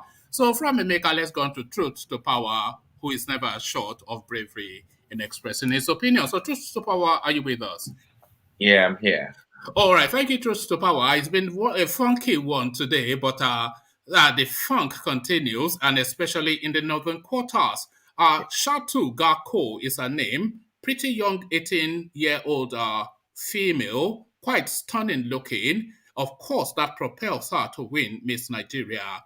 But then, of course, the flogging begins in the north. What are you making then of the kobokoing of this 18-year-old girl for winning a beauty pageant? Yeah, thank you, one man, and thank you, everybody. It has been really interesting thus far today.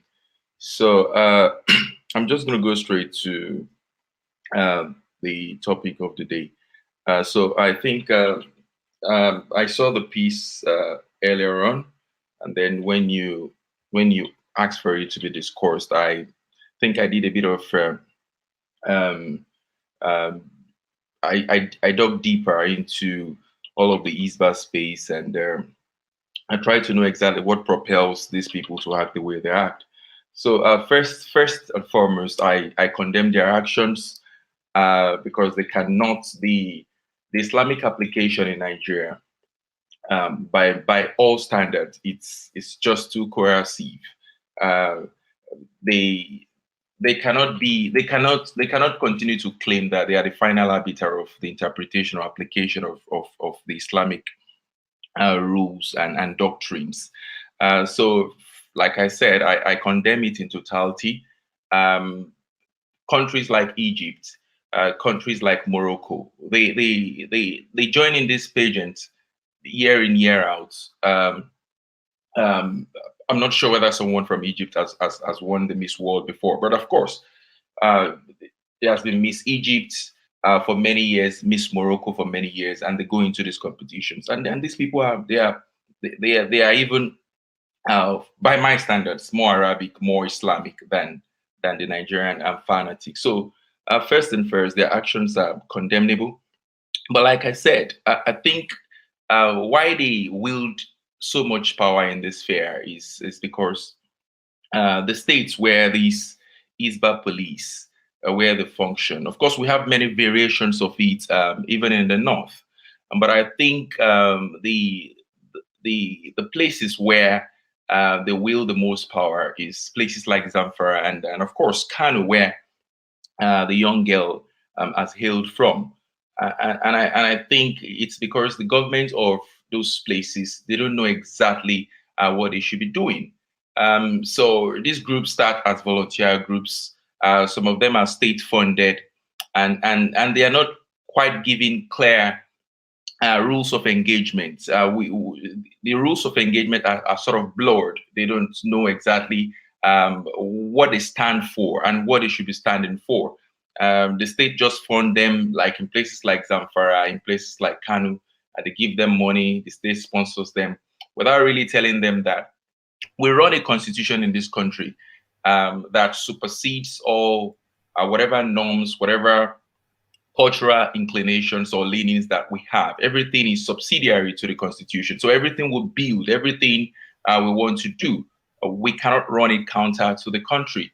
So there are no clear rules of engagement. And that's why these people come up with these things and they just perpetrate a wickedness.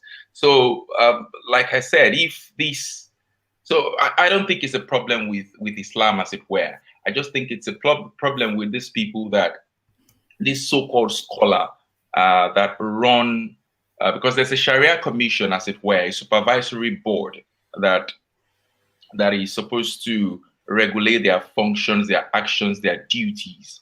And for the most part, I think their Islamic duties have not really been the problem. And of course, they also do some social duties, but this high-handedness in terms of enforcing some discipline, as though every Nigerian in the north is supposed to buy hook, line, and sinker.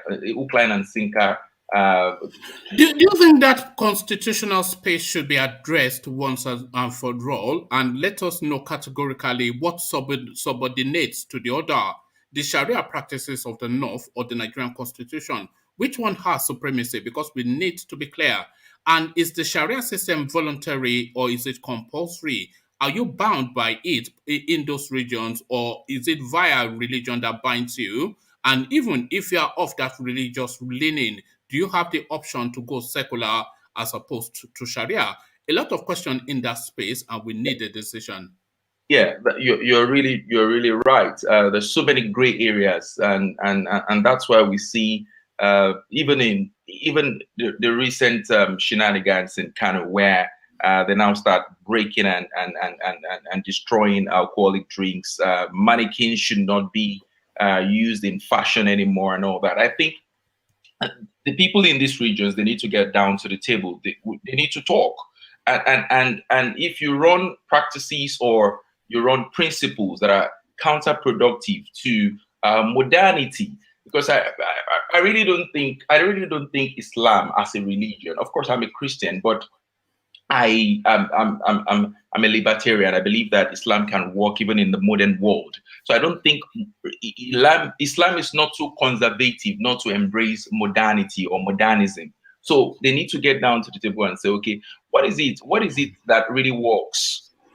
You say the Sharia thing that they're doing in the North, it's nothing to do with religion. It's more a control thing. This is what an AI efficiency super chatted to the space. It says, Miss Saudi Arabia participated in Miss Arab competition. How Hisbah understands Islam practice than Saudi is beyond me. Kudos to Ola and Ajanle Koko for their informative contribution to the subject. So it's nothing to do with religion. If the Saudis even are celebrating the female form, then what the people who gifted them the religion, they don't practice these things, and you are saying this is the practice. So it's nothing to do with religion. It's just a control thing. Yeah. I think it's more that than anything else, and it's sad. It's sad that, like I said, they really need to. the intention for setting up these organizations might be good in the beginning, because I think they all started with volunteers coming up with this template of, okay, there are needs that need to be met in the society, and then these organizations think they can meet those needs, and hence they started out as volunteer groups, and they developed into this so-called Islamic police. But as we have seen, there's too much high-handedness in the way they operationalize their thing, and which is really not good for Nigeria, not least the people that bear the brunt in that part of Nigeria. So they need to really get down to the table and they check how the constituent parts of these things work, how they make this application and interpretation. And like everyone would agree, the people in northern Nigeria, they cannot be more Islamic than people in the Arab world, or even people in North Africa. They cannot be more Islamic. And if these people can embrace these things in their own society, and they don't believe it's run counterproductive to their Islamic tenets, then it sure can work in Nigeria. So it's condemnable. It shouldn't be. It's a violation of people's human rights. And Nigeria, which the North is still part of today, they are part of that charter, United Nations Charter, and they're signatory to it. So we cannot run a society where some laws or sub-laws or customary laws supersedes the Constitution of the Federal Republic of Nigeria. So it's really condemnable, and the powers that be, I just hope that some way, somehow, the powers that be, I'm talking about the state government of Kano now, can wade into the matter and then adjudicate rightly, and then get the girl released, and things should return back to normalcy for her and the family. Do you think this is yet another own goal by this space? Because they keep being presented with this opportunity to present themselves as people that have evolved into the space and time that the rest of the world live in. But they keep indicating that they continue to live in regression and have stagnated within a particular mindset and time frame. What am I saying? This girl winning this thing now, she comes celebrating both her culture and her religion, and there was sufficient enough of a presentation for her to become Miss Nigeria. So she brought all of what she is to present it to the country, and the country wholly embraced it by making her the face of the country, especially the female form. So this is now an opportunity for Kano, the religion and the culture, to venerate her, to say, oh, this is going to be our citizen for the year, to celebrate her. But what do they do? Again, they score the same own goal that they always score in that part. This is why people query the cranial functioning of that space. They score the same own goal. Rather than use this as an opportunity, they start to throw stones at the girl. It's just a ludicrousness.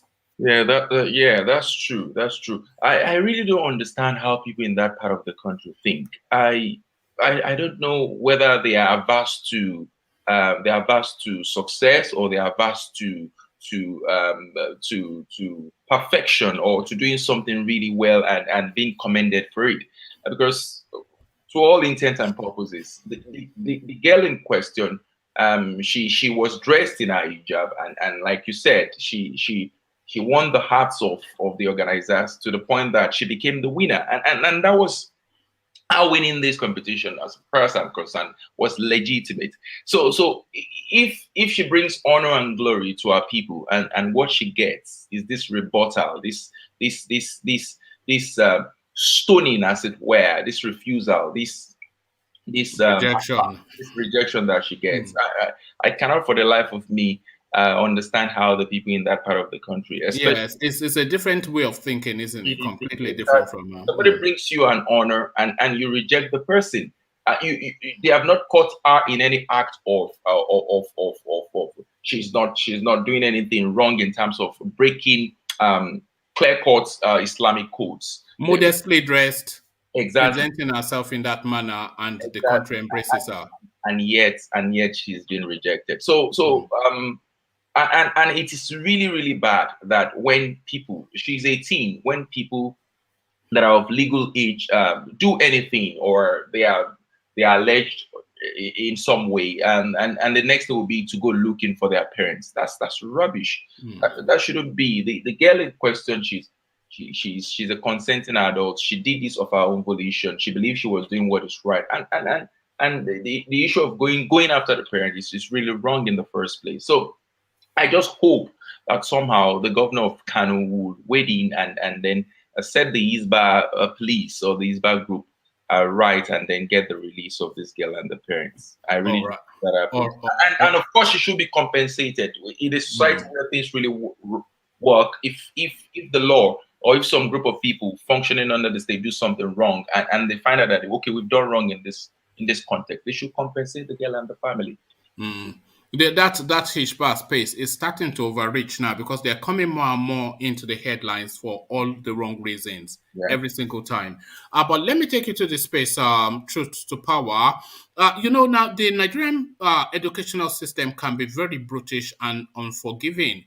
When you go into a classroom in Nigeria, you immediately know the performance of every single student in that class. Because the wayward children and the ones that are a bit slower to learn, they usually sit at the back. The ones that are catching up sit in the middle, and the ones that are really excelling, they sit in the front. That's usually how it's structured. But this doesn't now seem to matter. The categorical olodo of the class, a guy called Rafiu Abubakar, who failed exams 3 times to the point that he was relieved of his position by the Nigerian Intelligence Agency, has now been taken out of retirement and superimposed as the Director General of that space. The operatives, the personnel within the place, they are up in arms. What are you making then of this promotion of somebody that is a certified Olodo? Yeah, I think everyone that I've spoken thus far, everyone has said the right things about the situation. I don't know. Nigeria just seems to be a country where, especially when we do have these extreme religious people running the affairs of that country, they just seem to run counter to logic in the decisions that they make, in the appointment that they make. In a fair system, a fair world where things are done right, I think talent should trump everything. It should trump our coloration, our tribes, where we hail from, the kind of friends or associations we have. Talent should trump it. So I don't, for the life of me, I cannot understand why this guy who has failed an exam, a particular leadership exam, as it were, that is part of the process to actually take him from being 3 times, by the way, failed 3 times. Exactly. So from being deputy to the main man that runs the Intel show in Nigeria, and this guy has failed 3 times, and of course it was compulsorily retired, and here we see our Malam come into office. And it's breaking all the rules, not letting things go in the right course, in the right way, or in the right direction, breaking all the rules and using his high-handedness to bring this guy from nowhere, from retirement, and enforcing him and throning him over the people that are there, or the people that, because there'll be loads of people that have passed that exams that have done really well, that deserves to be credited with this position, but here again we see Buhari overlooking the people and getting his tribesman, and like one other person said earlier, you can lean towards your people, but there is the right way to do it without making it looking really obvious and foolish of you. Because what Buhari has managed to do for the last 6 years is he's not the first Fulani man that has ruled that country.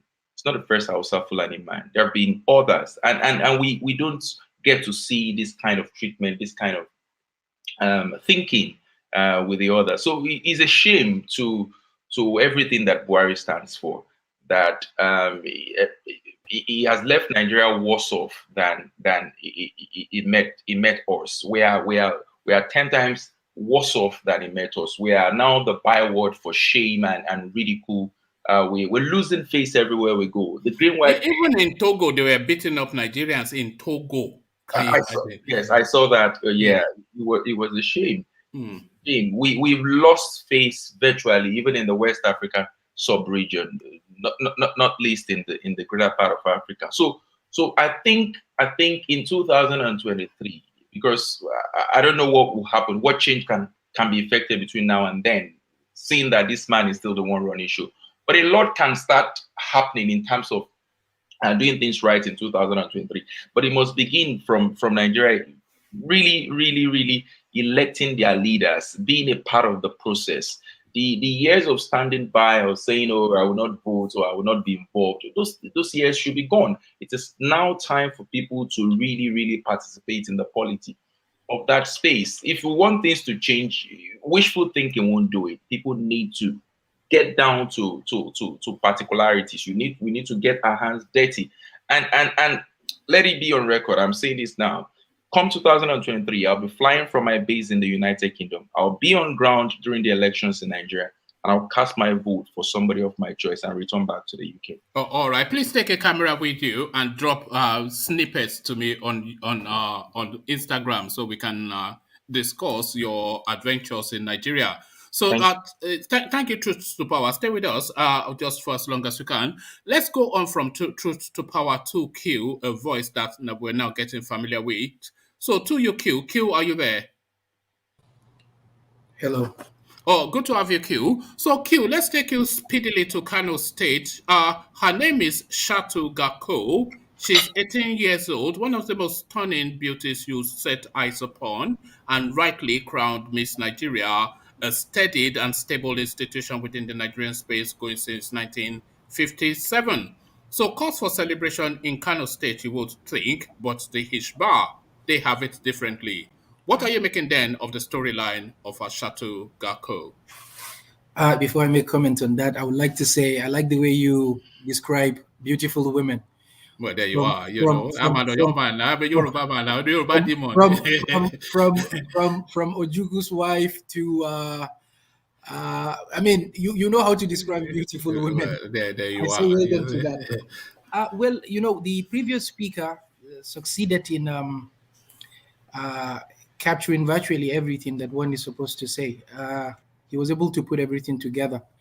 And in his submission, he asked an important question. He said it's important to ask, why do they think or why do they do things that way? If I'm right, that was what he asked.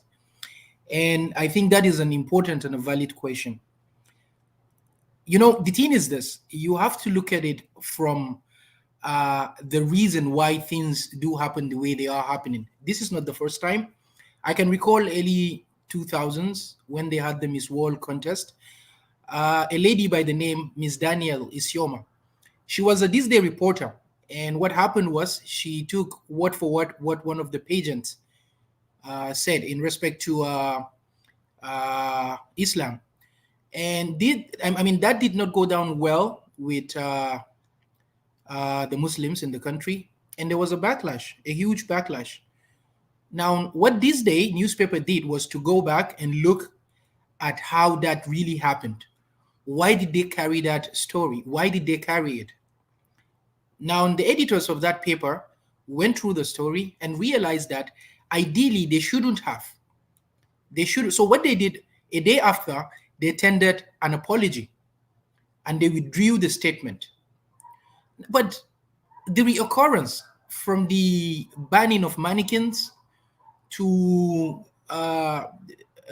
forbidding alcohol, Nigeria is a country that has people who don't even believe in any of the religions. So people must understand that there are other people that do not believe in whatever it is they do believe in.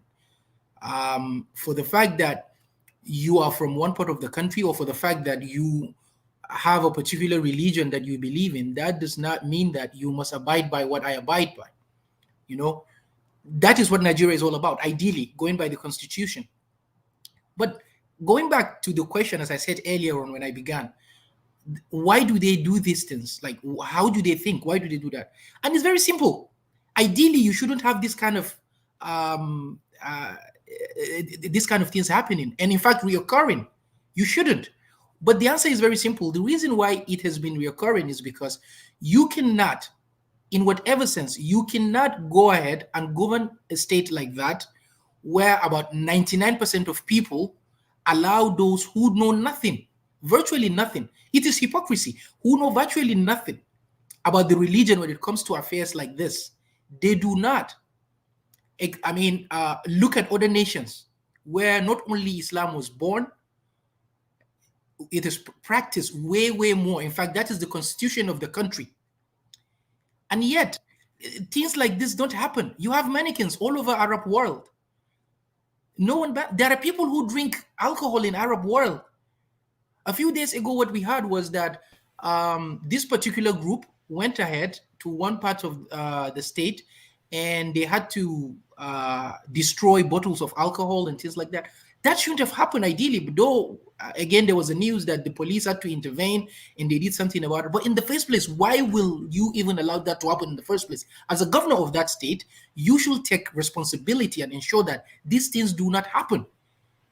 You can, if you are a Nigerian, you have the right to live the way you want to live wherever in Nigeria. And no, I can't agree with that totally. No, you have the right as a Nigerian. No, you don't. You don't, because you have to respect the culture that obtains. You have to respect the culture, but taking alcohol, excuse me, taking alcohol, I'm coming. Taking alcohol has nothing to do with anything within our constitution. There's nothing in our constitution that goes against any of the cultures in Nigeria. There's nothing in that. Do you get my point? Well, I do get your point, but so what I'm saying is that if you have a culture, if I can just let me interrupt you just for a quick second, Q. You see, I don't fundamentally object to Hisbah, but I would rather Hisbah was a voluntary thing for people who opt to live that life, and then they then subject themselves to it. But it cannot be a state template, but it has to be a template to people who voluntarily opt for that lifestyle. And I also, in those ultra spaces, because we have to concede that some of the spaces in the north, they are ultra. So in those ultra spaces, excuse me, there's nothing like ultra. I'm telling you this. It is political. It is political. You would not say Sokoto State is ultra. No, I'm coming. It is political. It is hypocritical. They want to use that more like dangling with a bone in the presence of a dog. It has nothing to do with it being people respecting other people's culture. No. If you're talking about culture, the culture that you can associate them with is the religion itself. And there's nowhere you see Islam being practiced like the Arab world, what I'm talking about here, where they use the Holy Book as its own constitution. Now, if you go to most of these Arab nations, you realize that people do all these things that they ban in Kano. Yes, I know they do it in Dubai because I've had a beer in Dubai. And let's assume, for instance, they say, okay, look, this is how we want to do things. But whatever it is you want to do, it's honestly speaking, is befuddling, and it is something that ideally we shouldn't be tolerating this now. It just does not make any form of sense. It doesn't. Do you think it's time for us? Stop it, Q. What's your solution to stopping it? No, hold on, Emeka. Yeah, to that, and to my question as well. Is it time now for us to categorically have that conversation as to the place of the Hisbah system within the Nigerian state? Nigeria being a secular state, Hisbah being a peculiarity of a particular slant, so which subordinates and what obtains, what supersedes. So is this a conversation? We need to be categorical so that the Hisbah himself, they know what their limits are and what their remits are. The thing is this, the conversation must be hard. It must be hard because people, the bottles of alcohol that were destroyed, that's someone's investment. Do you understand what I'm saying? You just cannot allow that kind of thing to happen. It must be hard. it must be hard. People must sit down and talk. This just does not make sense. Why will I go buy? I mean, if they had told him initially that, okay, look, you cannot do that, he wouldn't have spent so much money in buying alcohol. He wouldn't have. That was a waste of money, waste of investment. So what I'm saying is, ideally, yes, people should sit down and have this discussion. But at the end of the day, what I'm saying here is that those political figures within that particular state will do all they can to associate themselves with this act, because by doing that, they have a feeling by a large margin that they will be in control of people that for so long they've been manipulating. And that's what I've been saying here. Believe you me sincerely, that is what they've been doing. They drink alcohol themselves. Those of course, especially when they come to Lagos. Women, alcohol, prostitution. Women. They do a lot of things that the religion forbids. And when they get to the state, they put on a toga and they behave, more holier than those who know, who were born in the religion itself and who've been practicing the religion long before religion arrived in Nigeria. So what I'm saying is, there's a lot to unpack and there's a lot to discuss. People must sit down and talk about this. This just cannot continue. It makes no sense. Why invite our parents? It just does not make sense. It's a ridiculousness. But for reasons of time, Q, let me take you to another talking point. And this part between Obasanjo and Chief Edwin Clarke, as ever around the revenue sharing formula, Chief Edwin Clarke harkens back to the first constitution that gives 50% to the subsisting state. But then, of course, events have progressed. So what are you making then? Octogenarian versus septuagenarian with their walking sticks. So walking sticks at dawn. Between these but two if you don't mind me asking, what brought? Why did he respond to Obasanjo that way? Did Obasanjo say anything, or? No, there was a global peace conference that was held recently in Abuja where people are invited, and part of Obasanjo's speech then was to say that the spaces where resources are found should have a greater share of those resources. They should have the lion's share, because, of course, that is their God-given resource. So Edwin Clarke took exception to that, saying that Obasanjo was in position more than anyone else in the history of Nigeria to have effected those things that he's now saying out of Okay. Okay. To answer this question, it's important if you allow me to go down memory lane. As he said, and I will try and do that quickly. This is what happened back in history. People can go back and check. Not until 1970, the derivation formula has been that 50% of whatever resource that comes from your region goes to that region in particular. 50% goes to that region and the remaining 50% to the federation account. Not until 1970, during Gawan's administration, Obafemi Awolowo came up with that. And out of that 50%, 5% was removed, making it 45%. It was a decree 113. That was promulgated as a result of that.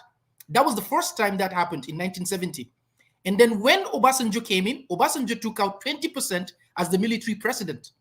After Obasanjo, Shagari came in. Shagari himself took out another 20. So what you had left was only 5.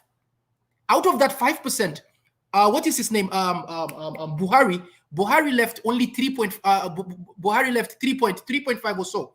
He took out some, so they've been removing it. It was Babangida that took out all of it. He left 1%, and then he said, whatever it is that is generated, another 3% should be added to that, which makes it 4%. So he created the OMPADEC as a commission to look after the Niger Delta. So in other words, not until Babangida came, it has been since 1970. There's been reduction. So, after that, we had not until what is his name again came in as a civilian president, Obasanjo in 1999. Obasanjo, when he came in, there was the struggle for 13% derivation and also the onshore offshore dichotomy. So this was a very, very difficult and a highly contentious issue between people within the National Assembly. What happened was, someone by the name Abdul Ningi, who was a senator, came up with that, and he presented it before the Senate of 13%. But this was initiated, I think, during Abacha's regime, the 13% derivation formula. When that was presented, Obasanjo said no. It was not Obasanjo. Obasanjo did not do that. He did it reluctantly because the National Assembly overrode completely. They went against him. They sent the bill to him, he sent it back, and then the National Assembly came together, particularly with the interest of the governors of the South, in order to override the president. That was the first time in this dispensation that a president was taking, I mean, that the National Assembly vetoed the president. So to an extent, Edwin Clarke was right when he said what he said, because going by what happened in history, that was these things that I'm telling you, you can check and verify. This exactly was what happened. Mr. One Man. Oh, sorry. Yes, I thought you were going to. Hold on. I thought you were going to weigh one side or the other. So, who then are you then saying that Edwin Clarke is exactly right to rebuke Obasanjo for talking about? Going back, what happened? If Obasanjo today should say that every region should control its resources, he was in power. Was it that he had no idea or he did not understand what it means to control resource? That he's saying it now? Because he was in power then. I'm telling you, what happened was that the National Assembly prepared a bill, sent it to the president when Obasanjo was in charge. Obasanjo turned it down, but the National Assembly vetoed that completely. They overruled him. All right. I think Ola wants to put the question to you. So Ola put that question to you. Yeah. I was going to ask a question. Okay. When Jonathan did that conference in 2014. Yeah. Did he really need a National Assembly to even change the sharing formula? Because what I learned, if I'm not mistaken, that time was it from Femi Falana or someone else? I can't remember that man did not really need any act of the parliament to change that revenue formula. That the constitution just say minimum. It said minimum, but never said maximum. So that it could have started from that place. Yeah. And change that thing, but this man didn't do anything. That's where I have grudges against Edwin Clarke. It was there, and he had that opportunity to say, "Okay, this oil is coming. Let us use this opportunity to change the equation," but he never did. Okay, I even disagree with his narrative that Obasanjo did not. He wasn't the one that did the 13%. No, yeah. Day one, it was his proposition. He used it in his campaign. See, what I'm saying here is that it was his proposition. Okay, yes. What I'm saying here is so. So what do you mean that he didn't want to sign it? He didn't want to vetoed.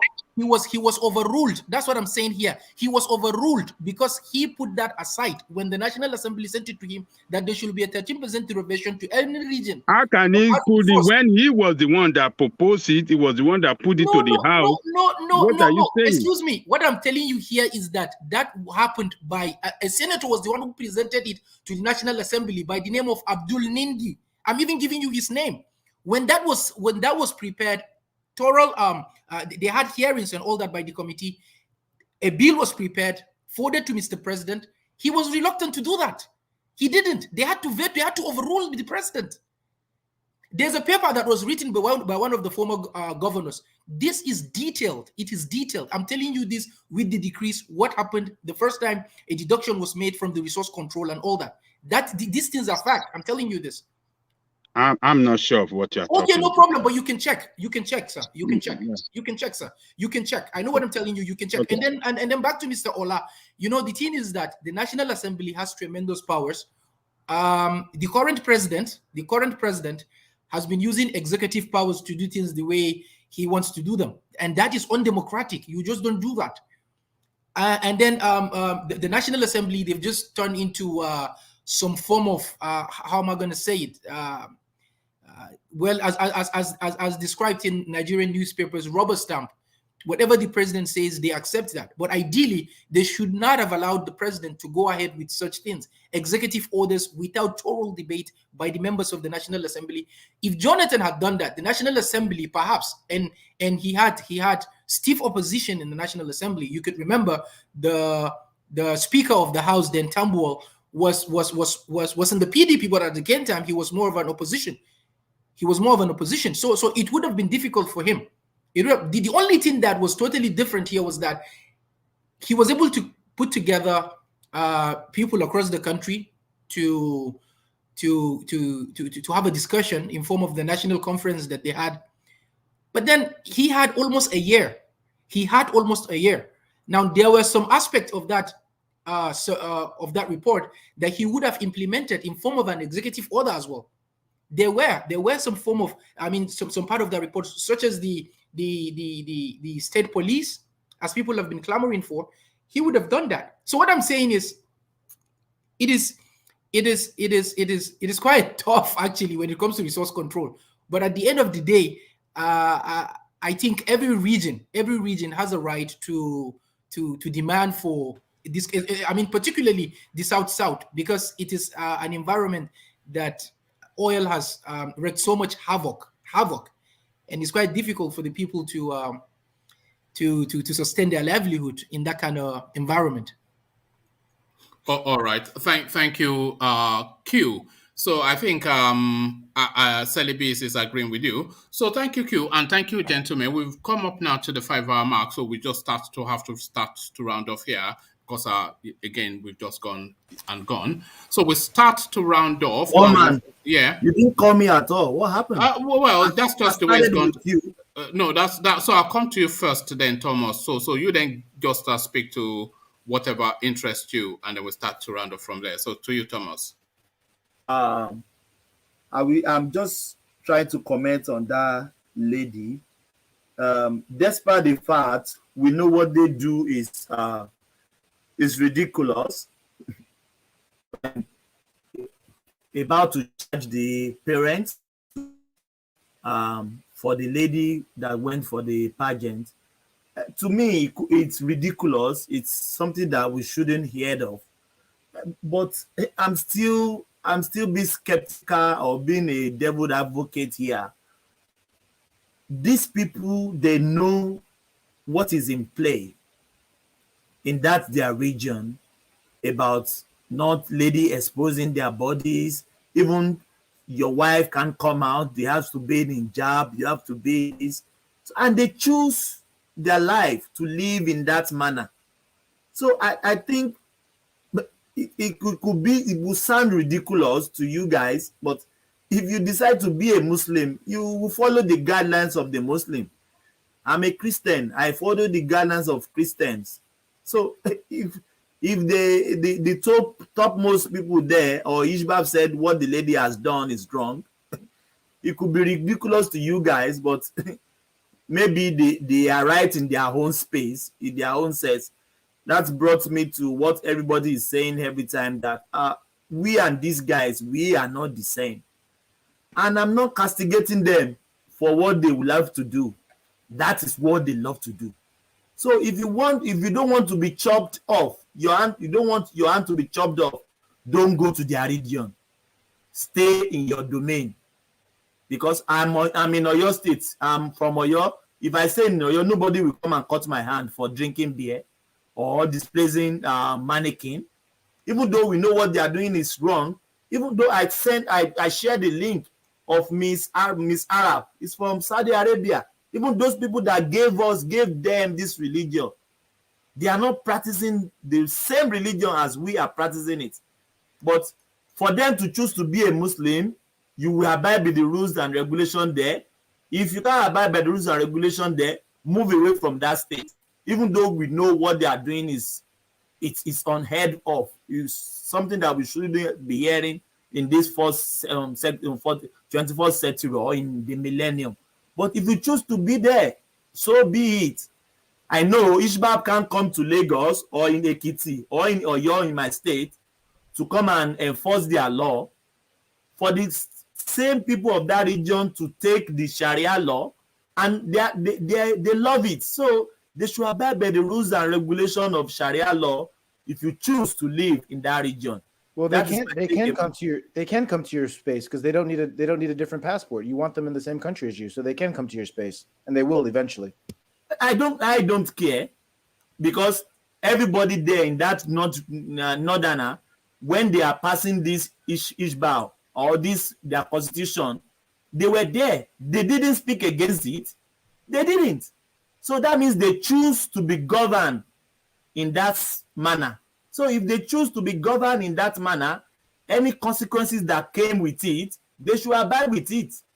That is it. If the northerner rose up today that this law, we don't want it anymore, it can there will be change, but choose one like that. So be it for them. That is my that.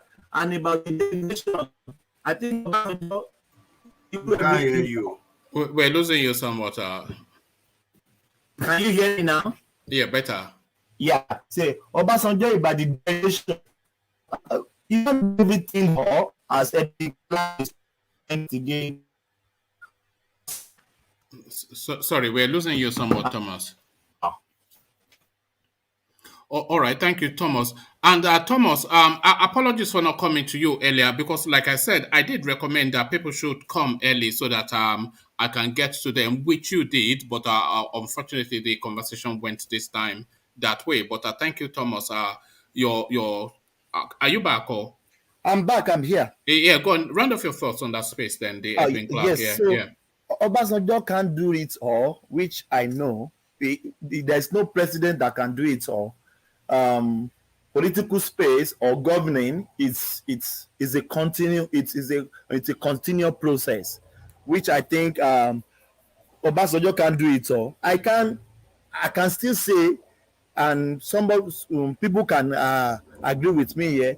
If you are talking of who has governed that space called Nigeria much better, you can't rule out Obasanjo for the 8 years that he did in the democracy.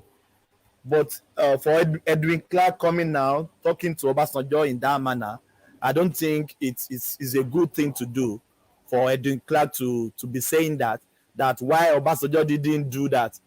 But why are these people there now? Why are they not doing better? So you can't really castigate Obasanjo for that. To me, you can't castigate him for that. That is my submission. My final word. Our country, we want work, but our brothers from the southwest or southeast, I will tell you guys that we have to work together. Even though you think Nigeria is not working, we are better off together than to go separate ways. May God bless Nigeria. God bless everyone. Thank you. All right. Thank you, Thomas. A real delight. So from Thomas, we go on to Rational Mind. And just rapidly through now, I want to try and round off just as quickly as I can, but still not stifling you, but Rational Mind. Well, I want to ask you a question real quick. I think one of the topics you treated was about the independence, the constitution being taken over by the military and all of that. I think you mentioned that at the beginning of this discussion. Okay, yeah. So I think for me, I just want to quickly talk about that. You see, that's a point that really struck a chord in me. If that was the founding, because like we talk about the United States here, where the founding constitution is what is being used to today. I mean, I think maybe some group of lawyers should just come together and maybe challenge that in the court of law and see if that would really, maybe they could really revert back to that founding. You know how that can be done, and I've often advocated this. Somebody should challenge the military administrations in Nigeria. So if they challenge the military administrations in Nigeria and they can set it at the Supreme Court level as an illegality, then that will nullify everything that they've done. And that automatically reverts to that first constitution. Yeah, that I was thinking about that when you mentioned that at the beginning. So, I mean, if they could do that, maybe see legality of that and see if that could be challenged. And then maybe that could take us back to the first constitution that was the founding constitution for that country. So having said that, I just want to comment on that Hisbah, and then for me, it's we see, like we said, it's just the hypocrisy we've seen in that space. Islam in itself, I think, we should not say should be a threat as such, but it's just the people who interpret that religion. Just imagine when you were talking about this guy from Lagos, this Yoruba guy, Ishaq Akintola, when he was quoting the Quran, using some kind of stupid surah, and then we're talking about the Arabs having their own Arab pageant. And you should just imagine, it's just the kind of hypocrisy. A while ago I was reading about this thing that happened in Sokoto State, that maybe this Christian body that went and distribute malaria and all that product for them. And then they were talking about there was an attempt being made to Christianize them. Is it not the same Quran that talks about Muslims going back to those things that were previously written before the Quran? There there are Muslim scholars that have Bibles that they consult, they read. So what are we talking about? You can just imagine kind of hypocrisy that exists in that space. So I mean, there's a surah that talks about, we have written to you guys, to you guys, go. Go consult those things that were written prior to this, which is the Torah. I mean, and the Bible. I mean, which is the Bible, perhaps the Torah. So the point is, what is the point? What is people are there to help you? None of the Islamic body perhaps have come there to give you malaria pills or whatever pills to help you. I mean, to get through your illnesses. I mean, that is just, it tells you what the religion in Nigeria has become, especially with the Islam that is being introduced in the northern part of Nigeria. And like Q said, we need to start talking about sitting down, talking about. All right, but I don't want us to be too critical of a religion that we're not too familiar of. You know how that can go. Well, you won't tell me I'm not familiar about religion. I am not familiar with it. So I can't challenge you if you are saying something. I'm open to challenge. Those people who are here who knows what I'm talking about, the surah I'm talking about that I'm making reference to is there. I'm not talking about anything. I'm just making something out of thin air. So, in conclusion, just to conclude, I think the issue that you raised about EDWIN, CLARKE, and Obasanjo, I think the beef started when Obasanjo made something recently. There was this man from that Ijo part, and he made something, and then maybe abruptly Obasanjo stopped him midway in his speech, and maybe criticized the guy and the whole Ijo National Congress and whatever other Ijo groups. They come raining on him like, look, you man, you were there. What did you do? So you see, Obasanjo, like I've said on this platform, that guy is one of those hypocrites we have in that country. The Ogogoro is from the Creeks, isn't it? They came up with that. They gave the nation Ogogoro. Yeah. You say this is the thing now. So Ogogoro talking, Nabi. No. I won't say that. I mean, I'm saying Obasanjo himself is an hypocrite. Yeah. He was there. He could have effected some changes, but he never did. So we know this is another conversation we can go on talking about. We can go on arguing on that. So just to conclude, I just want to say, Nigeria, there's a way forward for that country, but as long as we are not ready to face the real issue, talking about these issues that we all face, there's no way that country is going forward. And so that's how I want to end. And how everybody. All right, thank you, Rational Mind. So from Rational Mind, we go on to Emeka, who puts his own slant on things. So your slant, Emeka. Before I get started, Rational Mind, you criticizing Obasanjo or whoever you just criticized, that must be the 20% Igbo in you. You have to make sure to keep. He has always been critical of Obasanjo anyway. And Tinubu, you cannot stand the 12. That's the 20% Igbo in him. He needs to make sure to keep that in check. He doesn't want to let that too loose. But thanks again for hosting this forum. What I would like to say is that there are over 250 different ethnic groups in Nigeria, probably well over 400 plus different languages spoken in Nigeria. And when you look at the Bible in Corinthians talks about when I was a child, I thought as a child, spoke as a child, reasoned as a child. But when I stopped being a child, I put away my childish ways. Nigeria is a very young country, and in many respects, it's a child. And that child right now has not figured out the secret to success. And that secret to success is understanding you don't need to be one country. You could actually exploit your differences under different camps and different nations.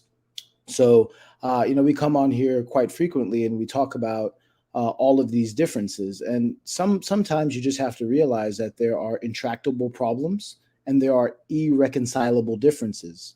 People talk about irreconcilable differences all the time. And so, my hope is that Nigeria, as it matures, it could recognize that there are irreconcilable differences between the over 250 different ethnic groups that collectively speak over 400 different languages. And it can mature and realize that maybe the most mature thing to do would be to allow those that don't want to be in the current contraption to go their separate ways and hopefully maintain positive relationships.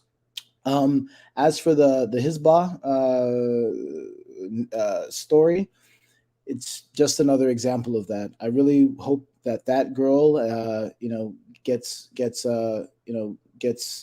gets a fair judgment amongst her people. And that's really it. I would like to say, though, the last time we were here, we talked about the electoral bill, and it was not surprising that the Senate did not really push forward like they said they were going to push forward on that. Just goes to show again that the process that individuals like Q speaks about in terms of using the system, it's not really there. It's I told you not to be attacking people. What's wrong with you, Emeka? But I like Q. I like Q because he came today. Q. You came today, and you started. Yeah, I agreed with what you said, but what I want you to really answer. It's not when you agree with him that you should like him. It is when you disagree with him that you should respect him. I still like him when I disagree. I still like him when I disagree. Are you pansat?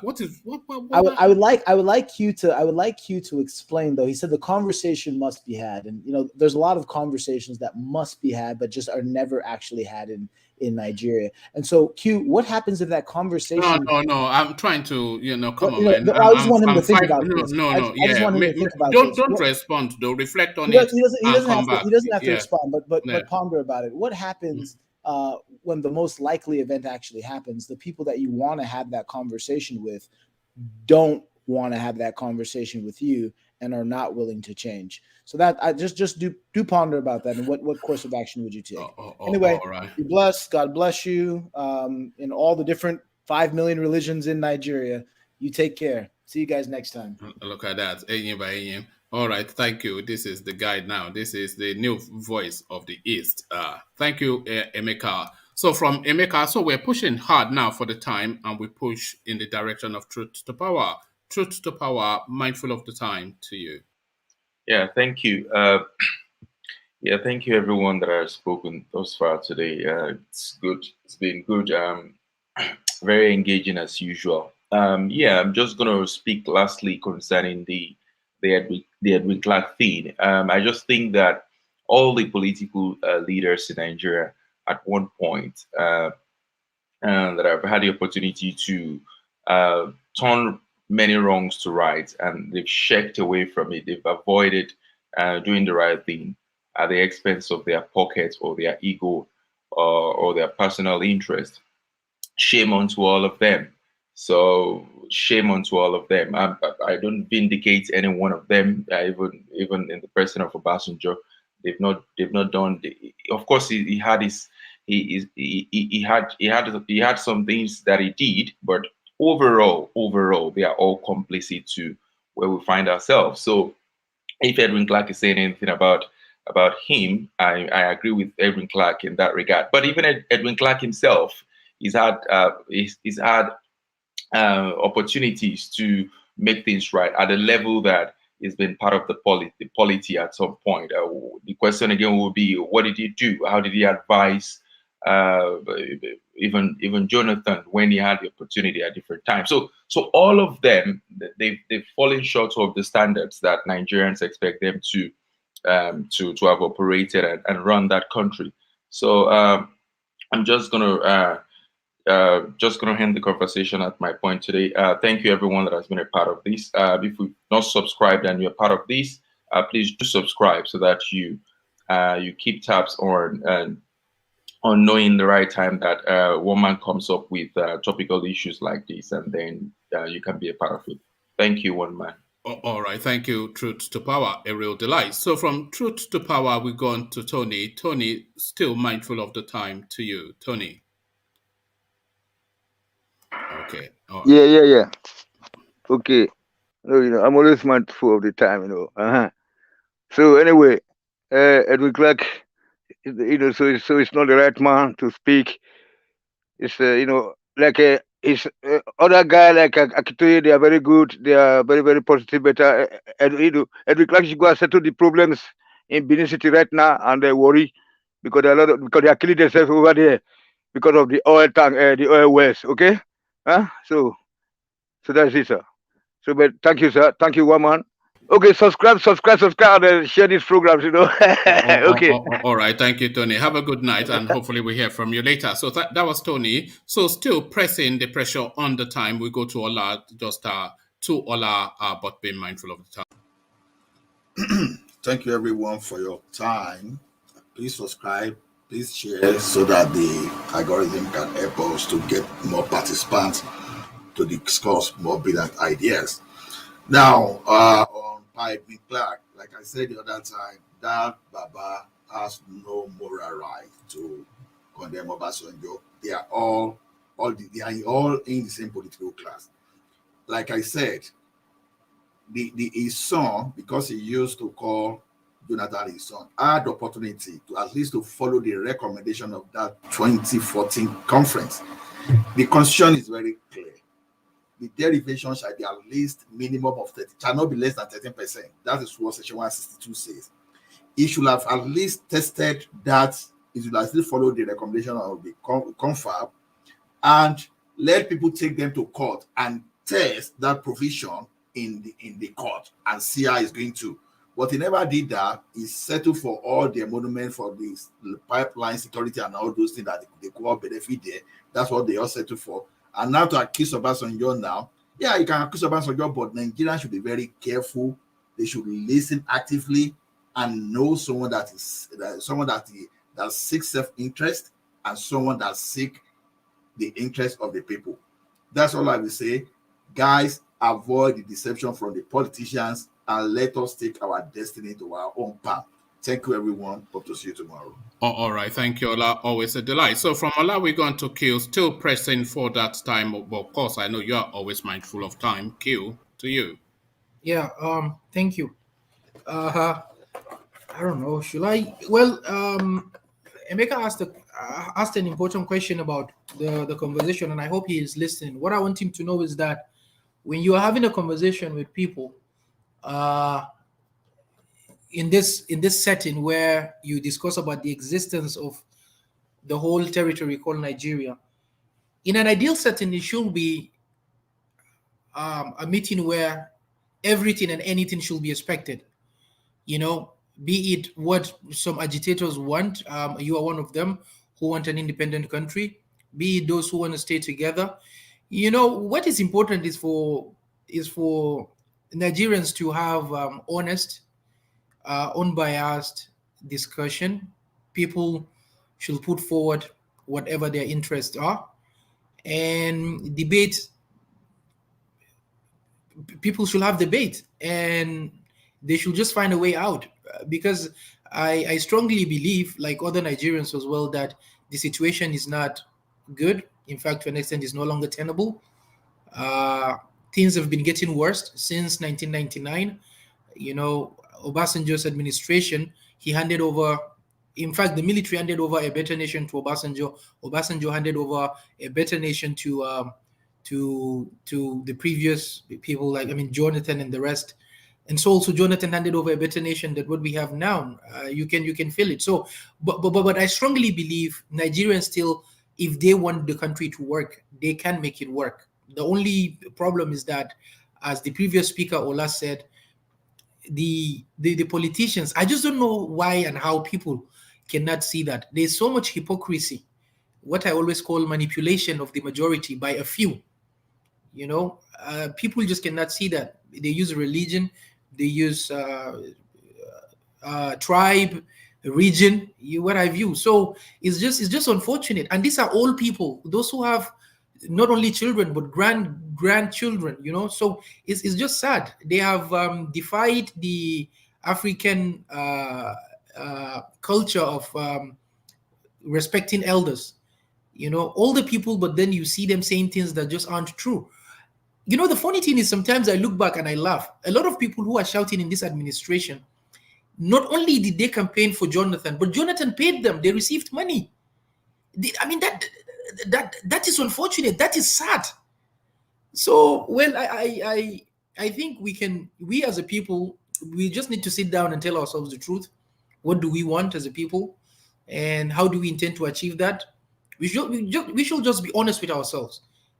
People who want to have their own country in form of their own identity, tribe, religion, whatever, I mean, they should go for it if that's what they want, and if that's what they think will make them achieve whatever it is they want to achieve. But one thing I am certain of is this, that if the country disintegrates, for instance, into 2, 3, whatever number, each of the constituents will no longer be as powerful as the whole country as it is today. That is definite. So I don't have any more thing to say. I just hope people should have should try and discern situations, critically. They should critically look at situations, and they should be objective and honest to themselves. I am not just going to say you are right because you're from my tribe or you're from my religion or region. No, I will not do that. When you whatever it is, if you are wrong, you're wrong. If you're right, you're right. These are just facts. Thank you very much. All right, thank you. All right, thank you, Q. So from Q, we go on to Ajan Lekoko, and still pushing that pressure on time. Ajan Lekoko round things up for us. Ajan Lekoko, ladies and gentlemen. Yeah, thank you, woman. I want to disagree with Q that the military handed over a better nation to Obasanjo in 1999. That is not true. The economy they handed over to Obasanjo was a tattered economy. What we had in the foreign reserve was less than $1 billion. When Obasanjo left maybe 45 or $48 billion in the kitty, in the foreign reserve. If I get the number well, maybe 65 billion or 45 or 45 billion. So one of the two. And they left indebtedness, which Obasanjo cleared off and make the nation a debt-free country. And he transformed the economy, the banking system, and he make Nigeria an attractive country to international world, particularly foreign investors. So Obasanjo managed Nigeria economy very well. He managed the image of the country very well, and he put into use the best brain that transformed the nation. So Obasanjo did well. He's still the best president in the history of that country. Papa Clarke, that's criticizing Obasanjo, I think maybe just nursing some grudges with him. Who knows? But Papa Clarke, I don't know what he has done special for his people. I don't know. Maybe somebody else know. Maybe somebody can tell us what's good that Papa Clarke has done to improve the life of the people in the South. He was there, Jonathan, the way Jonathan ran the country and the way Jonathan couldn't do as much as we expected to do for the South people. Papa Clarke was nowhere to stand up against Jonathan. But this time, speaking up against Obasanjo for what we didn't know. So he knows better. So other than that, I want to thank everybody that came on the platform tonight. You all have done well, and your thoughts are quite meaningful to the listeners all over the world. Please, our listeners, and if you have not subscribe, please subscribe right now, share, like, click on the notification button so that anytime one man went to Mo is going on live, you can get notified. Thank those guys behind the scene, everybody, from my brother Alessandra Gomez, Alessandra Kashi, and other guys. You are the strength of the platform. Please come back always, because what you are doing behind is more than what we are doing on the screen. So thank you all, and I thank one man particularly for bringing us together every night in the morning, American morning time, while it's afternoon time in UK, and now dead in the night in UK, evening time in America.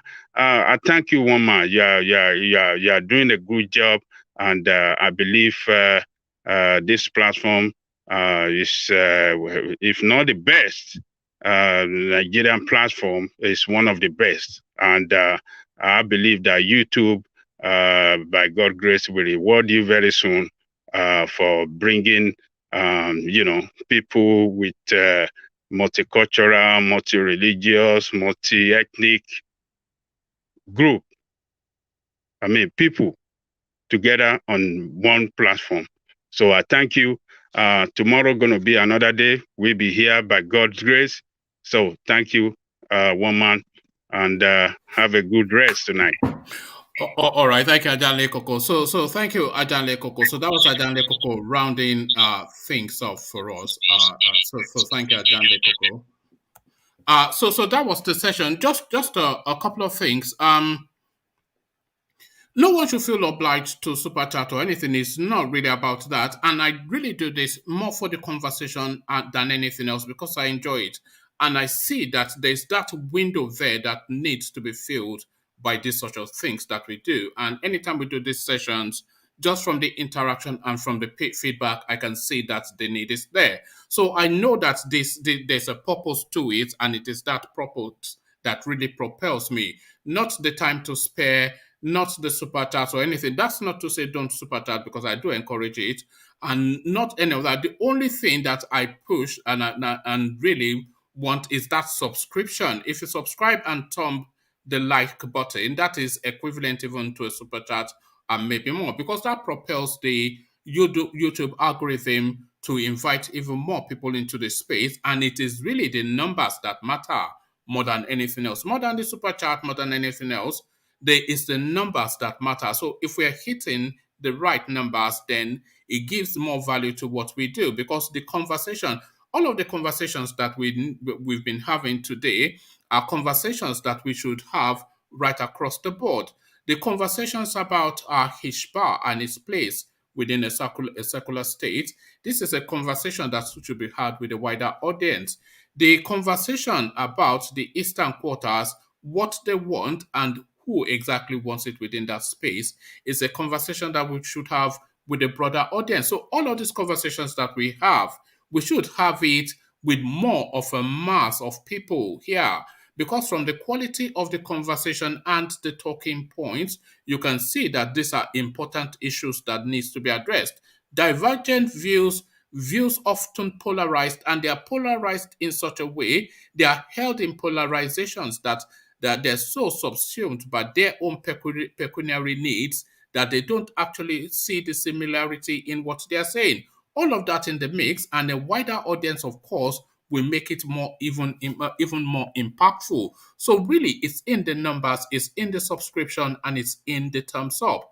And I do it really essentially because I enjoy the conversation and I feel the need for it. And I enjoy it so much, I intend to repeat it tomorrow. So if you're a chance to come repeat it with me.